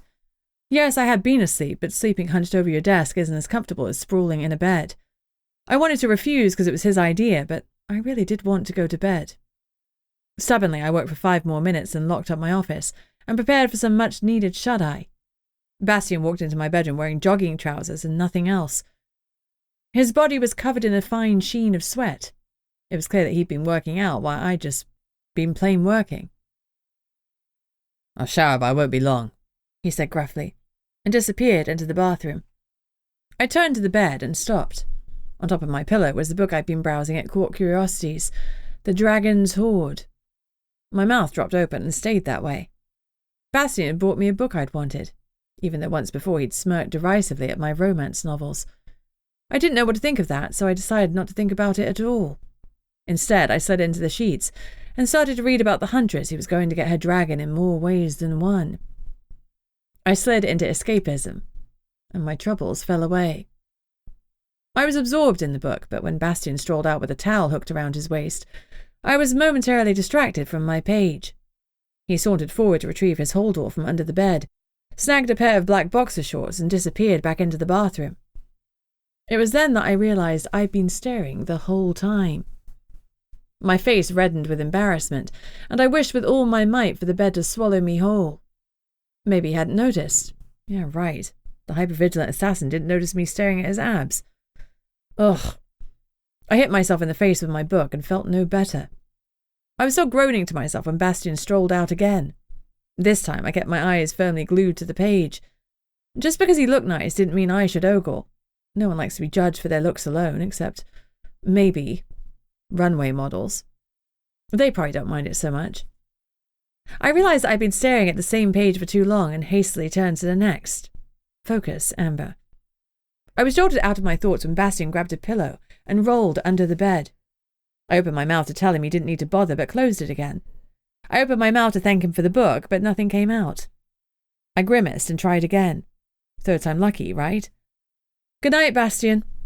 My voice was a little high-pitched and breathy, but it was better than nothing. Good night, Amber. Don't read too late. I'd been about to set the book down, but instead I kept reading until my eyes were gritty and sore, only giving up when it fell onto my face for the second time. I checked the time, 2 a.m. Ouch. I was going to regret this today. Still, I thoroughly enjoyed the tension between the characters, and I chuckled at the huntress's complete ignorance of the dragon's very obvious feelings for her. If only life were so simple.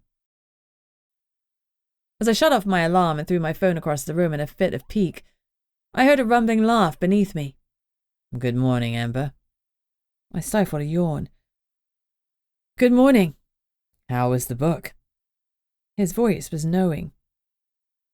Too good, I muttered. Thank you, I added begrudgingly. You're very welcome. He rolled up from underneath the bed and went to the bathroom as I continued loafing under the bed covers. I pulled my journal from the bedside table and quickly scrawled a few lines of gratitude. I'm grateful my mum is alive. I'm grateful for Oscar. I'm grateful for the chance to make my oral potion. I'm grateful for the book Bastion gave me. I'm grateful for my health. There, that was enough gratitude, especially when I was tired and cranky and not feeling grateful at all. Still, I was glad Mum was alive, and the book was really good. Bastion came out of the bathroom, water droplets clinging to his tanned skin. Why on earth he couldn't remember to take his clothes into the bathroom, I didn't know. I remembered easily enough. I pointedly draped my own clothes over my arm before stalking into the shower. Be aggressive, I chanted silently in my head. Be passive, aggressive. I drew on my protective runes before I dressed. The hot water had kick-started my bleary brain, but I needed a coffee to get it fully operational. I checked the time. 6:15 a.m. Yuck. I looked at myself in the bathroom mirror and said my morning affirmations. It doesn't matter that you don't have a familiar, even if Bastion does, I said, firmly this time, like I believed it. You are a strong, successful witch. You don't need anyone or anything. Damn right. I gave myself a brisk nod, then headed out for my freshly squeezed orange juice. Okay, maybe I needed Oscar in my life. For a moment I imagined life without him and I swallowed hard. I miss Mum, but if I lost Oscar too, I couldn't imagine it. Wouldn't imagine it. He was my rock, the only person I could rely on. I sent him a text. Visit Mum this morning? Oscar is an early riser, so his response was immediate. Yes, 6:45 in the garage. Perfect, I replied. I wanted to add something emotional, like, I love you, but I didn't. I've been emotionally crippled since my father abandoned me as a child. Hey, first step in solving the problem is acknowledging you have a problem, right? Mum was up and dressed. Her ferret, Lucille, was wrapped around her ankles, resting. They both looked old, and it made me panic. Mum was too young to look so frail. I needed to look into potions or food supplements or something. I tried to heal her dementia so many times, but so far I hadn't succeeded. I refused to call it failure because I hadn't given up yet. I added more work on Mum's potions to the never-ending to-do list, and felt like I was drowning. I wished I had a sibling to share this burden, but it was on me to look after her. and I was letting her down. I pushed aside the pity party and smiled. She beamed back, and the world righted itself for a moment. "Hello, darling." My heart lifted. "Hi, Mum." I gave her a kiss. "What's new with you?" she asked. I considered what I could tell her. "I'm working on a new potion." I'd already told her that 100 times, but she forgot, so I kept on telling her. She was impressed every time, which was nice. "Are you, dear? What will it do?" "Give us more time in the other, I hope." "That'd be marvellous, Am." She leaned forward. "That could change everything." Her eyes gleamed with ambition. "You'll go down in history. My little Amber, solving the biggest issue that the human side has." I smiled because her passion was fervent and real. She believed in me as she always had done. In the dark of the night, the self-belief she'd instilled in me stoked my fire. I would succeed. Of course I would. You could only fail if you stopped trying, and I would never do that. Failure wasn't in my vocabulary because my mum had deleted it. Oscar moved a little, drawing her eye to him. "Who are you?" she asked him, suddenly scowling. "You look familiar." He smiled, but it didn't reach his eyes. "Just Amber's driver." "Well, there's no car here, so you can get out." He ducked his head and turned to leave. As he did so, Mum spotted Bastion guarding the door. "Bastion!" she called. I froze. She knew Bastion?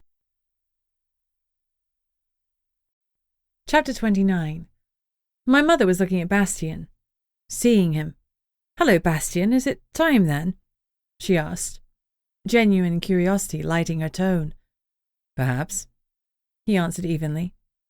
"I'm guarding Amber." "As you have always done," she noted approvingly. "As much as I've been able. Some things I could not save her from." I was surprised at the regret in his voice.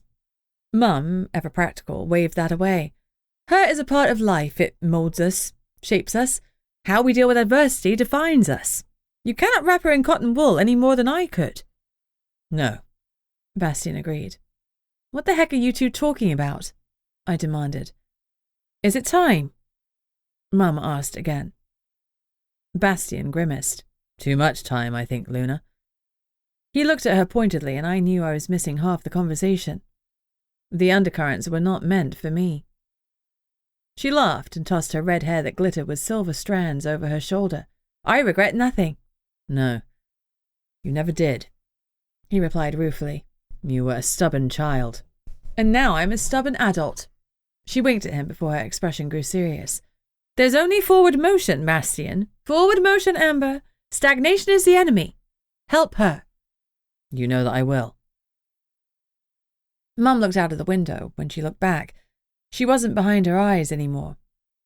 She smiled vaguely at Bastion and me and said politely, "Hello. Do I know you?" My heart lurched. It was too fast. The lucidity had gone too quickly. I needed more time with her today, and I wanted a hug from my mum. "Not today," I replied with a forced smile. "Have a nice day." I didn't add Mum, though I was desperate to. The word might have meant a lot to me, but it would confuse and upset her, so I let it go. Rune ruined. She'd been lucid and I'd wasted it, yattering on about a potion she'd been told about 100 times. Frustration tore through me. It was incredibly hard to walk away, but I strode out of her room and closed the door behind me. Bastion followed on my heels. Before I could say anything, he touched my shoulder and pulled me into his arms. "What are you doing?" I said, holding myself stiffly, my voice muffled by his chest. "You didn't get a hug from your mum, so I'm giving you one instead." My throat ached, and tears throbbed behind my eyelids. I was not crying because he was hugging me. In fact, I was mad at him because he knew my mother and he'd never told me. I pushed him away. "What the heck was all that?" I rounded on him. "You didn't tell me you knew my mum." "I've lived for 2 centuries. If I listed everyone I'd met, we'd be here all week," he answered evasively, not meeting my eyes. I don't care about everyone. I care about Mum. How does she know you? What are you to her?" His expression grew rueful. "A friend, perhaps?" I turned angrily to Oscar. "You knew about this!" My eyes pleaded with him to deny it because I felt like the rug was being pulled out from under me. My mum knew Bastion, liked him, joked with him. He'd been my greatest enemy for months. I had loathed him, and now he was sleeping under my bed, buying me books and laughing with my mum. It made no sense. "Yes, I knew that Bastion and Luna were friends," Oscar admitted. "That's what Bastion and I were arguing about last night. I wanted to tell you as much as we could." "As much as you could," I parroted. "Why can't you tell me everything?" "Luna believed in oaths." Oscar sighed. "You know that." It hurt so much that he used the past tense when we spoke of her. But today she hadn't known him, and the human heart can only take so much. That reminder served like a bucket of ice water over my head, and my anger drained away as quickly as it had risen. I reached out and touched his arm. "Sorry," I said miserably. "I'm sorry." I wasn't quite sure what I was apologizing for. Goddess, this was a mess. Mum had done something that Bastion and Oscar were keeping from me. She mentioned a prophecy to me in the past, so maybe I needed to go to the Hall of Prophecy to see what I could learn. But not now. Now I needed to focus on the Black Witch and the potion. I had to hope that, with those two things squared off, the attempts on my life would also stop. I would have time for Mum's mysteries later. I had a plan, I just had to stick to it. I heard Mum's voice in my head. "Forward motion, Amber. Stagnation is the enemy."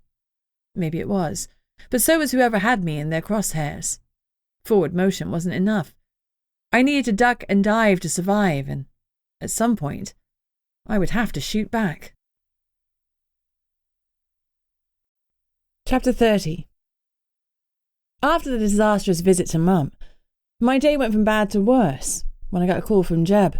"You better get back to the tower," he said quietly. "There's been another attack." Dread curled in my stomach. "Who?" I demanded. "Meredith's familiar, Cindy," he whispered. "She's dead." Cindy was Meredith's tortoiseshell cat. She was beautiful and affectionate and often found in the common room. I'd liked her. My stomach lurched again. To kill a familiar is an unthinkable sin, even for a black witch, because familiars are so sacrosanct. We each have one familiar in our lifetime, and once that's gone, there's never a replacement. In witch lore, familiars are at one with the witch. We're so closely connected that our actions are inseparable. Poor Meredith. Ruin, I cursed. "I'm on my way." Jeb took a breath and hesitated. "Cassandra's dealing with it, but I thought you'd want to know." Damn right I did. I guess that was why he was whispering. "Thank you, Jeb." I hung up. "Cindy's dead," I told Oscar. "Get us to the tower. Now." Bastion swore darkly. "How was she killed?" Jeb didn't say. "Let's move." Our car careened through the traffic as we sped home. Home and death. Life was a mess these days, and I didn't know what it said about me that I was pleased Bastion was next to me. He was an assassin who knew death intimately, and he'd have insights. I'd take every advantage I could to find the damned killer. I found myself battling tears again, and wondered if someone had slipped me something because it was unlike me to have my emotions so close to the surface. But the death of a familiar was so shocking. They're bound to us. They live our whole lives with us, giving us strength, magic, and comfort. In return, they get an extended life. To tear asunder that almost holy bond between a witch and her familiar was... I couldn't find the words. Meredith was alone now, like me, and that wasn't something I'd wish on my worst enemy.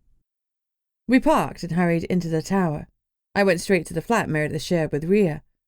Meredith's husband Grant had divorced her when Rhea was little. He was a weak witch, and he'd struggled to accept his wife's brilliance. He'd found it intolerable not being the breadwinner, and eventually he'd left. He'd moved to America, but regularly rang and video-called Rhea. Now Meredith didn't have a partner to comfort her as she experienced a grief unlike any other. Melrose, Melly, her best friend in the Coven, was bone-idle and vapid, but her heart was in the right place. I sent her a message and asked her to come to Meredith's flat. Then I took a deep breath and squared my shoulders. The front door was closed, but unlocked, and there were no signs of forced entry. I went inside. The tang of blood hung on the air, an all too familiar scent these days. I heard sobbing from Meredith's bedroom, so I went into the lounge instead, where Cindy was laid out. What I saw made my eyes fill, and I brought a hand to my mouth to stop a sob. Kind, sweet Cindy had been butchered. Her entrails had been ripped out and were pouring from her, and her green eyes were wide and glassy.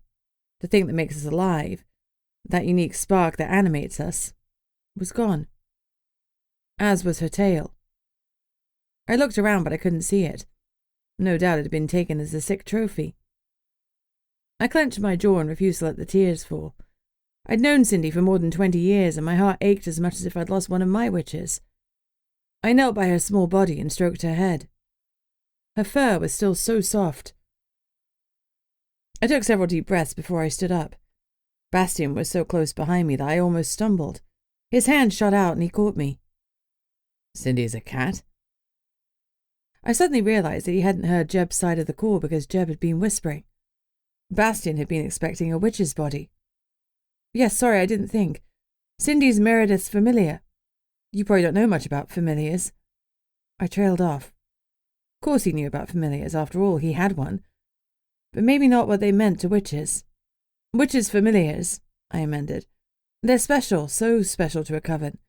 They're cherished and loved, bound to their witch for their whole life. And now Meredith will be alone. It's just awful. I expected him to make a derisory comment, to tell me that Cindy was just a cat. But instead his eyes were soft and sympathetic. I'm sorry for your loss. Not mine, Meredith's. Yours too. And the whole coven's. I nodded because he obviously understood. I took a deep breath and tried to steady myself. There was nothing to be done for Cindy. Can you wrap her in something? We'll hold a funeral for her later. Bastion nodded. I will. Let me just clear the flat before I leave you. I pressed my lips into a thin line, but he was just doing his job. He checked all the rooms before giving me the all clear, and I caught him giving Oscar a head tilt as an instruction to follow me. The door to Meredith's bedroom was already open from Bastion's quick check inside. She and Rhea were sobbing, inconsolable, and Cassandra was rubbing Meredith's back, looking sympathetic. Meredith raised her head and saw me. "Mother," she whispered. I reached for her and she fell into my arms. "I'm sorry," I murmured, stroking her hair. Coven mother is an odd role: leader, confidant, and mother. Now I was stepping into the latter role as I comforted Meredith. I couldn't imagine the loss she was suffering. "We'll find the Black Witch," I promised, my tone harsh. "I promise you that." Her sobbing increased as she clung to me, and it was a long time before her tears stopped. We had a cup of tea. We'd moved up to my flat whilst Jeb removed the carpet in Meredith's living room and cleared all hints of violence in Cindy's passing. I took a sip from my mug, emblazoned with, "Of course I talk to myself. Sometimes I need expert advice," and wished I had a few more sensible mottos in my cupboard. Meredith was sipping from a mug that had an image of a smiling avocado in trainers, saying "Avocadio," though that was better than the fanny mug that Bastion was sipping from. Rhea hadn't touched her tea. Maybe she had issues with sipping from a cup which said, "I used to be a people person, but people ruined it for me." It was my all-time favourite. Jake had given it to me for my 21st birthday. I cleared my throat and looked at Meredith. "I know this is hard, but we need to talk about what happened." "I know," she said quietly. "It's okay." She took a deep breath. "It was awful. I was upstairs in the covered library when suddenly I felt a pain in my stomach. It was so painful it took my breath away, like I had appendicitis or something. But I knew it wasn't my pain. I reached out to my bond, and the agony crashed through me." She bit her lip and closed her eyes against the tears that wanted to fall. Cindy was clear that I needed to stay away, but the danger wasn't gone. She couldn't see her attacker, but she could sense that they were still there. "She sent me her love." Her voice broke. Rhea glared. "And of course you ignored her warning and went straight to her." Her eyes were red-rimmed from her tears. For all her bolshiness, she'd been heartbroken too. I did, her mum admitted. As you would have done. When I arrived, the front door was open. There were no signs of forced entry, Bastion interrupted. Have you recently lost a key or lent one out? Meredith shook her head. Rhea snorted. Mum believes in an open door policy. We never lock the front door. We're in the Coven Tower, Meredith protested weakly. We're safe here. A lot of the covens up and down the country took that approach, but I'd always encouraged my witches to lock their doors. It took me a moment to unfasten and lock, but the home is sacred. Mum hadn't believed in an open door policy at home, just at work. I embraced the latter and enforced the former. It was unfortunate that Meredith was old school and had spent a lot of her formative years in the Liverpool Coven, where the open home policy was still encouraged. Rhea shook her head, disgust written on her features.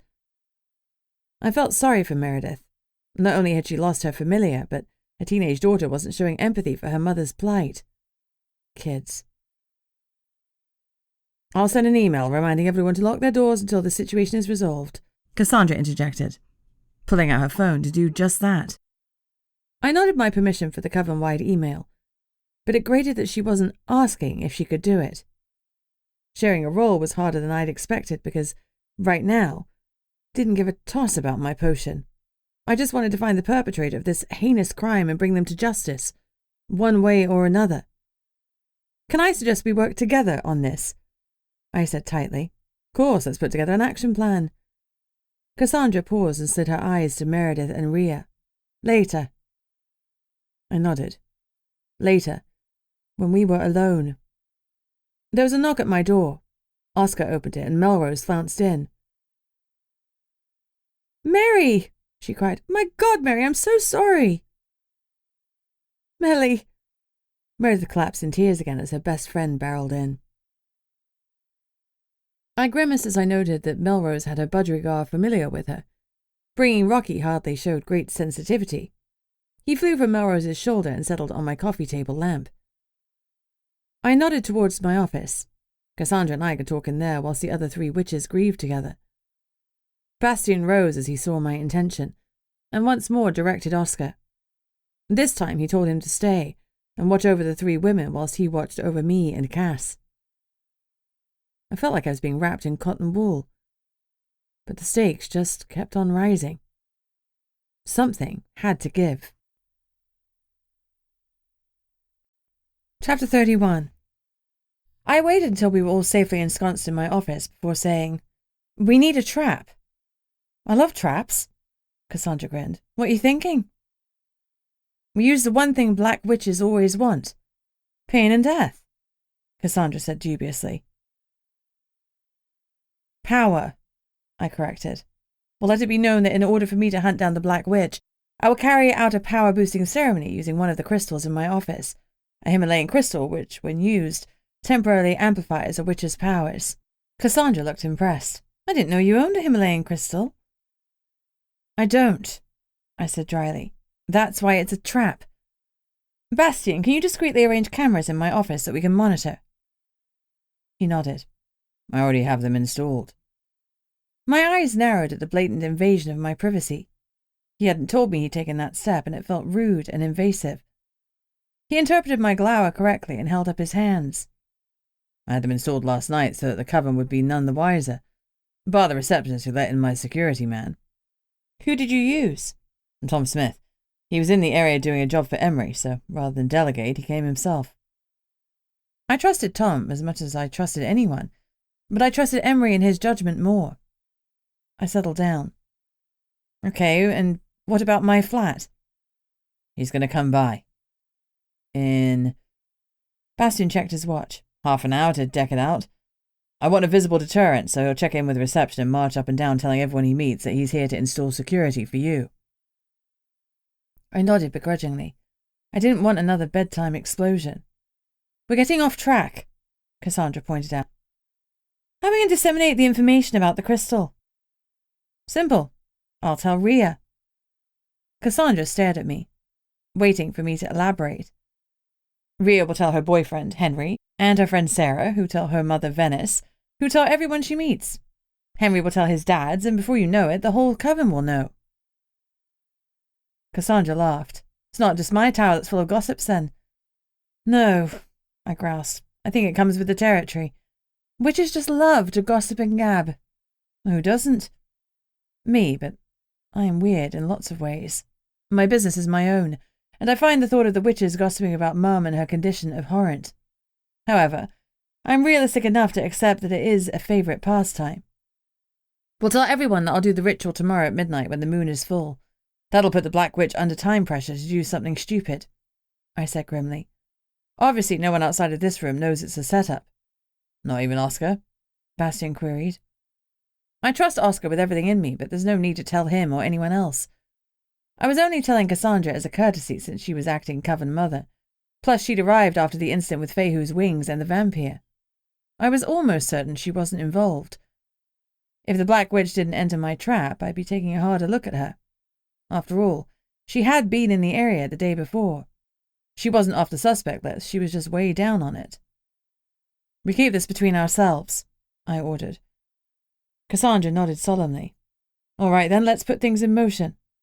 When we returned to my living room, Tom Smith had arrived with a couple of other brethren, and they were already assessing where to place cameras, motion detectors, and other security equipment that was way beyond my skill set. I nodded to Tom and left them to it. My focus was on the three witches sitting on the sofa. Meredith had calmed down, and the storm of tears had passed. Melrose had an arm around her, and Rhea was sitting close by, looking miserable. Hopefully, some gossip would cheer her up. I cleared my throat and sat down. We formulated a plan. I know an ancient ritual that will enable us to use Cindy's blood to help identify her killer. It was complete BS, of course, but anything spoken with authority is easy to believe. Even lies. To carry out the ritual, I need a power boost first, because the ritual uses an extreme amount of magic to work. I have an ancient Himalayan crystal in my office, the tall pink one in my drawer. I'll use that to boost my power tomorrow, then I'll conduct the ritual under the light of the full moon. I promise we're going to find the Black Witch who killed Cindy and any others in this tower.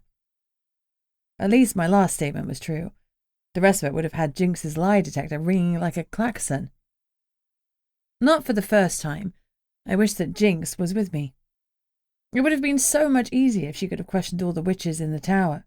Wham bam, Black Witch ma'am. Ironically, it was for that reason Jinx keeps her truth-seeking hidden. It would be too easy for someone to grab her and misuse her. She isn't anyone's tool, not even her friends. Rhea was looking antsy. No doubt she was dying to spread the gossip already. It's a secret, I added.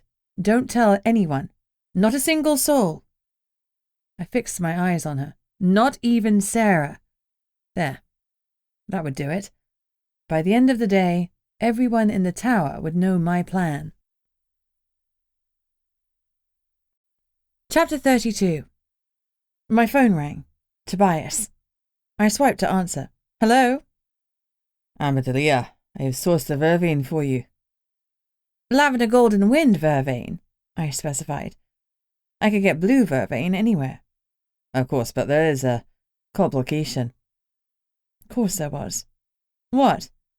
Grimmoire says he won't sell us anything if you don't meet with him. He's based in Liverpool. Tobias's exasperation was clear. I sighed. When? Tonight. I'm in Buckinghamshire, I pointed out. The spy will arrange a helicopter for you. Wonderful, another bloody helicopter ride. I hope this one wouldn't end up with my blood in it. Fine, send me an ETA of the helicopter once you know it. I paused. Thank you. I hung up before he could reply, and twirled a strand of my red hair whilst I thought it through. The stage was set here in the tower. I didn't need to monitor the cameras in the office because someone I trusted could do that. Oscar was the one that came to mind. Jeb was a close second, but Oscar was the only one I knew I could trust without a shadow of a doubt. Firstly, he wasn't a witch, black, white, or otherwise. Secondly, I'd known him most of my life, and he was more of a father to me than my own dad had ever been. So it would have to be Oscar. Then Bastion and I could go to Liverpool and meet this tricksy grower. I met Bastion's eyes. They were watching me, as they always seemed to be. Tobias's supplier won't give me the vervain without meeting me. He's in Liverpool, so they're sending a helicopter. He scowled unhappily. Could be a trap. Mr. Glass half empty, I bitched. I need the vervain. We've got just over 24 hours until we spring our trap on the Black Witch, so we might as well get this sorted. Unless the Black Witch is springing a trap on you. I considered it. I don't think it's likely, I said finally. Tobias has been one of my suppliers for years, and he's never led me astray. Besides, if it's a trap, I'll have you. Flattering as your confidence in me is, I'm only one man. Griffin, I corrected. By the way, how are you doing with your deathly urges? He looked at me impassively. I have the urge to kill you right now. I shot back my own impassive glance. No, you don't. You like me. He sighed and muttered almost inaudibly. I do. It was enough to make me freeze. He liked me? After all the crap I'd given him? I'd virtually signed his death warrant by instructing the witches not to break the Black Witch's curse that had been on him, and my conscience twinged painfully. Not my finest moment. I was better than that. I wanted to be better than that. To my surprise, when the helicopter arrived, so did Fehu. He landed on my shoulder and looked pointedly at me and then at the helicopter. Does Fehu want to come with us? I asked. Bastion nodded. We need more eyes. He's volunteered. I didn't point out that Fehu was a bird. He wouldn't be much of an asset if another ogre came strolling by with murder in mind. Still, it was Bastion's gig. I knew about healing people, potions and runes. He knew about killing things. Between us, we'd covered a lot of bases. We climbed in. The pilot didn't comment on Fehu's presence. I guess when you fly for the other realmers, you get used to crazy things happening. A bird probably barely registered on the weirdo meter. The pilot didn't require directions. He seemed to know exactly where he was going, which was good because someone needed to. We landed in Liverpool just as darkness was descending. The lights twinkling over the city made it look beautiful, and I wished we had time to stroll around the docks. Liverpool is one of my favourite places in the world, and the thought of moving here if I became the symposium member made me smile. Mum had brought me here for holidays, whilst other kids were going to Blackpool to see the lights. She was drilling me on the strengths, weaknesses and characteristics of different species. We used to come here, away from the protection of the tower, so that I could learn more about the other. Being a witch was all well and good, but I had to coexist with more than witches. I'd spent many a happy hour in Tococo's coffee house and hall, sipping baby chinos and eating blueberry muffins while we watched people come and pass through the portal. It was fascinating watching them go from human to suddenly having flames dancing on their heads, while their pale pink skin changed to the lurid purple complexion of a seer.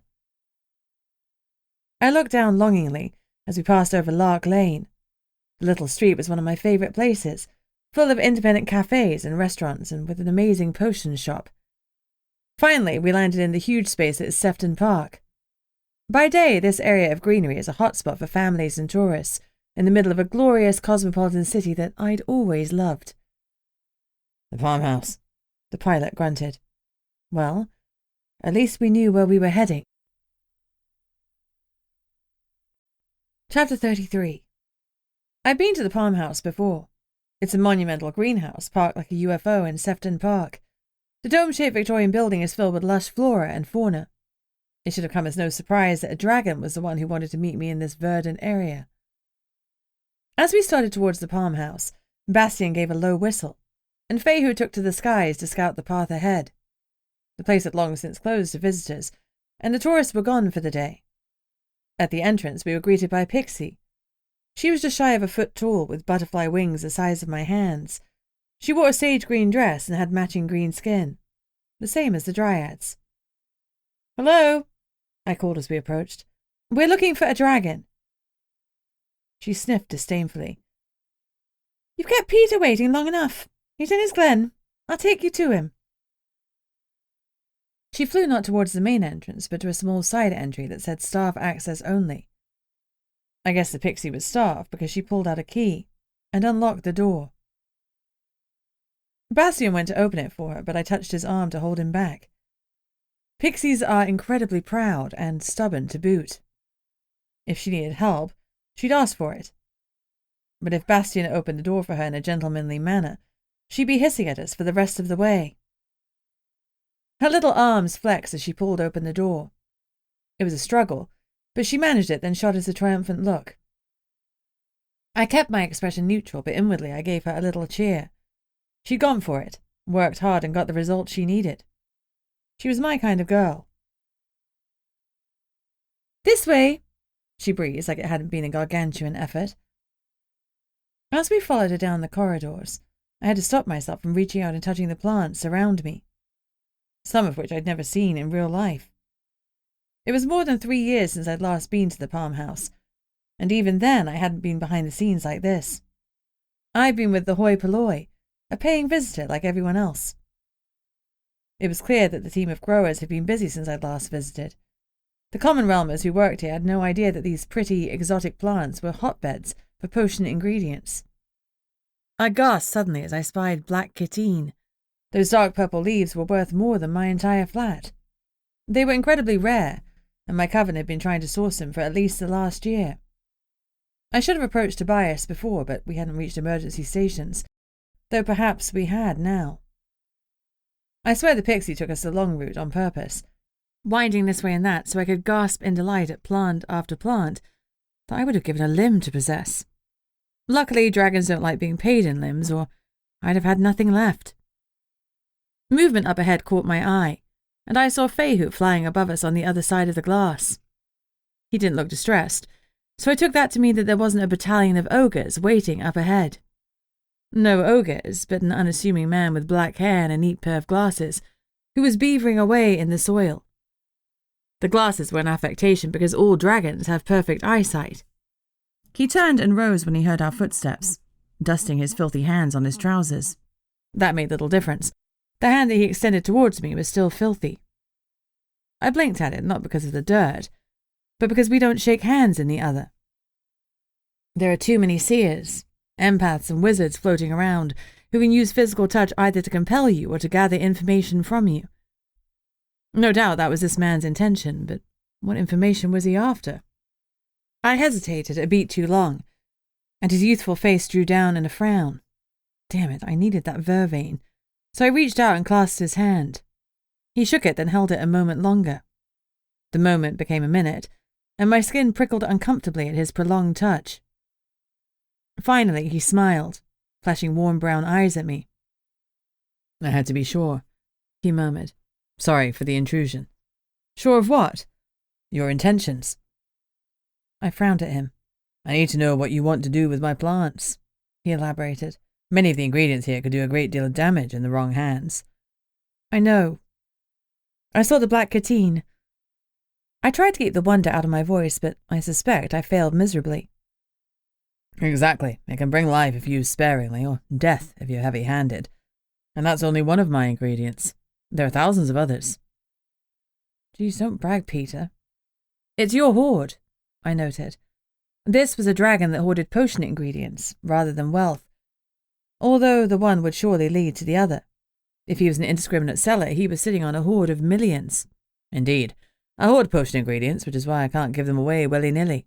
I need my hoard to sustain me. But I can part with a few ingredients. For the right price, I commented, a shade cynically. "For the right cause," he corrected sharply. "And is my cause right enough for you?" "To end the rift between the creatures and the humans?" He nodded solemnly. "Yes, that is a worthy cause." Bastion's eyebrows shot up, and I suddenly realized I'd never described the purpose of my potion to him. On the surface, yes, it was simply to give the witches more time in the other, and free us from flitting back and forth to the portals. The portals help us access the other, but once you've been in the magical realm, returning to the common is a source of anxiety to many. The fact that the creatures don't have that same limitation and vulnerability has been a source of conflict for years. If I could remove that, perhaps the enmity between the two sides would disperse. It was worth trying, not just because my name would be remembered for the rest of time, but because it was the right thing to do. "What are you?" I asked Peter. To understand my intentions so clearly, he must have empathy or seer magic or something. "A dragon," he answered simply, and evasively, and went back to tending his plants. Dragons can't lie, but they have no issue in omitting a ton of information. You may go, Amberdelia, and take your vervain with you. Lavender gold and wind vervain, I specified, lest he try and foist me off with blue vervain. I cleared my throat. The black kitine. He answered without turning. 1 leaf. Oh, thank you so much, I gushed. Marcia, if you would, get them containers for the ingredients. His tone was gentle as he spoke to the pixie. Course, Peter, she hummed happily. She buzzed off and returned a few moments later with some Tupperware. And the price?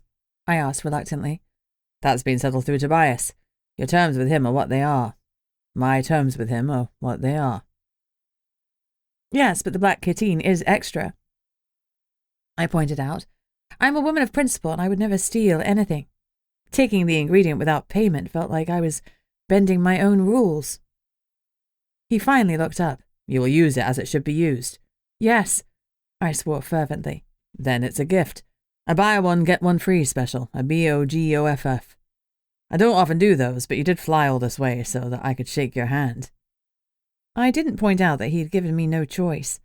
Thank you, I repeated. If you ever have need of a witch, please, call on me. I stopped shy of formally recognizing the debt, but he could recognize the inference just the same. I pulled out one of my business cards from my voluminous skirt pockets and handed it to him. It had my personal number on it rather than the Coven's direct line. Peter pocketed it and turned to Bastion. 2 steps behind her. No more, no less. Bastion blinked before giving the barest nod. He looked a moment longer at Peter before he drew back and swept him a courtly bow. What the heck?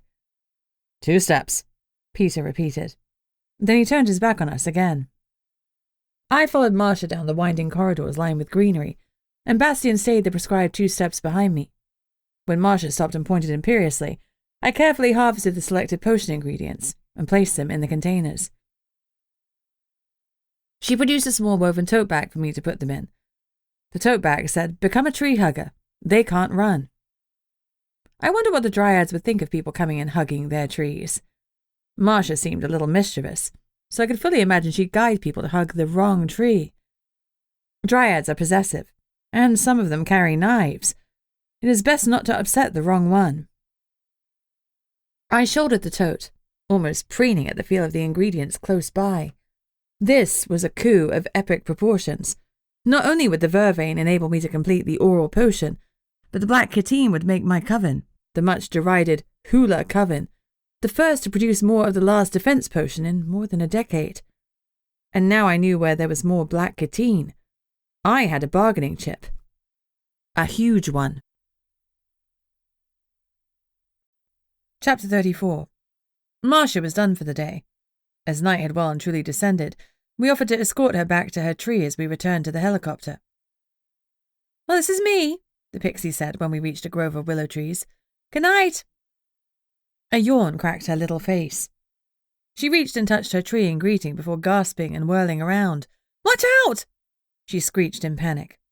Above us, Fehu cawed a warning and swooped down towards us, but he was too slow, and Bastion wasn't 2 steps behind me.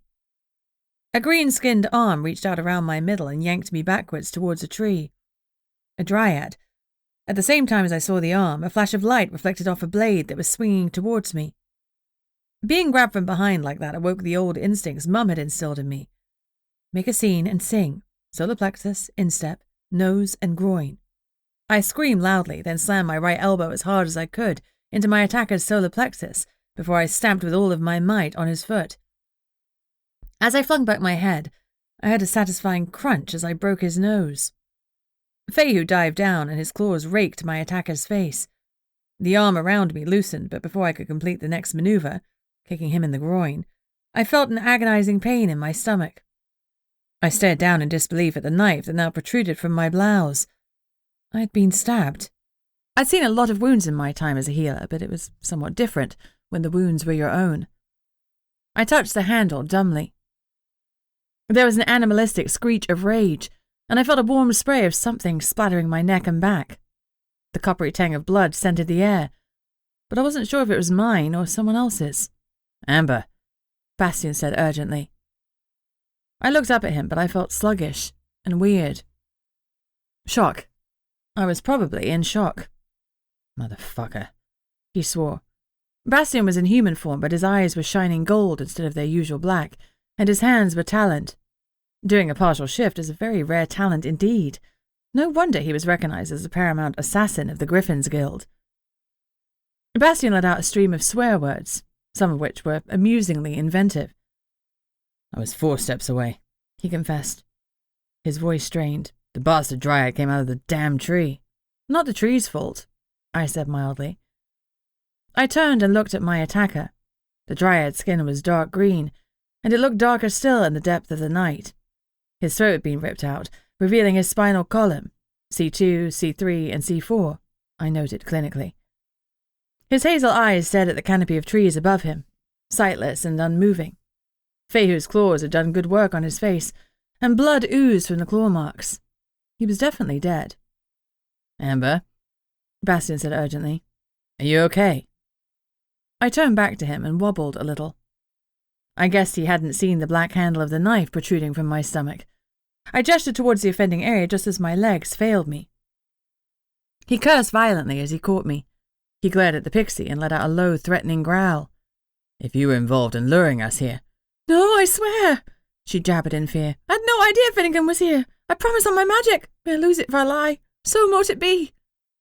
So mote it be, I mumbled. She needs a healer, Marcia pointed out urgently. No shit. Bastion snarled back. If I find out you had anything to do with this, I'll rip your wings off and feed them to you. Marcia sank back against her tree, eyes wide and teeth clacking with fear. I was vaguely shocked by his threat. Despite the fact that he was a stone-cold killer, I'd never seen him so scary. Bastion lifted me into his arms. I barely had time to register that my precious tote bag was still on my shoulder before he started running towards the helicopter. Despite his speed, he hardly jostled me, which was good, because the knife was still very much embedded in me. Bastion knew enough about healing, or perhaps killing, to leave it in. The blade was acting as a plug, stemming the broken blood vessels, stopping me from bleeding out. I was stabbed, I was in pain, but I wasn't in danger whilst the knife remained. It seemed to take no time at all to reach the helicopter. Where's the nearest healer? Bastion asked me urgently. He tapped my cheek lightly. Amber, stay with me. Where do we take you? Liverpool Coven. Jasmine, I managed to say. Time was moving strangely, and I definitely wasn't playing with the third realm. I only seemed to blink, and Bastion was carrying me out of the helicopter again. I realized that I was slipping in and out of consciousness. I was cradled in his arms, and he was warm and smelled nice. A comforting scent. Sandalwood? And something else. Rosemary? A hint of something relaxing. Maybe lavender? Perhaps that was why I felt safe even though I was in agony. It was definitely the lavender, I thought sleepily. Bastion was shouting. Joe, one of the concierges, rushed us to the lifts. It wouldn't do for him to see me drifting. Hi, Joe, I managed. Miss Leah, he responded, eyeing me with concern. How's Caroline? I asked after his wife. She's fine, thank you. Good. It would have worked better if I hadn't been slurring a little, but it was better than nothing. I had nothing if I didn't have my dignity, so I clung to consciousness with all my might. Passing out isn't on the cards, I told myself firmly. The lift dinged and the doors opened. Joe rushed out and banged on Leanne and Jasmine's door. Shh, not so loud, I chastened. You'll wake Jade. I have a soft spot for Jade Malia, a young witch who lost her parents when she was entirely too young. Leanne and Jasmine had adopted her, but it had been a rocky start for them all. By all accounts, Jade was settling in, something I credited to Jinx. My friend had definitely done or said something to her, but both of them had been tight-lipped about it. I suspected rules had been broken, but on that occasion, I was happy to let it slide. Jasmine opened the door with Leanne behind her, pulling on a dressing gown. Jasmine was beautiful even in the middle of the night. Her inky black hair, poker straight from her Chinese heritage, always gleams like she's just brushed it. Her eyes were clear and focused, with not a hint of sleepiness. That boded well for my survival, I thought cheerfully. Bring her in here, she ordered Bastion, gesturing to what I knew was their bedroom. I was laid gently on top of the duvet. The blood will ruin your sheets, I protested mildly. We'll buy new ones, Leanne said calmly. Don't fuss, Mother. The young woman gently pressed my shoulder, encouraging me to lie back on their bed. They had good sheets. I wondered what their thread count was. I'm not your Coven mother, I noted, though I'm not sure why my brain felt like that was an important distinction. You're still a Coven mother, and if the rumours are true, soon you'll be more. Rumours are like mushrooms. They grow in the dark, ignorant of small things like truth, I muttered. Leanne laughed. Even when you're bleeding out, you're still dispensing wisdom. It's one of the burdens of being so smart, I sassed, making her snicker again. Jasmine had retrieved pots of potions. I recognized them, of course, and tried not to feel apprehensive about the next part of the process. She couldn't heal me with the knife inside me, but pulling it out wasn't going to be pleasant. I'd done it plenty of times to others, and I'd heard the screams and the crying. I wasn't keen on being on the receiving end. Does it have to come out? I whined. You know it does, Jasmine answered evenly. She nodded to Bastion. Can you pull it out? He shook his head. I'd rather not. I don't want to cause her more pain. Can one of you do it? I will, Leanne offered. I've done it plenty of times before. Ready, Jazz? Jasmine nodded, a paintbrush liberally smeared with healing potion already in her hand. I braced myself, and Bastion turned away. Leanne grasped the hilt of the knife and pulled. I screamed. Chapter 35. Jasmine was quick with her paintbrush, but I still ruined their bedsheets with my blood. I made a mental note to send them the money for a new duvet and a cover set. Then I thought about the possible thread count of such luxurious bedding and added a little more. Leanne and Jasmine wanted me to sleep in their bed, but I declined and made my way to the penthouse suite. I'd used it plenty of times before, and it felt almost like a second home. I hoped that one day it would be my permanent residence, though I felt a pang of regret. I'd miss the Hula Coven if I moved here permanently. I'd even miss Venice and Sarah and their gossiping. Bastion was silent as we went upstairs. He was often quiet, but now he was soundless, though he was vibrating with fury. I hoped he could contain it, at least until we were in the flat. I flicked on the lights in the penthouse, then touched the wall to check the wards were on. They were newly painted and vibrating with energy. Perfect. I went to close the curtains and paused to enjoy the view. The Liverpool Coven is housed in an apartment building on the Strand, and I could see the glitter of moonlight on the water and the vibrant red brick docks. There was a movement, and I instantly recognized Feihu against the midnight sky. I opened the window so he could come in and join us. As he flew to my side, he gave a cry of distress. He nuzzled into my neck before starting to fuss with my hair. He was anxious, so I took the time to give him a reassuring stroke or two. When he was calmer, I turned back to the stunning view and reluctantly closed the curtains. A yawn caught me off guard. We should eat before we sleep, Bastion said tightly. I looked at him. His jaw was tight and there was tension in every line in his body. I was tired and hungry and fresh out of diplomacy. What's eating you? I asked irritably. You were just stabbed, he said flatly. I'm fine. I waved it away. I've been hired to protect you, Amber, Bastion snarled. I failed you. Feihu let out a derisory cry. He disagreed with Bastion too. No, you didn't, I argued. You killed my assassin and saved me. I'm alive. What else could you have done? If I'd stayed 2 steps behind you, you wouldn't have been stabbed. He glowered. This is one of the reasons I hate dabbling with the seers. Knowing prophecies, knowing potential futures, always causes problems. Knowing a prophecy changes how you act, and it becomes self-fulfilling.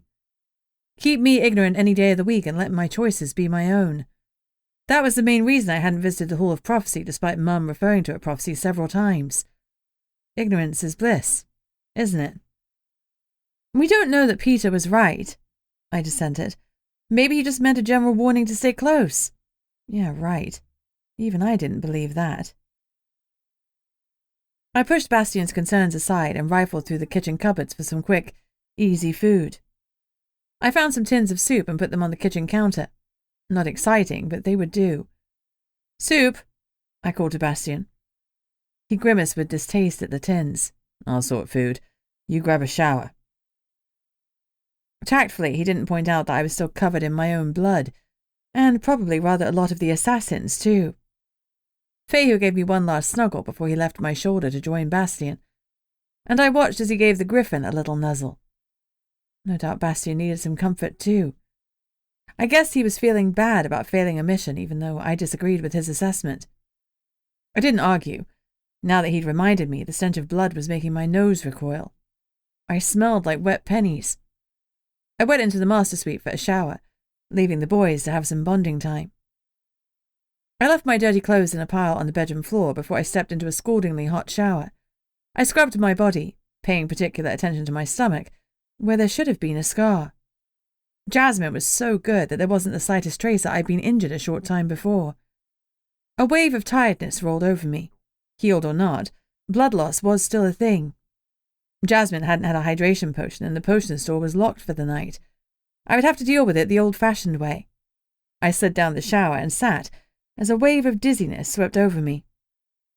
I thought of a cup of tea with longing, then let the hot water pour over me, as I rested my head against the cubicle wall. When I felt a little less wobbly, I stood up, shut off the water, and swayed my way out. I wrapped the towel around myself for modesty's sake, and entered the bedroom. Silk pajamas were laid out for me on the bed, and my dirty, bloody clothes had been removed. By Bastion, no doubt. I slid on the pajamas, but I was still feeling a little cold, so I shrugged into the bathrobe, hanging behind the door. Feeling warmer and less vulnerable, I left the bedroom, my damp red hair trailing down my back. I inhaled as I walked into the open-plan space that was a twin of my own flat. My stomach let out an appreciative rumble. Steak. Bastion was just serving up.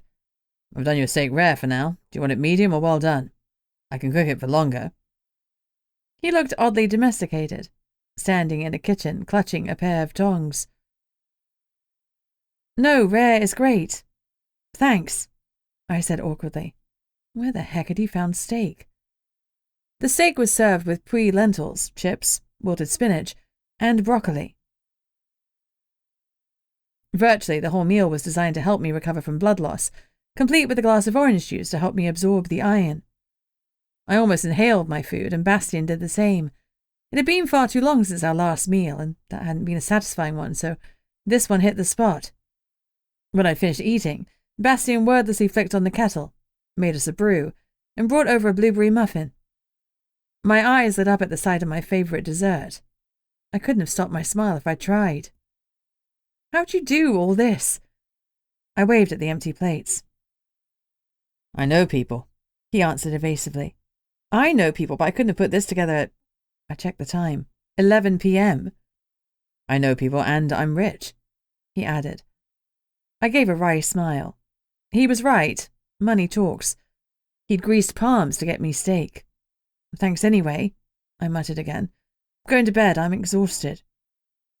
He rose with me and we took turns using the bathroom. I turned off the bedroom light, slid beneath the sheet and closed my eyes. I heard Bastion tug a pillow off the bed. You don't need to do that here, I blurted out. No one has tried to bomb me in my sleep here. It was logical, but true. I felt safe here. No need to make Bastion sleep on a hard wooden floor. We were adults, we could share a double bed.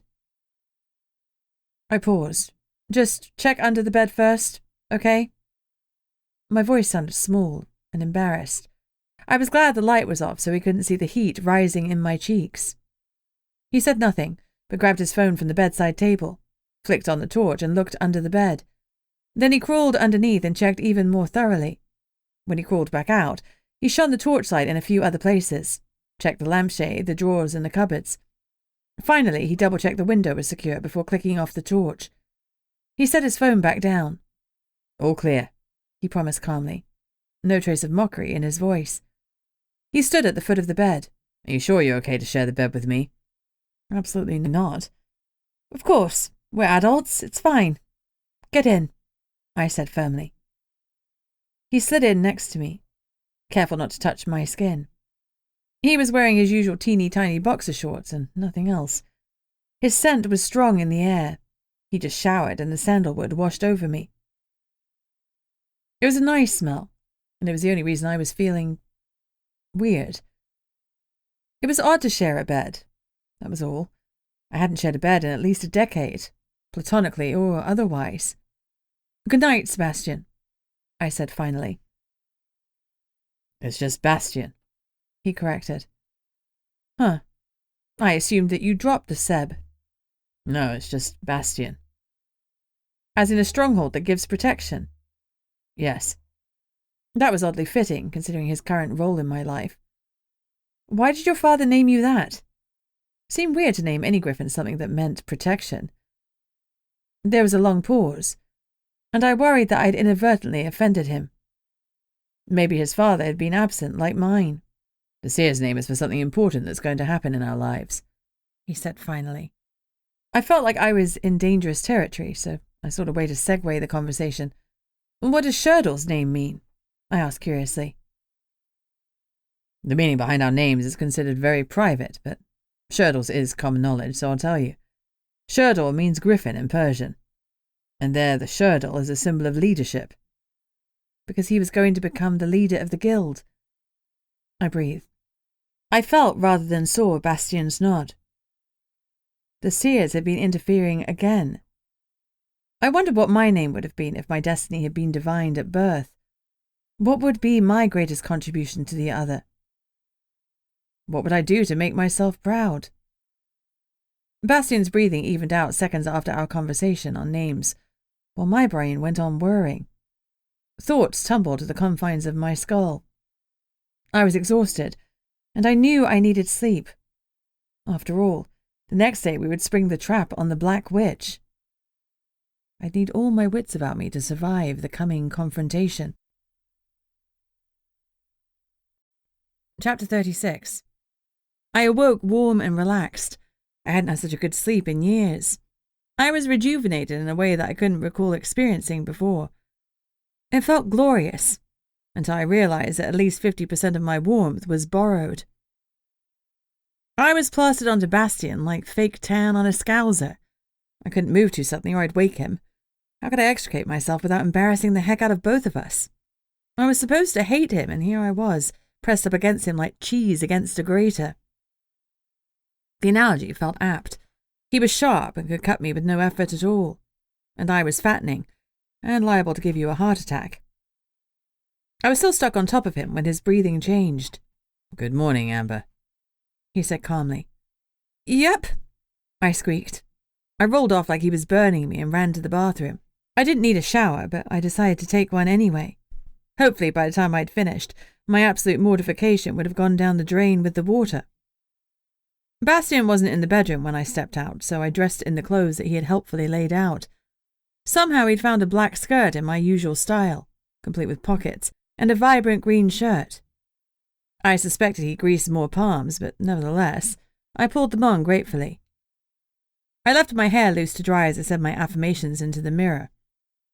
I had no potions with which to paint on protective runes, and I felt oddly naked without them even though I was fully dressed. I could smell something cooking. I went into the living area, then stopped, and stared as Bastion flipped a pancake in the air. He was playing music and his hips were swaying. "Bananas and cream, or blueberries and cinnamon?" he asked, without turning around. Did the man have eyes in the back of his head? "Blueberries, please."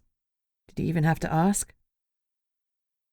He plated the pancake, dusted it with cinnamon and sugar before adding chopped blueberries, then folded it in half and held it out to me. "Here." "Thank you." I took my plate over to the table where a cup of tea awaited me. He'd even made it to my exact tea colour preference. He was nothing if not observant. I drank the brew gratefully before diving into the pancake. It was utterly delicious, and I wondered why I didn't make them more regularly. After I'd finished, another was ready for me. Bastion made a further pancake while I wolfed my second one down. He turned down the music and put his plate and his own cooling cup of tea down on the table opposite me. "Another pancake?" he offered, holding the third one out to me. "No, thank you. You go ahead." He gave me a small smile and started to eat the last pancake. I watched him, frowning slightly. Bastion was feeding me pancakes before he'd eaten his own. But he was my bodyguard, not my chef. I couldn't help feeling that I was missing something, and it made me uneasy. Still, I wasn't one to look a gift pancake in the mouth. I was feeling much better, no dizziness or any other side effects from my stabbing. Even so, taking a hydration potion would be sensible, and I resolved to get one as soon as the potion store opened. Bastion took the dirty frying pan to the sink and started to wash up. I watched, mesmerized. He hadn't even finished his pancake, and he was doing dishes. What manner of man was he? There was a knock at the door. As Bastion strode over to it, one of his hands shifted into talons. The other remained human so he could turn the door handle. The control that he had over his shift was astounding. I'd never seen anything like it. He peered through the peephole. "Jasmine," he confirmed, in a low voice. "Let her in." His right hand returned to normal.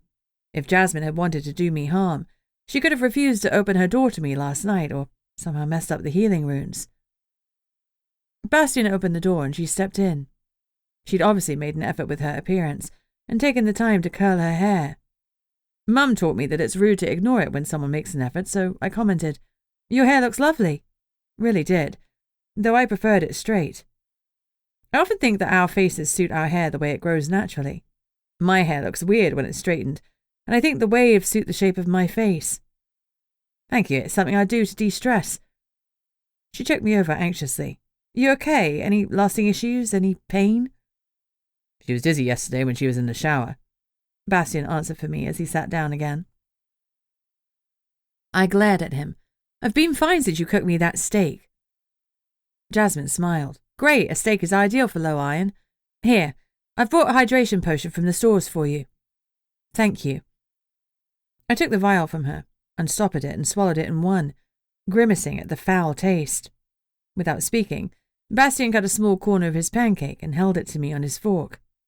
I don't love cream, but I hated the taste of the potion more, so I leaned forward and ate it. Anything was better than that. It was surprisingly tasty. Seemed that bananas and cream was a good combination after all. Jasmine was wringing her hands. "I'm fine," I assured her. "Oh, I know, that's not why I'm anxious." "Oh." I coloured slightly at how self-involved I must have sounded. A thought occurred, sending a sharp lance of concern through me. "Is Jade okay?" She flashed a smile. "She's fine, she's baking with Leanne. No, it's the potion store. Leanne often gets my potions for me, so it's been a while since I went down there. There are hardly any hydration potions left, and none of the missing ones were accounted for in the potions logs." I stopped myself before an expletive slipped out, but my nostrils flared and I inhaled sharply. The hydration potion is multifaceted. It'll help you if you're dangerously dehydrated or if you've lost too much blood. Someone was using the potion for the same purpose as me, blood recovery, and the only reason the withdrawals hadn't been noted in the log was because they were being used for nefarious purposes. In all likelihood, that meant we had another black witch using blood magic, this time in the Liverpool Coven. Jasmine had obviously reached the same conclusion. "How much do you trust Cassandra Scholes?" I asked grimly. She blinked. "I trust her absolutely. There's evidence of a black witch operating out of my coven, too. Cassandra officially arrived after the attacks started, but she was already in the area. Plus, it would be so much better if there was only one black witch and not one of mine." Jasmine shook her head slowly. "No, I'm sorry, I can't believe it's Cass. She's kind and warm and nurturing. She actively helps the younger ones and revels in her role as a teacher, moulding young minds." "But to what path?" I demanded. "The right one," she responded sharply. "I've never seen her use bloodletting, not even when it was the easiest solution." I had used bloodletting a time or two. I had no issue with the process itself. The problem wasn't the blood, but the pain that came with it. Most consider bloodletting a bit of a grey area, but it's not Black Witch territory. Sure, using blood is a rung on the ladder to evil, but it's using pain and death that really kick you down the well. The missing hydration potions showed that someone was routinely using bloodletting, either for themselves or a third party. Black witches use blood magic first and foremost because it allows them to fly under the radar for longer. Dead bodies equal questions and scrutiny. Far better to kidnap someone, torture them and cause pain and injury. Use all of that pain to fuel some powerful spells, then heal them, and give them a hydration potion. You can then get a friendly subterfuge wizard to come and wipe their memories. Bing bang bosh, the victim thinks they lost track of time due to a heavy binge-drinking session with friends. Et voila. An almost victimless crime. Apart from the victim, of course. The potion's logbook was spelled so that false entries couldn't be entered. That meant that thieves simply omitted noting that they'd taken the potions. Damn it, there were supposed to be checks in place to stop that sort of thing. Citing Cassandra as the Black Witch was the easy solution, but my gut didn't like it. I didn't want there to be a Black Witch in my coven, let alone one in Liverpool too. One Black Witch and an acolyte was bad enough. 3 was unthinkable. Chapter 37. I instructed Jasmine to keep her suspicions to herself, not even to tell Leanne about her fears, and I assured her that I would discuss the matter with Cassandra. Jasmine said that I could trust all of the senior witches in the Liverpool Coven, but we'd all thought we could trust Amelia Jane until she'd helped someone open a portal to a demon dimension. Lesson learned. My trust has always been hard-won, and since then it had been virtually impossible to attain. Luckily, Jinx and Lucy had sneaked into my heart before it had crusted over completely. Bastion and I left Liverpool under a cloud of worry. I would have to speak to Cassandra about our suspicions, but I'd make sure she was sitting on my truth-ruined office chair before I did that. Fool me once, and all that. The helicopter ride back was silent. Feihu was conspicuously absent. "Where's Feihu?" I asked Bastion, when the silence became oppressive. "He's flying under wing power. He didn't enjoy being in the helicopter, it was too noisy." Fair point. The little avian hadn't had many ear defenders. "He'll be back sooner than you think. He's a strong flyer." There was a hint of affection in his voice that was so rarely present it surprised me. That was not to say that he didn't feel affection, but it was rare for him to display it. When we touched down on the roof, I ran straight to my office, and then into my hidden potions lab. I needed to secure the ingredients, pronto. I'd already prepared the bell jars by painting them with Isa for stasis, Algiers for protection, and Suelo for health and vitality. The 3-rune combination would keep the ingredients in tip-top condition until they were ready to be used. Tension drained out of me as both ingredients were safely ensconced on my shelves. I eyed the potion base in the cauldron. There was no reason to delay making the final version now I had the vervain as well as the Kelpie water. I had all the ingredients, rare and otherwise. And I had my theory, so there was no time like the present. Except that there was a Black Witch floating around. I gnawed my lip as I deliberated. No, I couldn't wait. Someone was trying to kill me to prevent me from making this potion. I needed to succeed because it could be a game-changer for so many, me included. Besides, the trap for the Black Witch was already in place. Twiddling my thumbs wouldn't add to it. Bastion was already at a laptop, remotely logging into the security feeds coming from my Coven office. Oscar had been monitoring them, but perhaps Bastion was as bad at delegation as I was. "It's going to take a while to watch all of that," I commented. "I'll watch it at double speed and only when the cameras detect motion," he explained. "Double-checking Oscar's work?" He shrugged. "I trust him, but people make mistakes." "You trust him?" I said, surprised. Bastion nodded, eyes still on the footage. I suppose it made sense. If he knew my mum, he also knew Oscar. But I'd never detected much camaraderie between the men. Was it because none existed, or because they were keeping their friendship under wraps? The more I learned about Bastion, the more questions I had. "I'm getting changed," I said abruptly. In my newly decorated bedroom, I pulled on some leggings I'd asked Oscar to buy for me. I loved the image of him wandering around Primark picking out my clothes, so in reality he'd almost certainly sent one of the younger witches to do the shopping. Sarah or Rhea, probably. I pulled on a tank top and shirt. Dressed in clothes more suited to potion making, I went back to my lab. I was heating up the base to the right temperature when Bastion strolled in with his laptop in hand. "Anything?" I asked hopefully. He shook his head. His lips set in a grim line.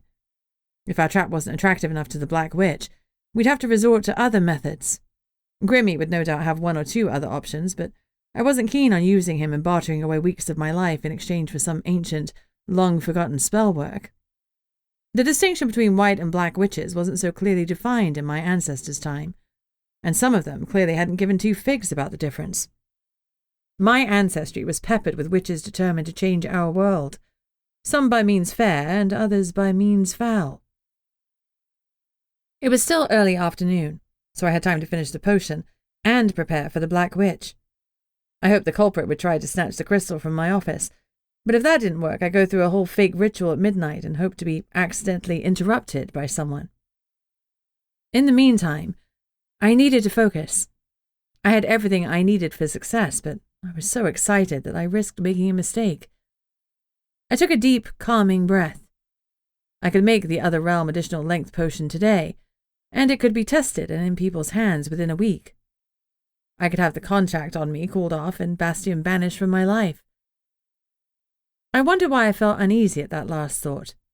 Maybe it was because I was too used to danger to accept that it would truly be gone. That was all. Bastion's laptop was showing the cameras in my office. The screen was split so he could scan all 4 vantage points, and his eyes were glued to the screen. How he didn't want to rip them out from sheer boredom was beyond me. I put him out of my mind and focused on the oral potion. I chopped and minced. I ground and diced. I weighed and weighed again. Measured twice, cut once. I took notes of every step. I knew I was doing it correctly. I could feel the magical potential of the potion as it bubbled away. I added each ingredient separately, stirring until it was combined before I added the next. There were literally thousands of pounds worth of ingredients in my cauldron. One misstep and it would all be wasted.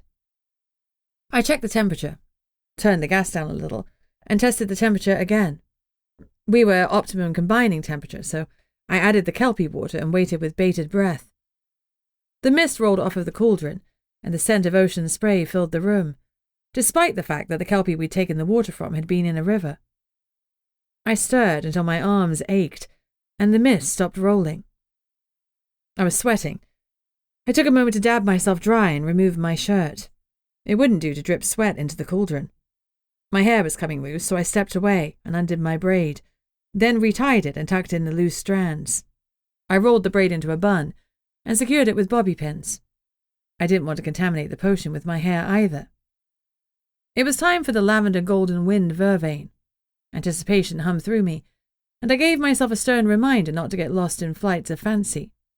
I plucked the leaves of the vervain and discarded the woody stems, then sliced the selected leaves into thin strips. I checked the temperature again, tweaking it slightly to bring it back up after the cooling Kelpie waters. I tested and tested again. When I was happy, I took a deep breath and added the sliced vervain leaves. The potion crackled and bubbled violently. I watched breathlessly as it flashed gold once before it swirled and settled into a glorious lavender colour, the same colour as the skies in the other. Hope blossomed in my chest. It was perfect. Had to be perfect. I turned off the flame and started to stir, stirring for half an hour as the potion slowly cooled. Finally, I tested the temperature again, and assessed that it was cool enough to be placed in stasis. I covered the cauldron with its metal lid, and painted on Isa for stasis, Algiers for protection, and Sawilo for health and vitality. For good or ill, the oral potion was complete. Now the question remained, would it work? Chapter 38. I was drenched in sweat, and no doubt my cheeks were red and my hair bedraggled. I must have been in a complete state because Bastion was looking at me oddly. He cleared his throat. How will you know whether it works? He nodded at the potion. I'll get the oral potion tested. There was a pause. Your oral potion? His voice was incredulous. Yes. Why was that so ridiculous? His lips twitched. Don't you think that the name is going to cause some confusion as to its purpose? No, of course not. It's just an acronym for a potion that provides the user with other realm additional length. I explained. His lips twitched. Sure, but don't you think that will be confusing? I frowned. Did he mean people might think it was something to do with teeth? Well, it's not like I'm making a potion for dentistry. He met my eyes, and there was a heat there that surprised me. Not that type of oral. He drew out. What other types of... Oh. The penny dropped. Oh. He repeated, a smile tugging at his lips. I flushed. Oral sex. Right. Well, I clearly hadn't had that in a million years, since I hadn't even thought about it for a moment. My flush deepened as I recalled that oral was written on all the paperwork I'd submitted to the Coven Council, including the original grant request. How embarrassing. I pinched the bridge of my nose. Couldn't you have pointed this out earlier? I didn't know earlier. He shrugged. Otherwise, I would have. I groaned and put my head in my hands as I thought about all the times I'd scrawled oral. Everyone must have been snickering. You could rename it, Bastion suggested. The Other Realm Extender Potion, ORE. That would be better, I agreed, but the patent has already been filed. If this works, I'm going to be the witch that goes down in history for creating oral. Bastion lost it then. He threw his head back and laughed uproariously until a tear slid down his cheek. Despite my mortification, I found myself smiling. I'd never heard him laugh properly before. I'd never thought him capable of laughing like this because he was so contained, so reserved. I felt privileged to see him let loose. It meant something. If I'd had a moment to dig into what that was, I might have been in trouble. When he calmed down, the grin remained. So how does it get tested? Swallowing a vial full of experimental potion seems a bit foolhardy. A sure way for a potion maker to get dead, I agreed. For every potion that works, there are another 10 that have failed. Most successful potions take a huge amount of trial and error. Do you think this one will work? I smile with satisfaction. Yes, I do. I've spent years on this theory, extrapolating the perfect potion ingredients. This is my first practical experiment because of the difficulty and expense in procuring some of the ingredients, but yes, I believe it's going to work, so the next step is getting it tested. And how do you do that? He asked again. I give it to the seers. You get a seer to test your potion. Why do you sound like you think that it's ludicrous? It's hardly scientific. I laughed. This isn't science, Bastion, it's magic. My phone rang, wrenching my attention away from my protector. I swiped to answer. Delia. Miss Delia. I recognized Lord Wokeshire's refined tones immediately. Wokeshire, have you managed to find the vampire that cut off the imp's tail? There was a pause. He has been identified, but not apprehended, he said finally. We're working on taking him into custody. That is not the purpose of the call. The treatment that you have given my vampires is nearly complete, and I'm pleased to report that the necromancer's hold has been broken. I'm glad to hear that, but you must make sure they stay in isolation until they finish the remaining vials, I advised. Of course. We're following your instructions to the letter. He cleared his throat. One of them managed to see the witch that stabbed him. Anticipation lanced through me. I can scry the witch from his mind. Only once the hold is perfectly destroyed, and touch is possible again. However, I did not wish for there to be any further delay in identifying the Black Witch, so I engaged the services of a sketch artist who works with the police. You have an image? We do. He sounded grim. My phone vibrated. One moment. I drew it away from my ear and clicked on the picture he'd sent me. It downloaded slowly. When I opened it, my jaw dropped. Well, that can't be right, I protested. You know her? I swallowed. I do. The Red Guard will want to intercede. No, I said firmly. The Red Guard will kill her. This is Coven business. She tried to seize our Vampyrs. She'll be dealt with appropriately by the Coven Council and the Connection.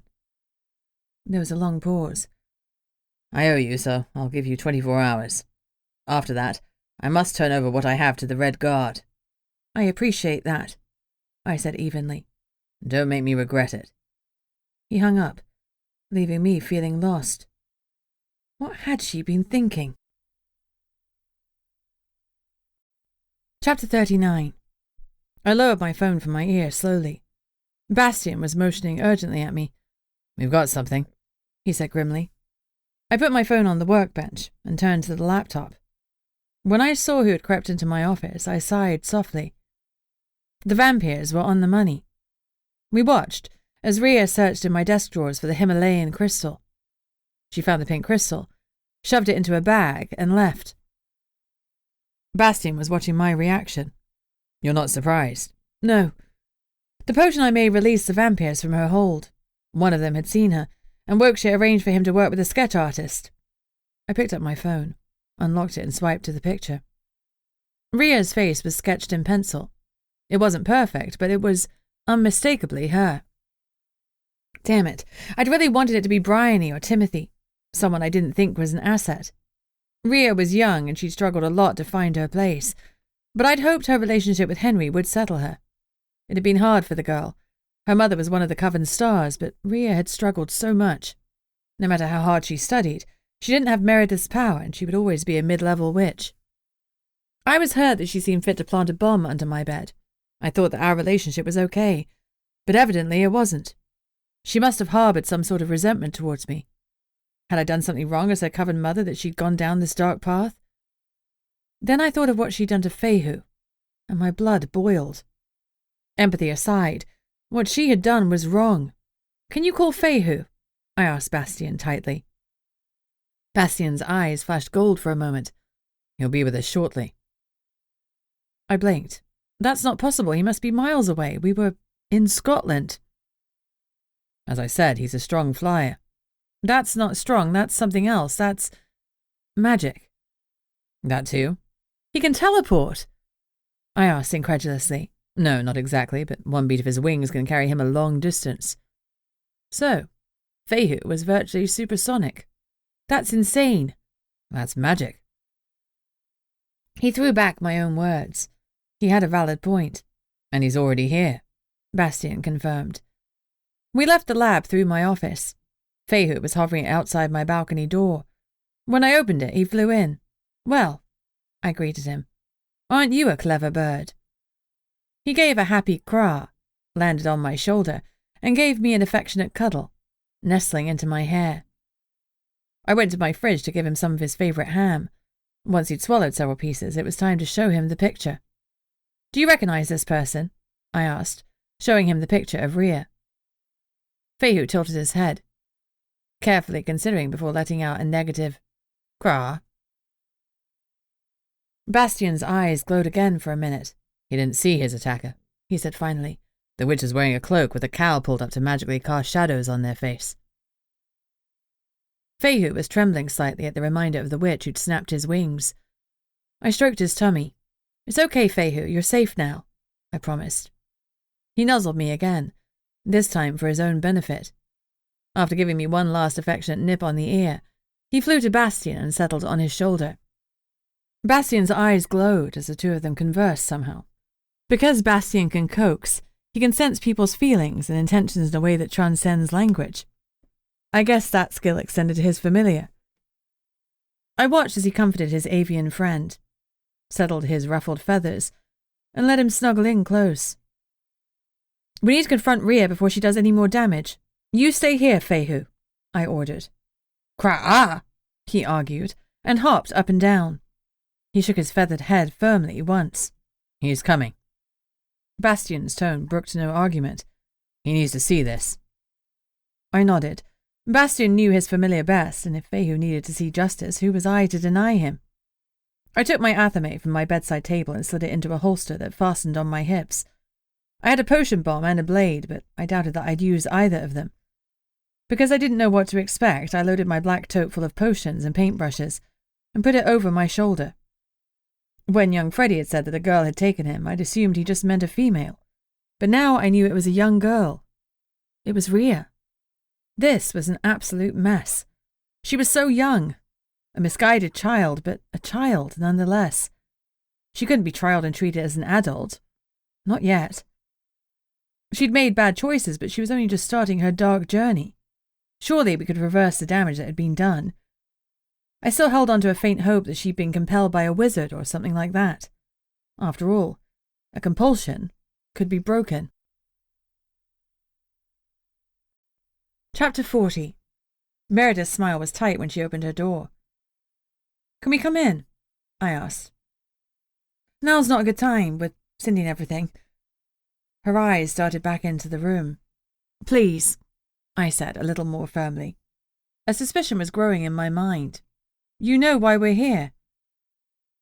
Her shoulders sagged. I knew it wasn't Himalayan, and I told her not to go and get it. Oh, please, she's so young. She doesn't know what she's done. She's terrified. Let us in and we'll talk, I said authoritatively.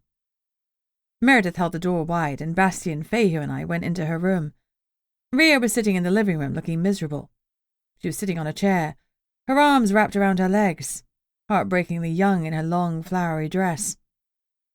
My heart ached. She looked up as we entered, her eyes dull and resigned. "You know why we're here," I said softly. She nodded but said nothing. "You've been practicing black magic." I kept my tone even. She nodded again. "You broke Fei Hu's wings." I gestured to the avian sitting on Bastion's shoulder. Meredith flinched visibly as her daughter nodded. Her shaking hand covered her mouth, and she looked at her daughter in barely disguised horror.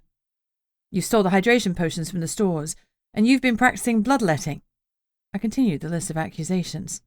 "On yourself or on others?" "Myself," she mumbled. "Just me. Fei was my first try at doing something." She broke off. "It was awful. I hated it. In panic, I took him up to the roof and flung him off it. I thought he'd fly away, but he—" She started sobbing. "He plummeted straight onto my balcony. I thought he died," she continued. She looked at Fei Hu. "I'm so sorry. I'm so glad he didn't die." He didn't respond, just leaned closer into Bastion's neck. "You killed Cindy," I said, unable to keep the disbelief, horror and judgment out of my voice. "No," her mum interjected. "That wasn't her. After the business with the bird, she told me everything. I told her to reach out to the Black Witch who was guiding her and tell her that she wanted out. Cindy was the price," she said grimly. "You can't leave," Rhea said dully. "They won't let you." She started to rock back and forth in the chair. "And the bomb?" I asked softly. Rhea's head shot up. "That wasn't me, I swear it." "Who then?" Bastion growled. She shook her head miserably. "I don't know. I don't know the names of anyone else. I'm just a black acolyte and nobody. I don't even know the name of the witch who was instructing me. It was all done by videos, emails, and online webinars." "Great. You could now become a black witch via a computer course. Evil in the modern age." Rhea stopped rocking and her hand disappeared into her dress pocket. I tensed a little. If she got her hands on a potion bomb— "I'm sorry, Mummy," she said pitifully. "I'm so sorry about Cindy." She was looking at her mum. "I know, love, it's okay." Meredith's voice broke. "It's going to be okay." "No, it's not," Rhea sobbed. "The Black Coven's going to kill me." She looked at me. "They're everywhere, you know, scattered in all of the covens up and down the country. I learned that much because my mentor boasted about it. All witches need to belong to a coven, so although they may be living in the Liverpool Coven, they're really part of the Black Coven. They're even on the council. They're going to kill me," she repeated. "But at least this way. It's on my own terms." She pulled out a vial. She'd already removed the lid, and she downed the black potion in one. "No!" her mother screamed, leaping forward. "Rhea, what have you taken? Tell me what you've taken." Bastion was there instantly. He pried her mouth open and shoved 2 fingers down her throat, making her gag. The black liquid gushed out, but it had already done its work. I recognized the stench of the deadly potion. It was fatal. Always. I didn't care. I was not letting her die. "Fuck!" I swore and threw my tote onto the floor. "Wash your hands!" I barked at Bastion. I pulled Rhea to the floor and used my athame to cut open her dress, so I had plenty of skin to work with. Her body was already convulsing as I opened my stasis potion, and for the second time that day painted on Issa, Algiz, and Suilo. The runes would battle the poison that she'd swallowed, but it would take more than one runing to keep her alive. I painted those same runes over and over again. I was dimly aware of Bastion comforting a sobbing Meredith whilst I painted until my hand cramped. I turned Rhea over and continued to paint in mindless obsession. I would not let her die. I'd lost Jake, and I couldn't bear the thought of Rhea killing herself, a young life being snuffed out when it had barely started. I was battling my own despair. I'd recognized the deadly black Mortis potion by its sight and stench, and I knew it was invariably fatal. But I was an excellent potion maker. Just because I hadn't saved her yet didn't mean it couldn't be done. As long as Rhea lived, there was hope. So I painted until my hand was in agony, and her body was covered from head to toe in runes. The convulsions stopped, and her breathing had evened. She was alive. But for how long? I contacted Janice, my secretary at the clinic. She had all sorts of contacts and pulled strings for us so we could have Rhea admitted into a specialist facility that cared for people in comas. Under a false name, of course. She'd be kept alive by fluids and pumps and oxygen tanks, and her body would be forced to continue whilst I sought an antidote. I didn't even entertain the thought of failure. Mum had taught me that I could do anything if I worked hard enough, and Rhea had just become my #1 priority. When she was safely ensconced in the facility, I completed the paperwork for a leave of absence for her and Meredith until further notice, address to be confirmed. I signed off on it and saved it to my desktop. Technically, I was supposed to send it to the Coven Council for filing centrally, but I had at least a week's grace before I'd be breaching the rules. I put a reminder on my phone for 7 days. I was working against the clock because the moment I filed that document, the Black Witches would know that Rhea had ducked out of their organization, and that she was still alive. I toyed with the idea of faking her death like I had with Jake, but that hadn't worked out so well. Jake had lived his meager life hidden and in fear of discovery. He never left the house that we'd rented. He'd been alive, but it had been no life at all. I couldn't condemn Rhea to the same fate. I'd learned from my mistake. Hard as it was to admit that I'd made a mistake with Jake, it had been a mistake. I recognized that now. He had been alone, isolated for so much of his life. I'd learned about the other circus too late, and anyway it hadn't been an option for him because of his blindness. No matter how I dressed it up, it was my fault that Jake was dead. Bastion might have been the instrument, but I'd been the one wielding it. I wouldn't let the same thing happen to Rhea. I was going to make a potion for her, and I was going to weed out the Black Coven, one witch at a time if necessary. I was declaring war on the Black Coven. They just didn't know it yet. Chapter 41. Conscious of the vial in my pocket, I tried to relax. "She'll see you now," Melva's receptionist said, her voice tight with disapproval. The High Priestess Seer had a busy diary, and I just leapfrogged the whole queue. I didn't care about her disapproval. Yesterday had been horrific, and seeing Rhea intubated had shaken me. This morning I looked myself in the eye and told myself that today I would finish the oral potion. Melva owed me, like most people did.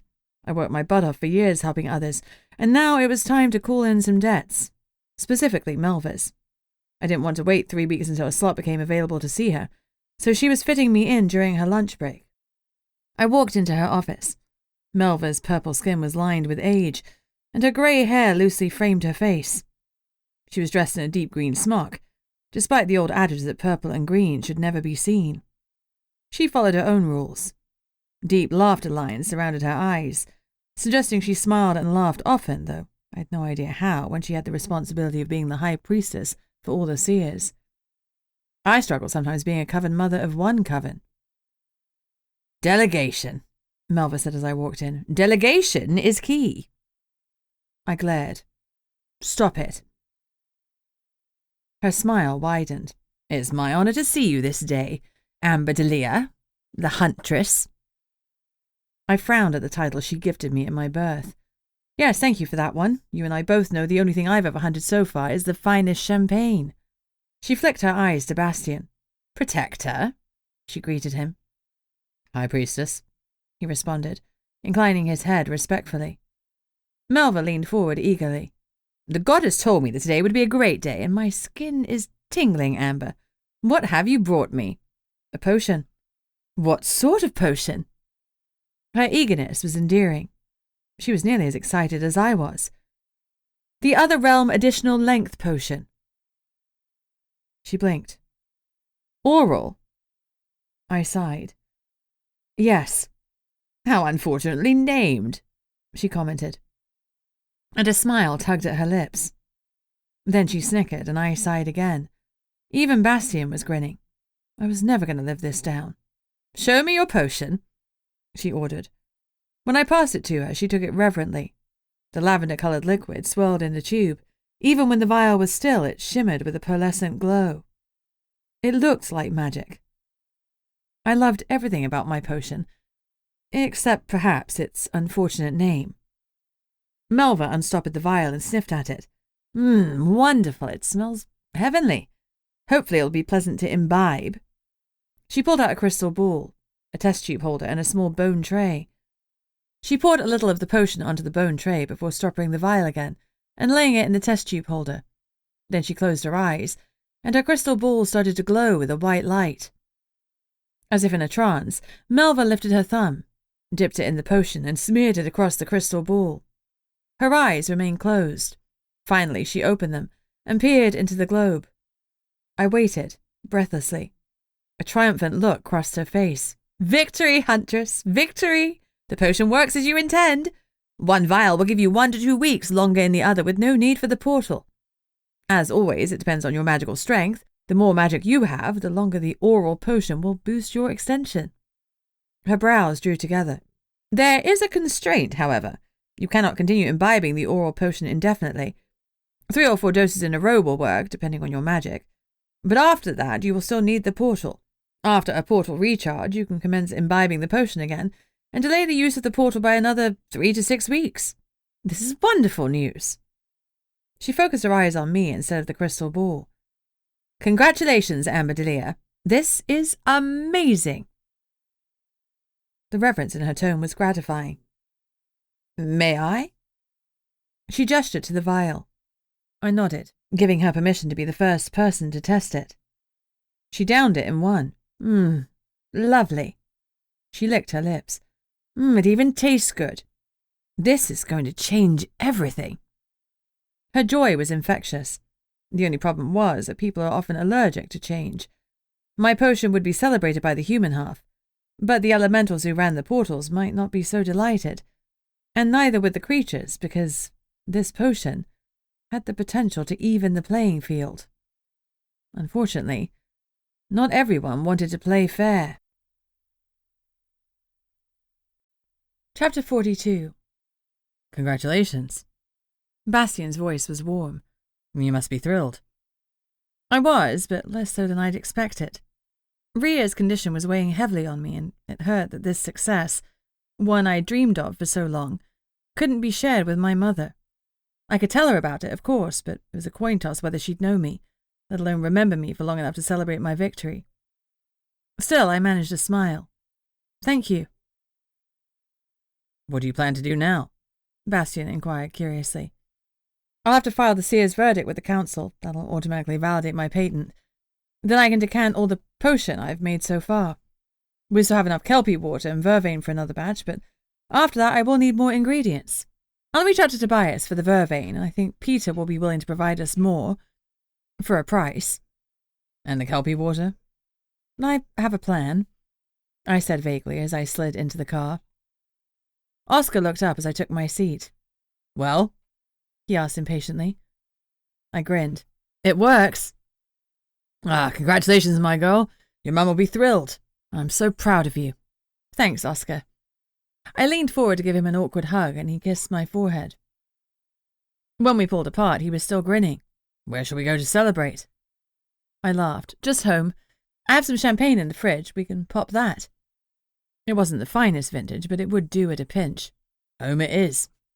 As Oscar started the car and we rolled forward, I pulled out my phone and rang Lucy. "Amber!"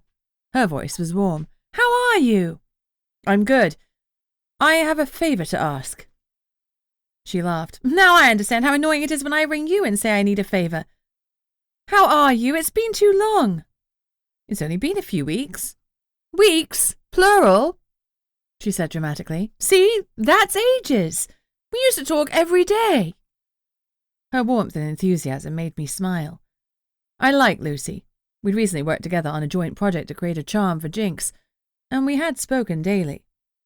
I suddenly realized how much I'd missed her infectious energy.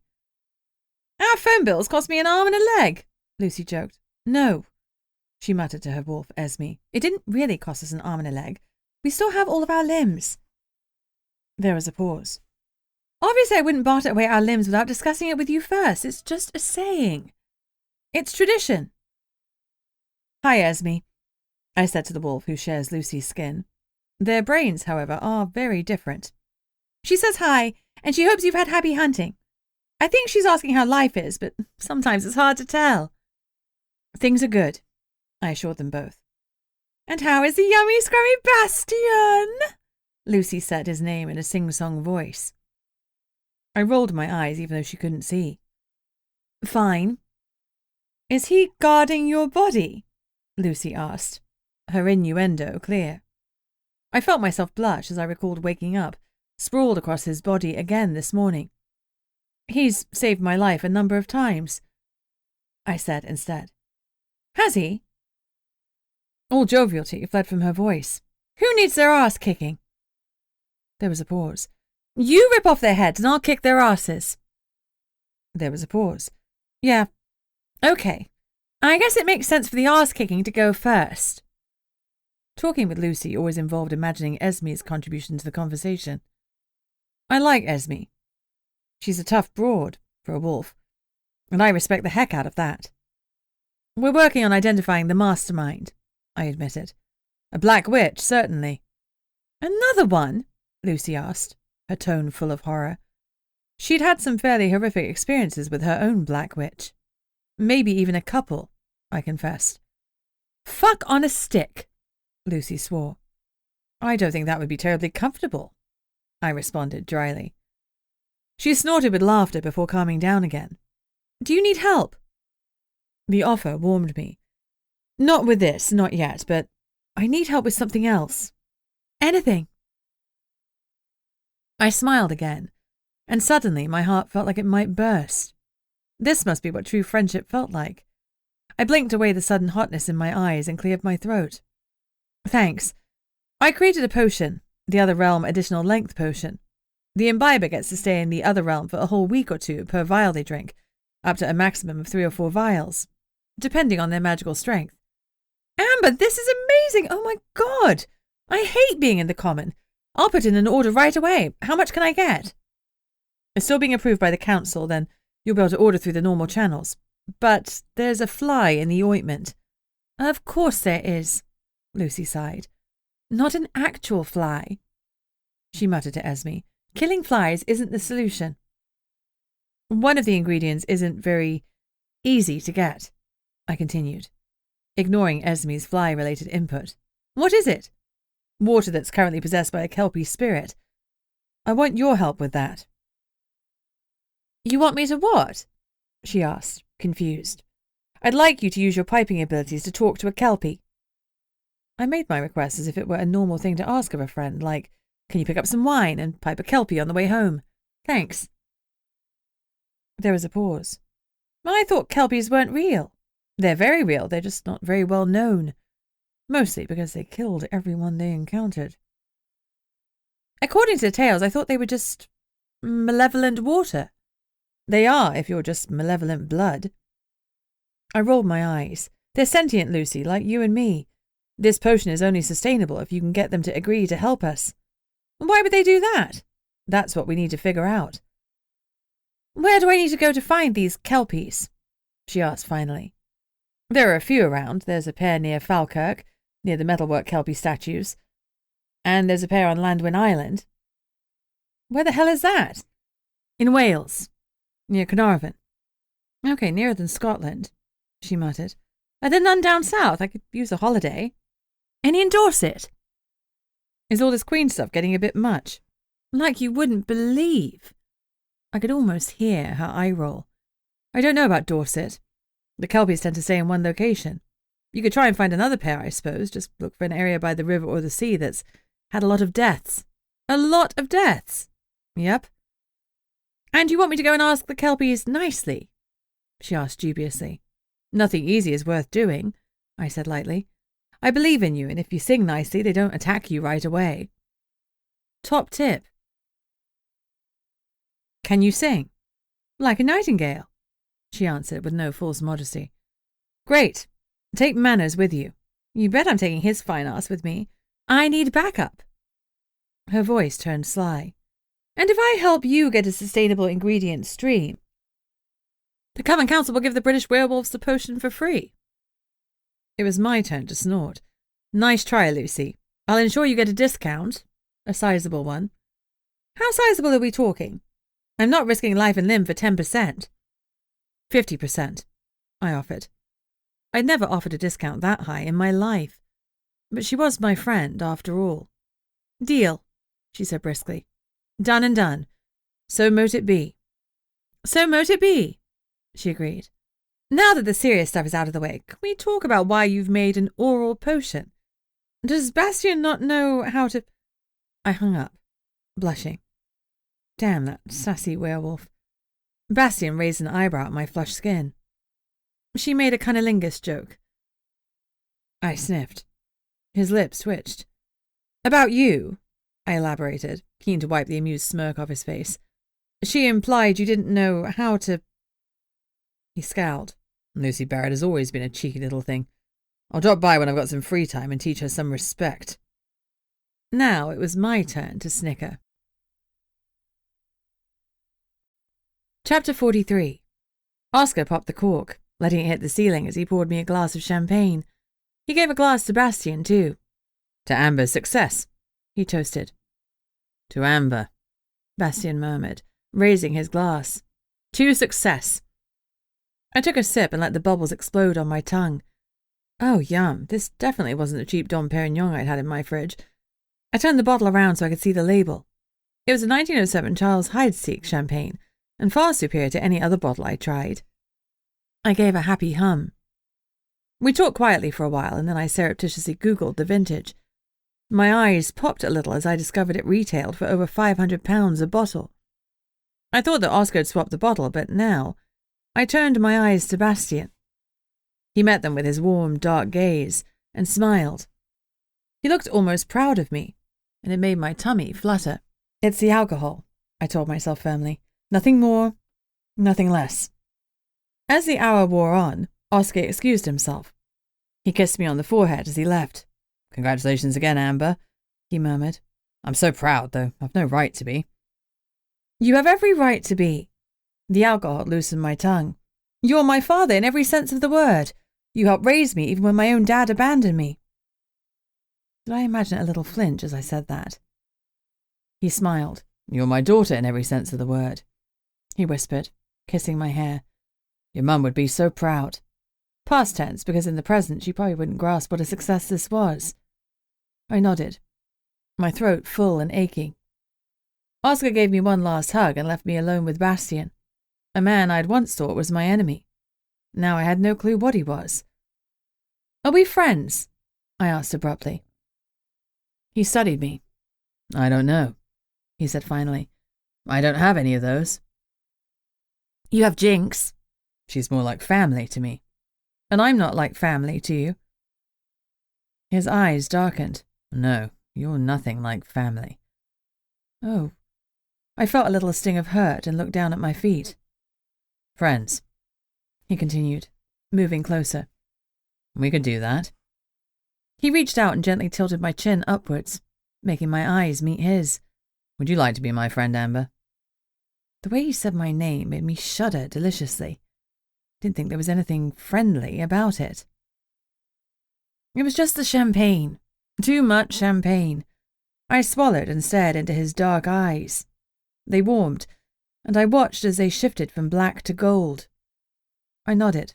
I'd like that, I said finally. Friends, then. Friends. He smiled at me, and I felt like I'd climbed a mountain. I'd made a life-changing potion, and I'd found a black witch in my coven. But securing Bastion's friendship was a greater achievement. It was the one thing that made me feel like I was starting to learn the true meaning of success. Success isn't some fancy yardstick, money, beauty, fame. It is happiness. A true friend accepts who you are and helps you become who you're meant to be. I was just starting to realize that who I was meant to be was different from everything I'd ever dreamed of. What I wanted was to be happy, and a small part of me knew Bastion would be integral in that. Friendship is important, after all. There were more black witches out there, a whole damned coven of them, apparently, and there was Rhea to save, not to mention a position on the council that had my name on it. But all of that felt more possible, with Bastion by my side. And I was not going to examine why. The end. This has been Hex of the Witch, written by Heather G. Harris, narrated by Elise Gibbs. The next book in the series is Coven of the Witch. If you'd like to support Heather on Patreon, a monthly subscription service, then you can do so for as little as $1 a month. If you'd like to hear about Heather's gossip, new releases and bargains, please sign up to her VIP newsletter at heathergharris.com/subscribe. And please do feel free to check out her direct store, where all sorts of goodies and merchandise awaits you.